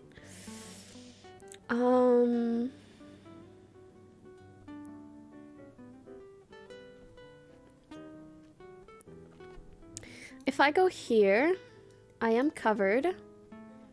But I believe he can just go here. So what is something else I can do? If I go here... Oh. He can't go here. He can go here, though.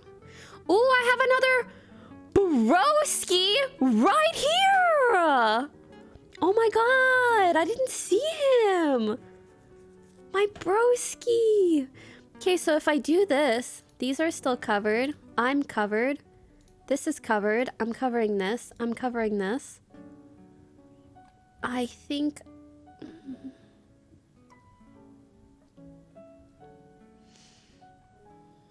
I'm not covering this, but I'd be forcing him there, which I think is good.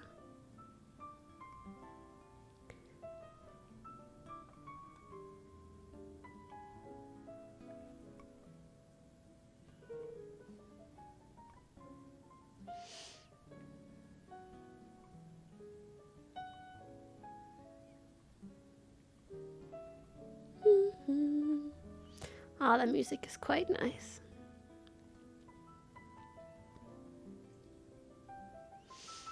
And then if he did go there...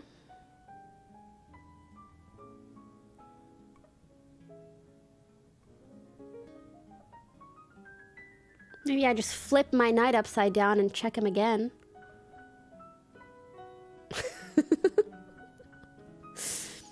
No, I can't, because my rook would be there. Bro, sometimes trying to imagine the way the knight moves makes me feel like I'm thinking upside down. It's just, it's a lot. Is there something simpler? Oh! Ah, E, O, U. If I do this, I'm covered also. But then he decides which way to go. If I was Mr. Black King, which way would I go? Dude, by the way, what the fuck is this bishop doing here? Like, I'm defending my king so that when he dies, I'm gonna capture the piece after. Don't worry, Mr. King, I have your back.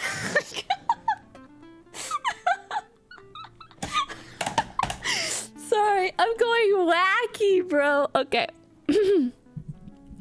I want to see some sort of like a ladder. Okay. Oh, actually, if I do this, okay, if I do this and he goes here, I go here, check. Mate. Checkmate. Check. Mate.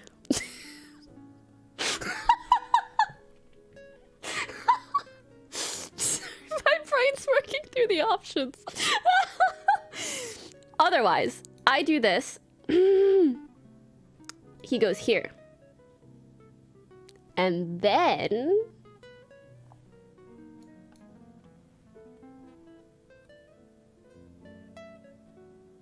And then things just get awkward.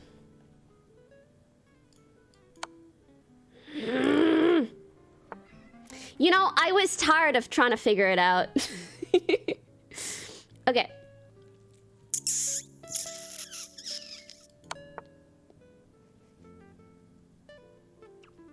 Wait! That's what I meant to do! Wait, no, it wasn't. That was the second... That was the first option I thought of, I think. Anyways. I need to make sure... I need to make sure that I'm giving him room to breathe here, because otherwise it'll be stalemate. So whatever I do next has to be... Preferably checkmate, but at least check. Now, let's imagine it from this position. I still block this, I still block this, I still block this, I still block this. I still block this. So I'd be forcing him here.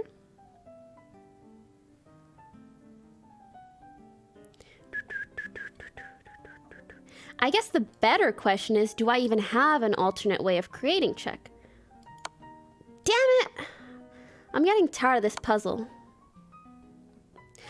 Oh!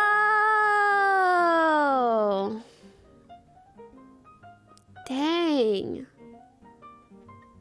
It's because I'm still not good with my night visualizations. I'm really not.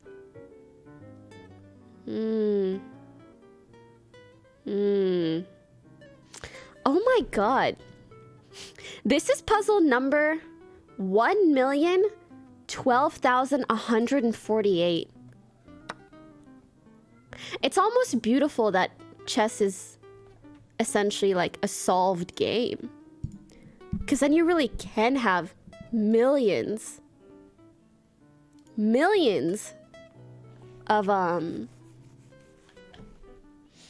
puzzles. And they're just all computer generated for our endless entertainment.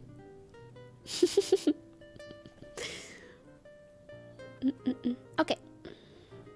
This is quite nice. I'd love to get my queen over there. But can I? Well, I could check. And then what are you gonna do? Go there? Nope. And then, can you block? Aw, sorry, Mimi wants to go outside. Oh! Oh my god, sorry, I thought it was a bug, but it's not, it's just a fluff. I feel like I saw this literally today.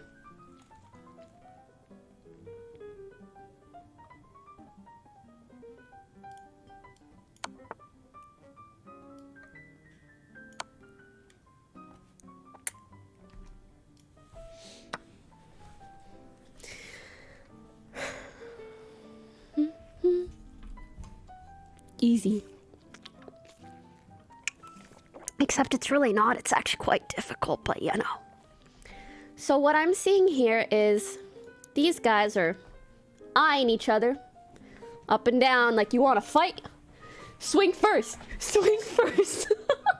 Swing first, Mr. Bishop. No, you swing first, Mr. Bishop. And I also see that if the queen takes after I take... Wait, also I can just do this. Is there a block to this? He has to go there. Sorry, the reason I was looking at this is because if the queen takes, she's no longer defending the king. Which is quite nice for me. And so I feel like in situations like this, sometimes there's like an obvious thing to do, which here might be doing this. But maybe that's not what you know, puzzles work like that sometimes.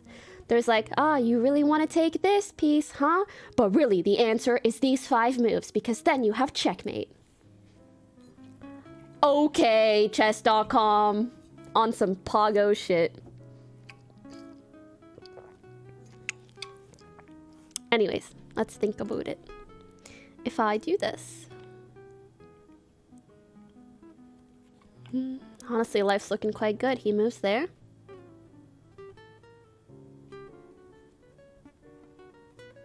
I take. Where is this bad? Where is this bad? This must be bad somewhere.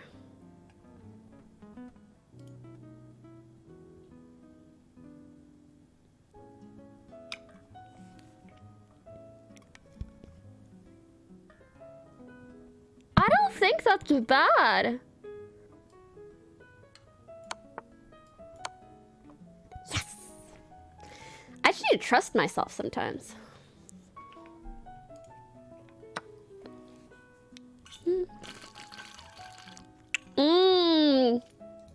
He has some fluff.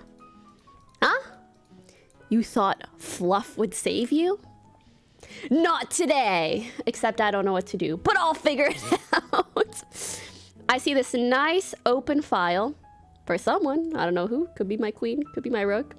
Could be no one. I also see that for some reason, there's some free real estate here. Oh, it's not that free.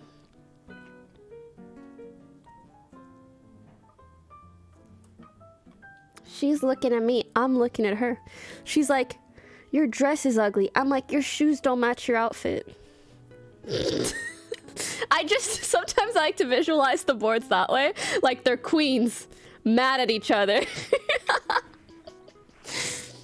Let's see. I either need to handle this situation or I need to create check to force this king to move. Now, I don't see a way to handle this situation. So...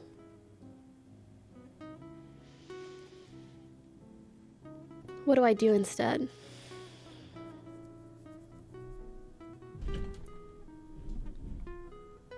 You know what's weird? I'm looking at this guy and I'm thinking we're kind of at a not literal stalemate, but I'm like, if you take, it's not favorable. If I take, it's not favorable for me.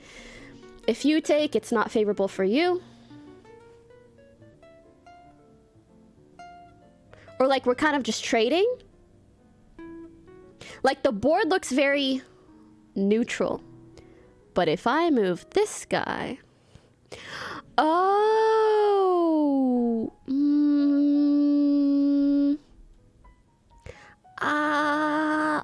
my brain is just trying very hard here. Brain is trying very, very hard. I feel like it's got something to do with him, though. Don't worry, I ain't forgetting about you, Mr. Pawn. Here, let me move this here. Yes, Mimi, my lady, my queen.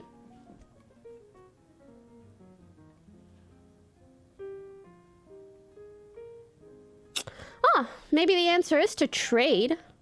He takes. I start moving up to just create another queen. And if he even attempts to take, I take. Oh, but it's quite elementary. Nice. Nice. Huge. Big. Pog. Okay. I see there's a whole lot going on here. Maybe want to relax a little.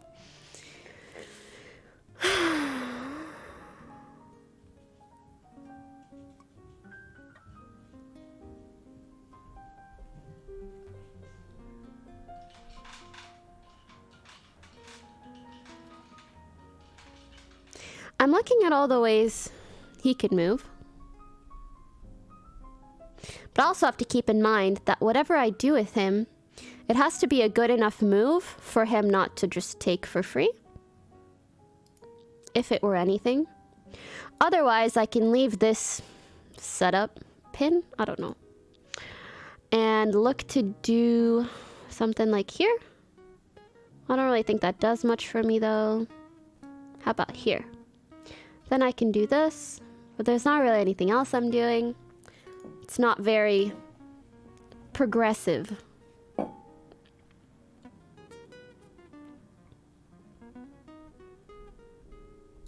If I do this, I'm threatening his rook.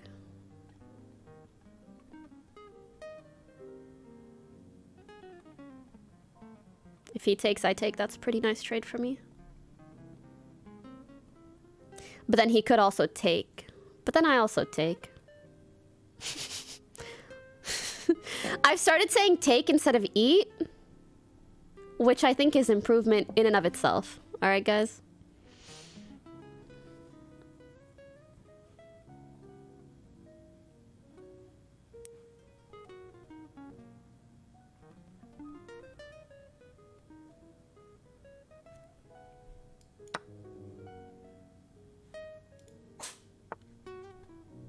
Not gonna lie, I was being impatient there, and that's rude. That's very rude of me. Alright, hit me up. Really? No. Now what? Oh, they move backwards! If you notice a trend with the puzzles that I int, all got something to do with knights. Alright? Fuck you, knights. Just kidding. You guys are cool guys. I just don't understand you, you know? What are you doing? What do you mean? What do you mean exactly? You know? Could you explain? Okay, right here I see that I could move this because it's defended. What else do I see? Open your eyes wider. Oh, m'lady. I see I have a nice little lady here.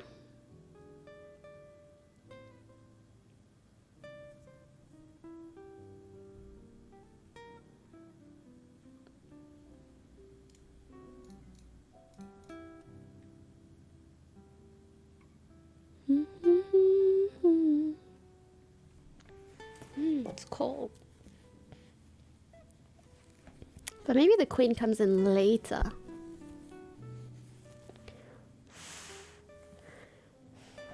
I also have a bishop who can slide in here as needed.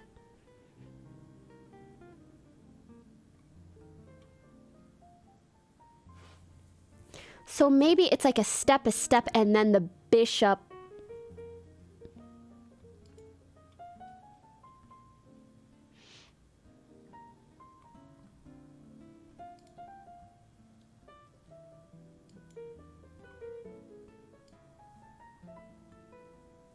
Why are you here, bro?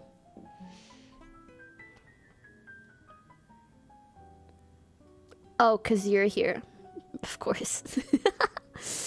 Maybe there is a fork I can create with my queen. It can't be with my bishop because my bishop's on a green square.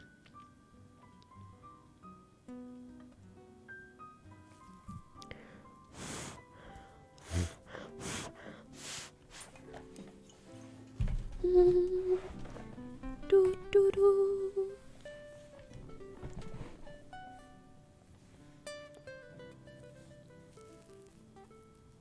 I could do this, but also this guy's protected. He's kind of protected. So I don't know if it's that. Oh, if I go here, sort of.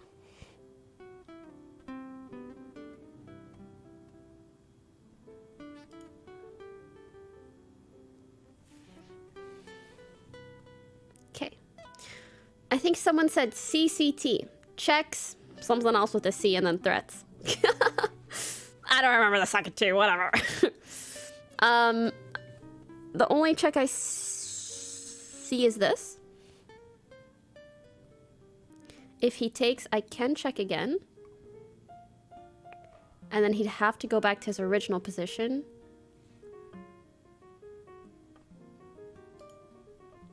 No, there's something else, bro.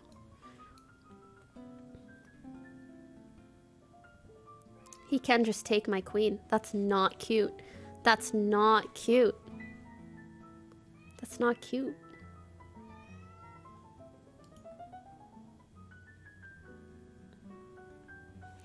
Ow. I've lost it. My brain's getting tired.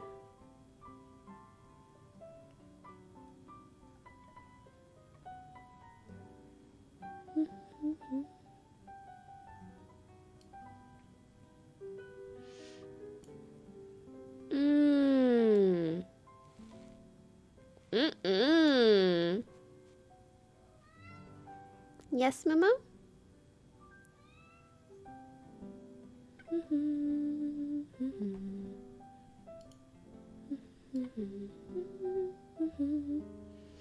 Oh, sorry, I mean this. I feel like this is very restricting. But I don't see it soon TM leading to checkmate, so...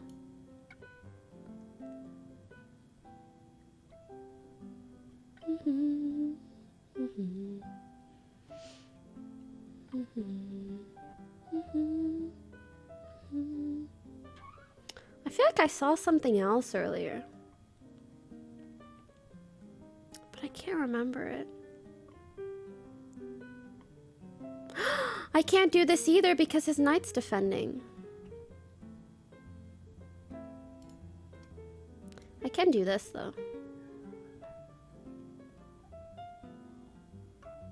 Is there a further? No. I was gonna look here, but that's not possible either. Oh my god, big head!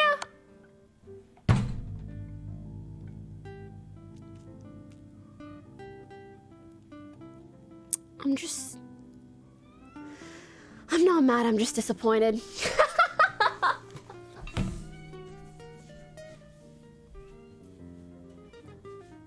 I get it. You want me in? I got you.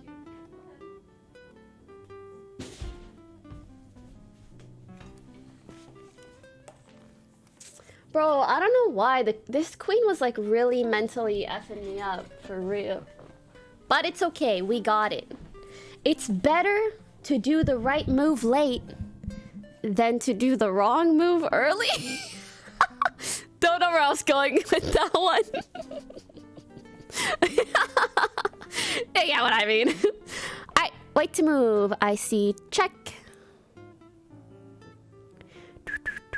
And then he moves here. And then I can do this, check again. And then he goes, well, now what?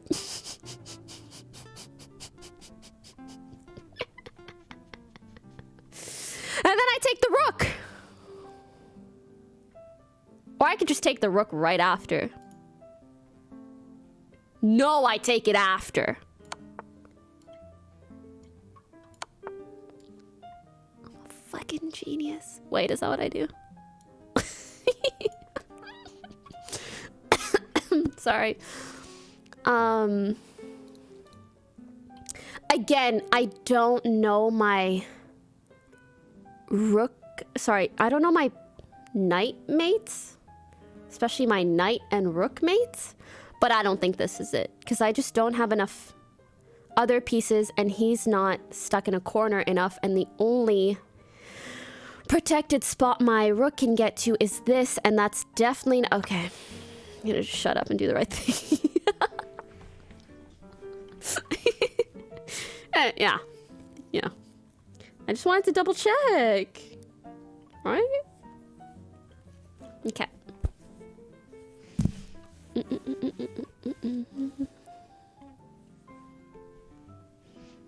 I see this cute little spot that is check. And if he takes, that's a favorable trade. Otherwise, he goes down here. And then I can take something else. Oh no! This is the spot. No, it's not. Can I fork them? Yes! Yes. That is the fork. Excuse me, sir. Yes. I'm like trying to look out into the horizon.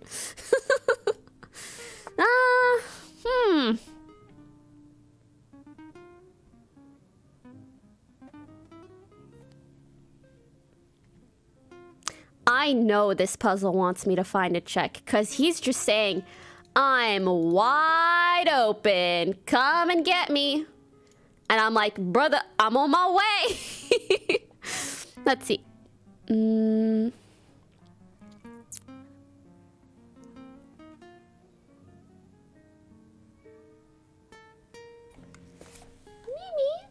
My cat sounds sad. She's like, Mommy, you're doing too many puzzles. Hang out with me.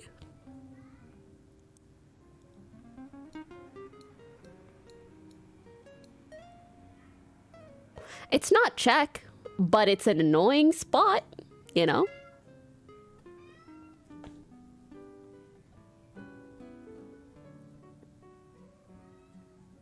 Mimi!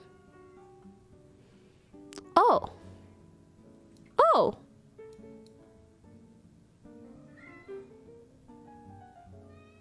Now what?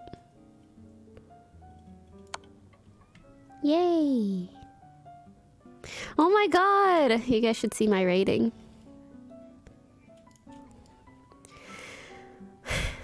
You know, it's kind of like life. Sometimes things bring you down, but if you keep going and if you never give up, over time, you're slowly getting better. As long as you get up every time you fall. Oh shit, don't look here. As long as you get up every time you fall, you'll always be heading upwards. Something like that, man. I'm a streamer, not a life coach. You get what I mean. White to move. Well, this is very close to being awkward because I don't like that. And his queen's like, bro, I'm on my way. This is not an arrow. It's this. But luckily, oh god. Luckily for white, I'm an expert of sorts. And I am sure to get checkmate or something. Damn, this is looking kind of tough. If I do this, he goes here. I could do this again and I'm forcing him back. Oh, I think that's checkmate.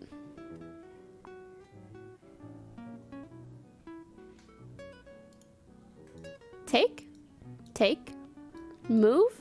Can't go, can't go, can't go, can't go.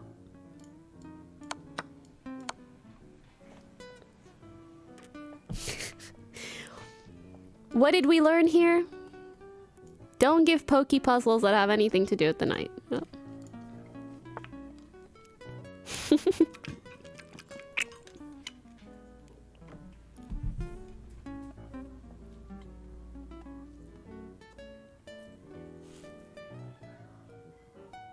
Sorry, I'm trying to listen and see if Mimi's meowing. Okay, what's next?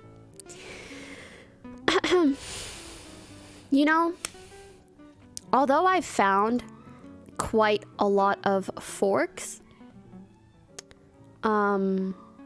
with knights, I don't, off the top of my head, know all the specific spots that are really good forks, and that's something that I should keep in mind. It just looks so different all the time, bro. Like, how did my knight end up here? Like, why is he here, bro? Shouldn't my knight be like, I don't know, like there? I don't know, man. Anyways.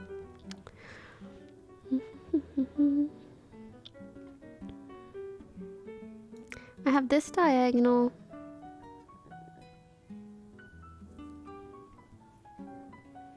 I don't really have places. Oh, wait. Oh, I'm blocked.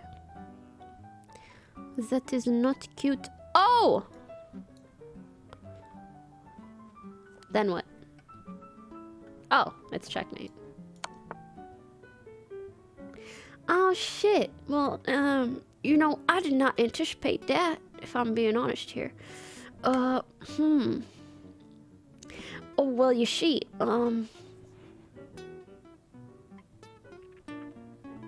well, you see,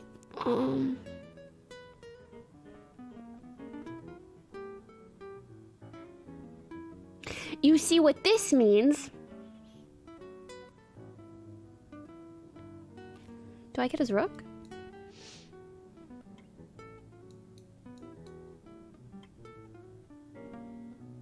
I guess that's what that means.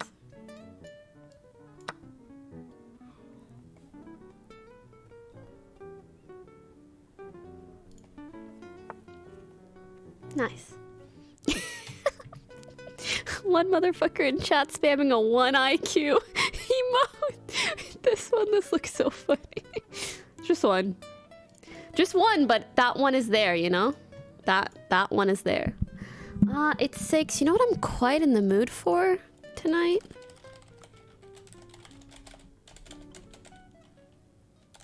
Some Valo. Maybe. Alright, black to move. Which side of the fucking board am I? I'm this side. I'm always going up. I'm going up. Just like in life and just like my stonks on my puzzles, I'm always going up. But when you're like this, it just looks so confusing. Like everything looks like it's on the wrong side of everything. I think this is definitely one of those don't let them queen, but you want a queen type of things.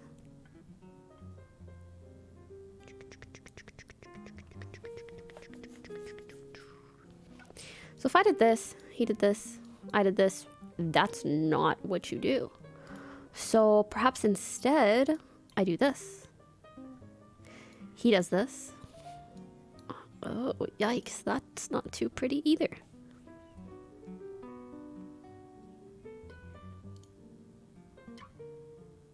Wait, he's not going this way. Do you see why my brain's just like, not, I eat this way, he's eating this way. Got it. Got it. Got it.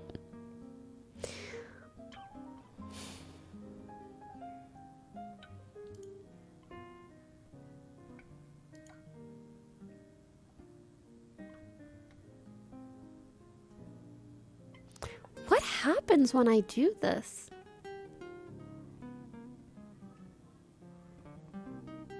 He takes and then he's checking me?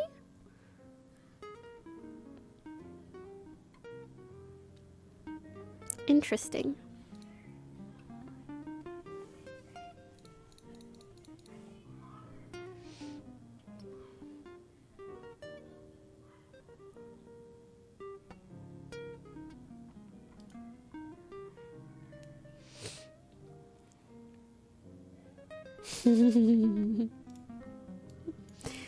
Takes. Takes.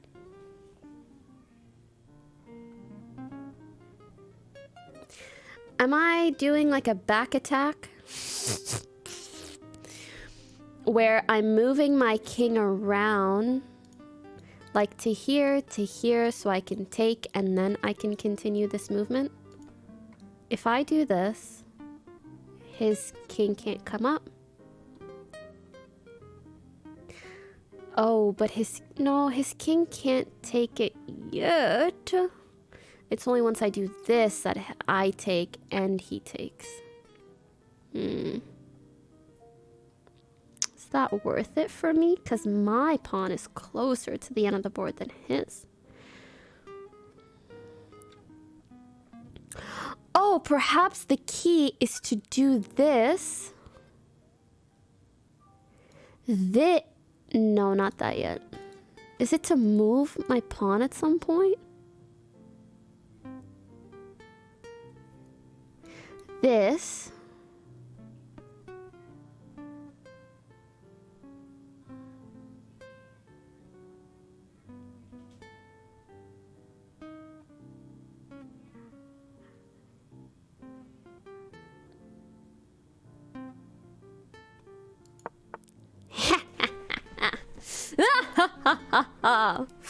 I was acting like he's just gonna stay here the whole time, but his king has to move.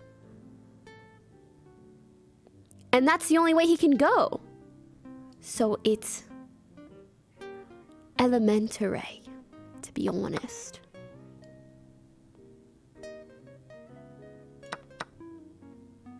Oh my god, bro, stop eating. Kind of rude.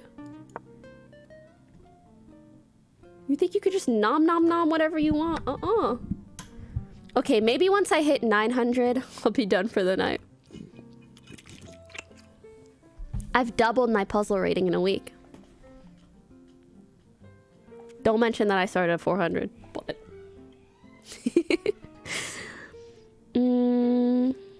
I see this lovely diagonal that lines up with these diagonals.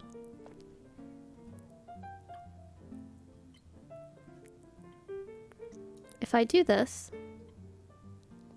he's forced to move here. I do this. Checkmate, baby. I think, hold on, let me think about it.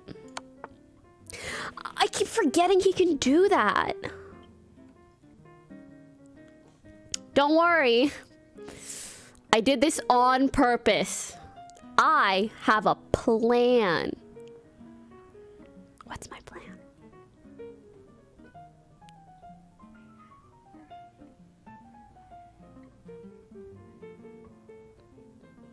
Don't worry. I have a plan.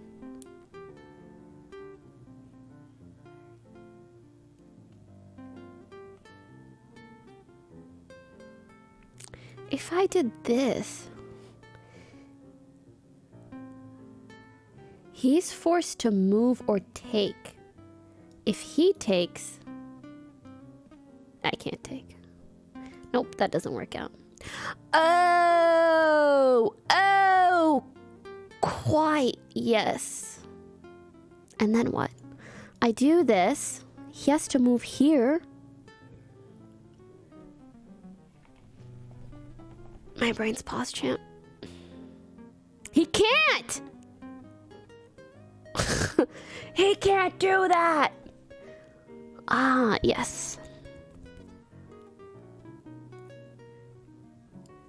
Free money?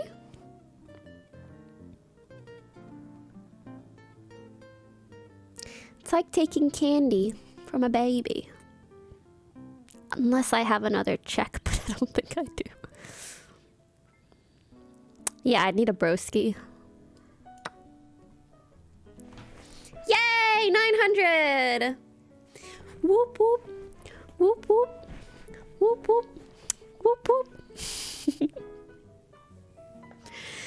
But what if I wanted to hit 1,000? No, that's so far. That's actually so many puzzles. Think about it. 5, that's like 20 in a row. That's a lot.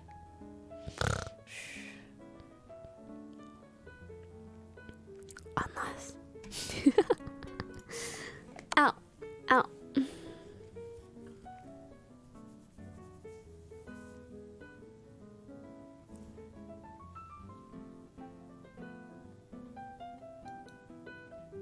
I can't move this because this is blocking. I can't move this because technically that is still blocking.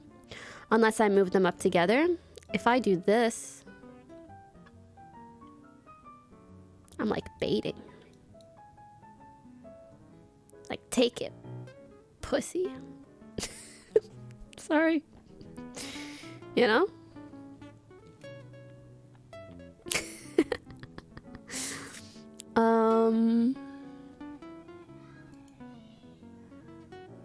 But I'm not looking at the whole board yet.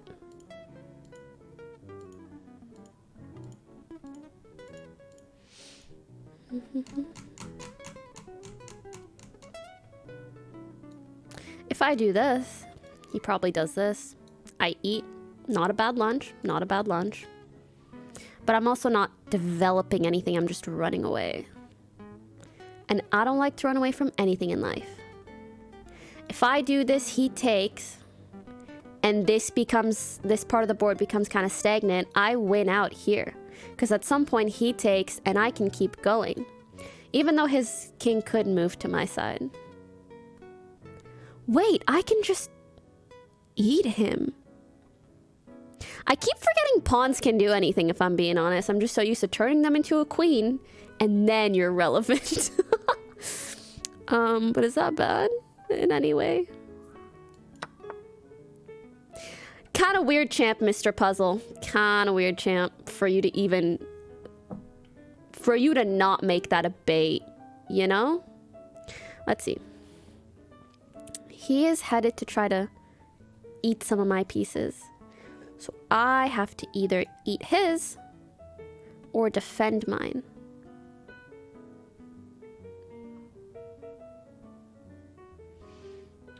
What do I prefer doing? I think I'm a bit slow to defend here.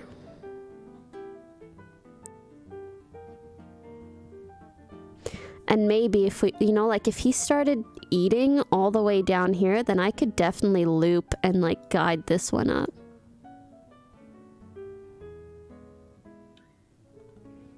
I think. And he's also got an extra defender. Yay! I do this. Oh shit, he could actually... He could move here. And then I'm not looking too good because I have to give him up. And I never want to give you up. Never want to let you down. Never want to run around and desert you. Never want to make you cry. Never want to say goodbye. Never want to tell a lie and hurt you. But if I trade here, and I can make my way around here, I have 2v1, which is quite favorable.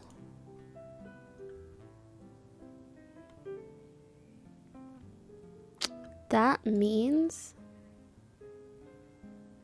if I do this, he does this. I move here, he takes, I take. Then it's worth. You're not gonna make me play it out? That's so rude. By the way, I'm so sorry I didn't read any of these. Hey, Poki, what are your thoughts on human euthanasia? I just played 5 hours of chess. If you think I can give an articulate opinion on human euthanasia after 5 hours of chess as a fucking newbie, I'm so sorry I can't.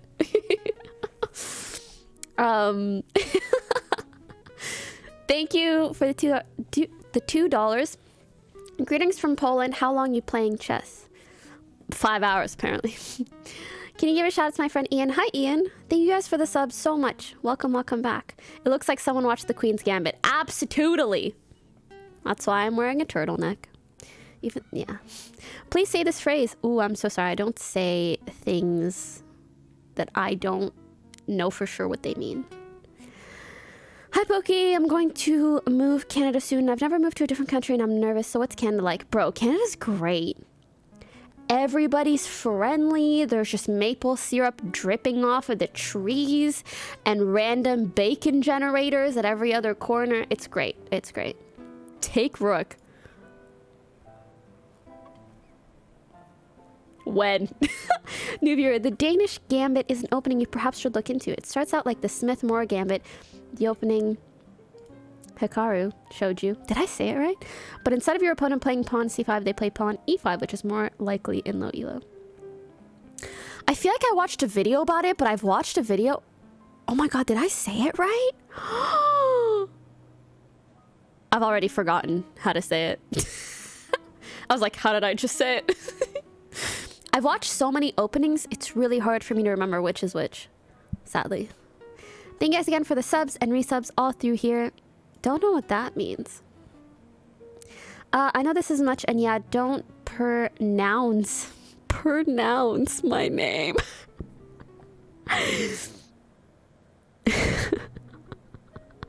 Don't pronounce my name. Keep it up, you're doing well, and it's very fun to watch you learn. Ah, thank you. What do you think is stylish? You too close a bit. LL stylish? If so, no, but I have met him and he was quite nice. Donating $5 because it took me 20 minutes to finish that end game with my coach, and it took you like 2 seconds. GG, well played. Thank you so much. Pokey, when all the Pokemon come out. Hi, Pokey, you look so pretty today. Thank you. Gracias. Ah, no thank you. Thank you for the $2 though. Hi, could you rate my brand? Oh, sorry. I don't think I'm the right person to do that. You know, I'm not like an expert on style. I think as long as you like what you're making, and especially if you feel like it's something that isn't in the fashion industry yet, I think you should go for it. Because fashion and style is such a unique thing. It depends on a person's specific taste. And if you're creating something niche, there's probably people who will also like it. It doesn't even matter if like the majority of people like it. You just need your niche audience. Yeah. Especially when it comes to clothes. If you don't play the left, fuck, your game will be scuffed. I thought it was fluff. It's really not fluff? Are you sure? Are you sure it's not fluff? I could have sworn. It's luft? I'll remember that. Luft, scuffed. Luft, scuffed. No idea if you want to have commented on it, but what do you think? I haven't commented on it. I would prefer not to, just because I haven't looked into it enough either. But from what I heard, it seems like a very fucked up situation. So, yeah. Sorry, otherwise I don't feel like my channel's the place to talk about it if I don't know everything, you know. Chess Omegalo. Not that surprising that you're learning chess considering who just appeared. Pepe Laugh? Who was it? You know, I've watched like every single streamer collab, I think, that Hikaru has done. Did I just say it right again? I'm learning. Hikaru. It was so easy all along. What happened?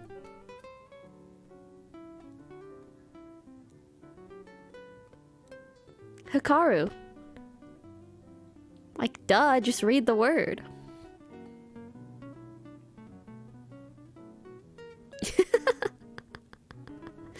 Yes, somebody please clip it, because I will forget at some point. 1000%. Someone already wrote hikaru, and I'm just gone. I'm gone. I'm gone.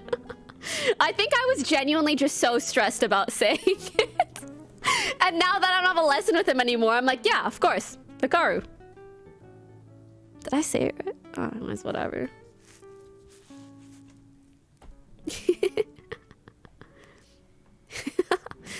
Alright, that's all for me today. Thank you guys so much for watching. Hope you enjoyed. Tomorrow... Nope, not tomorrow. What the fuck is tomorrow? Tomorrow, I have a lesson with the Botez girls. Or maybe just one of them. It might just be Andrea. I'm not sure. Is it Andrea? Andrea? Andrea?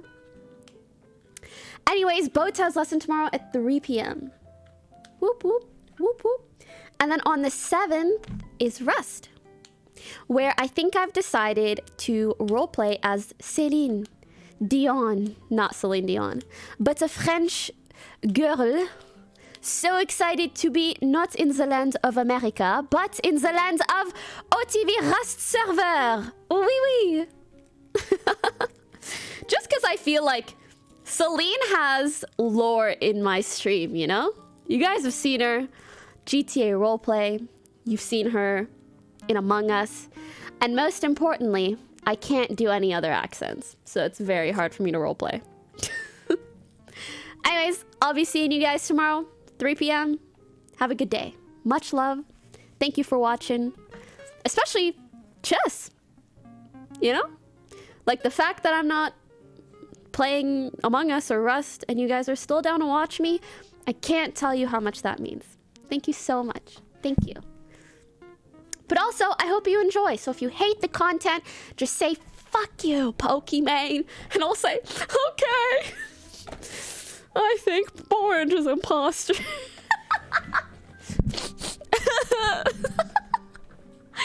Love you guys. See you in the next one. Bye.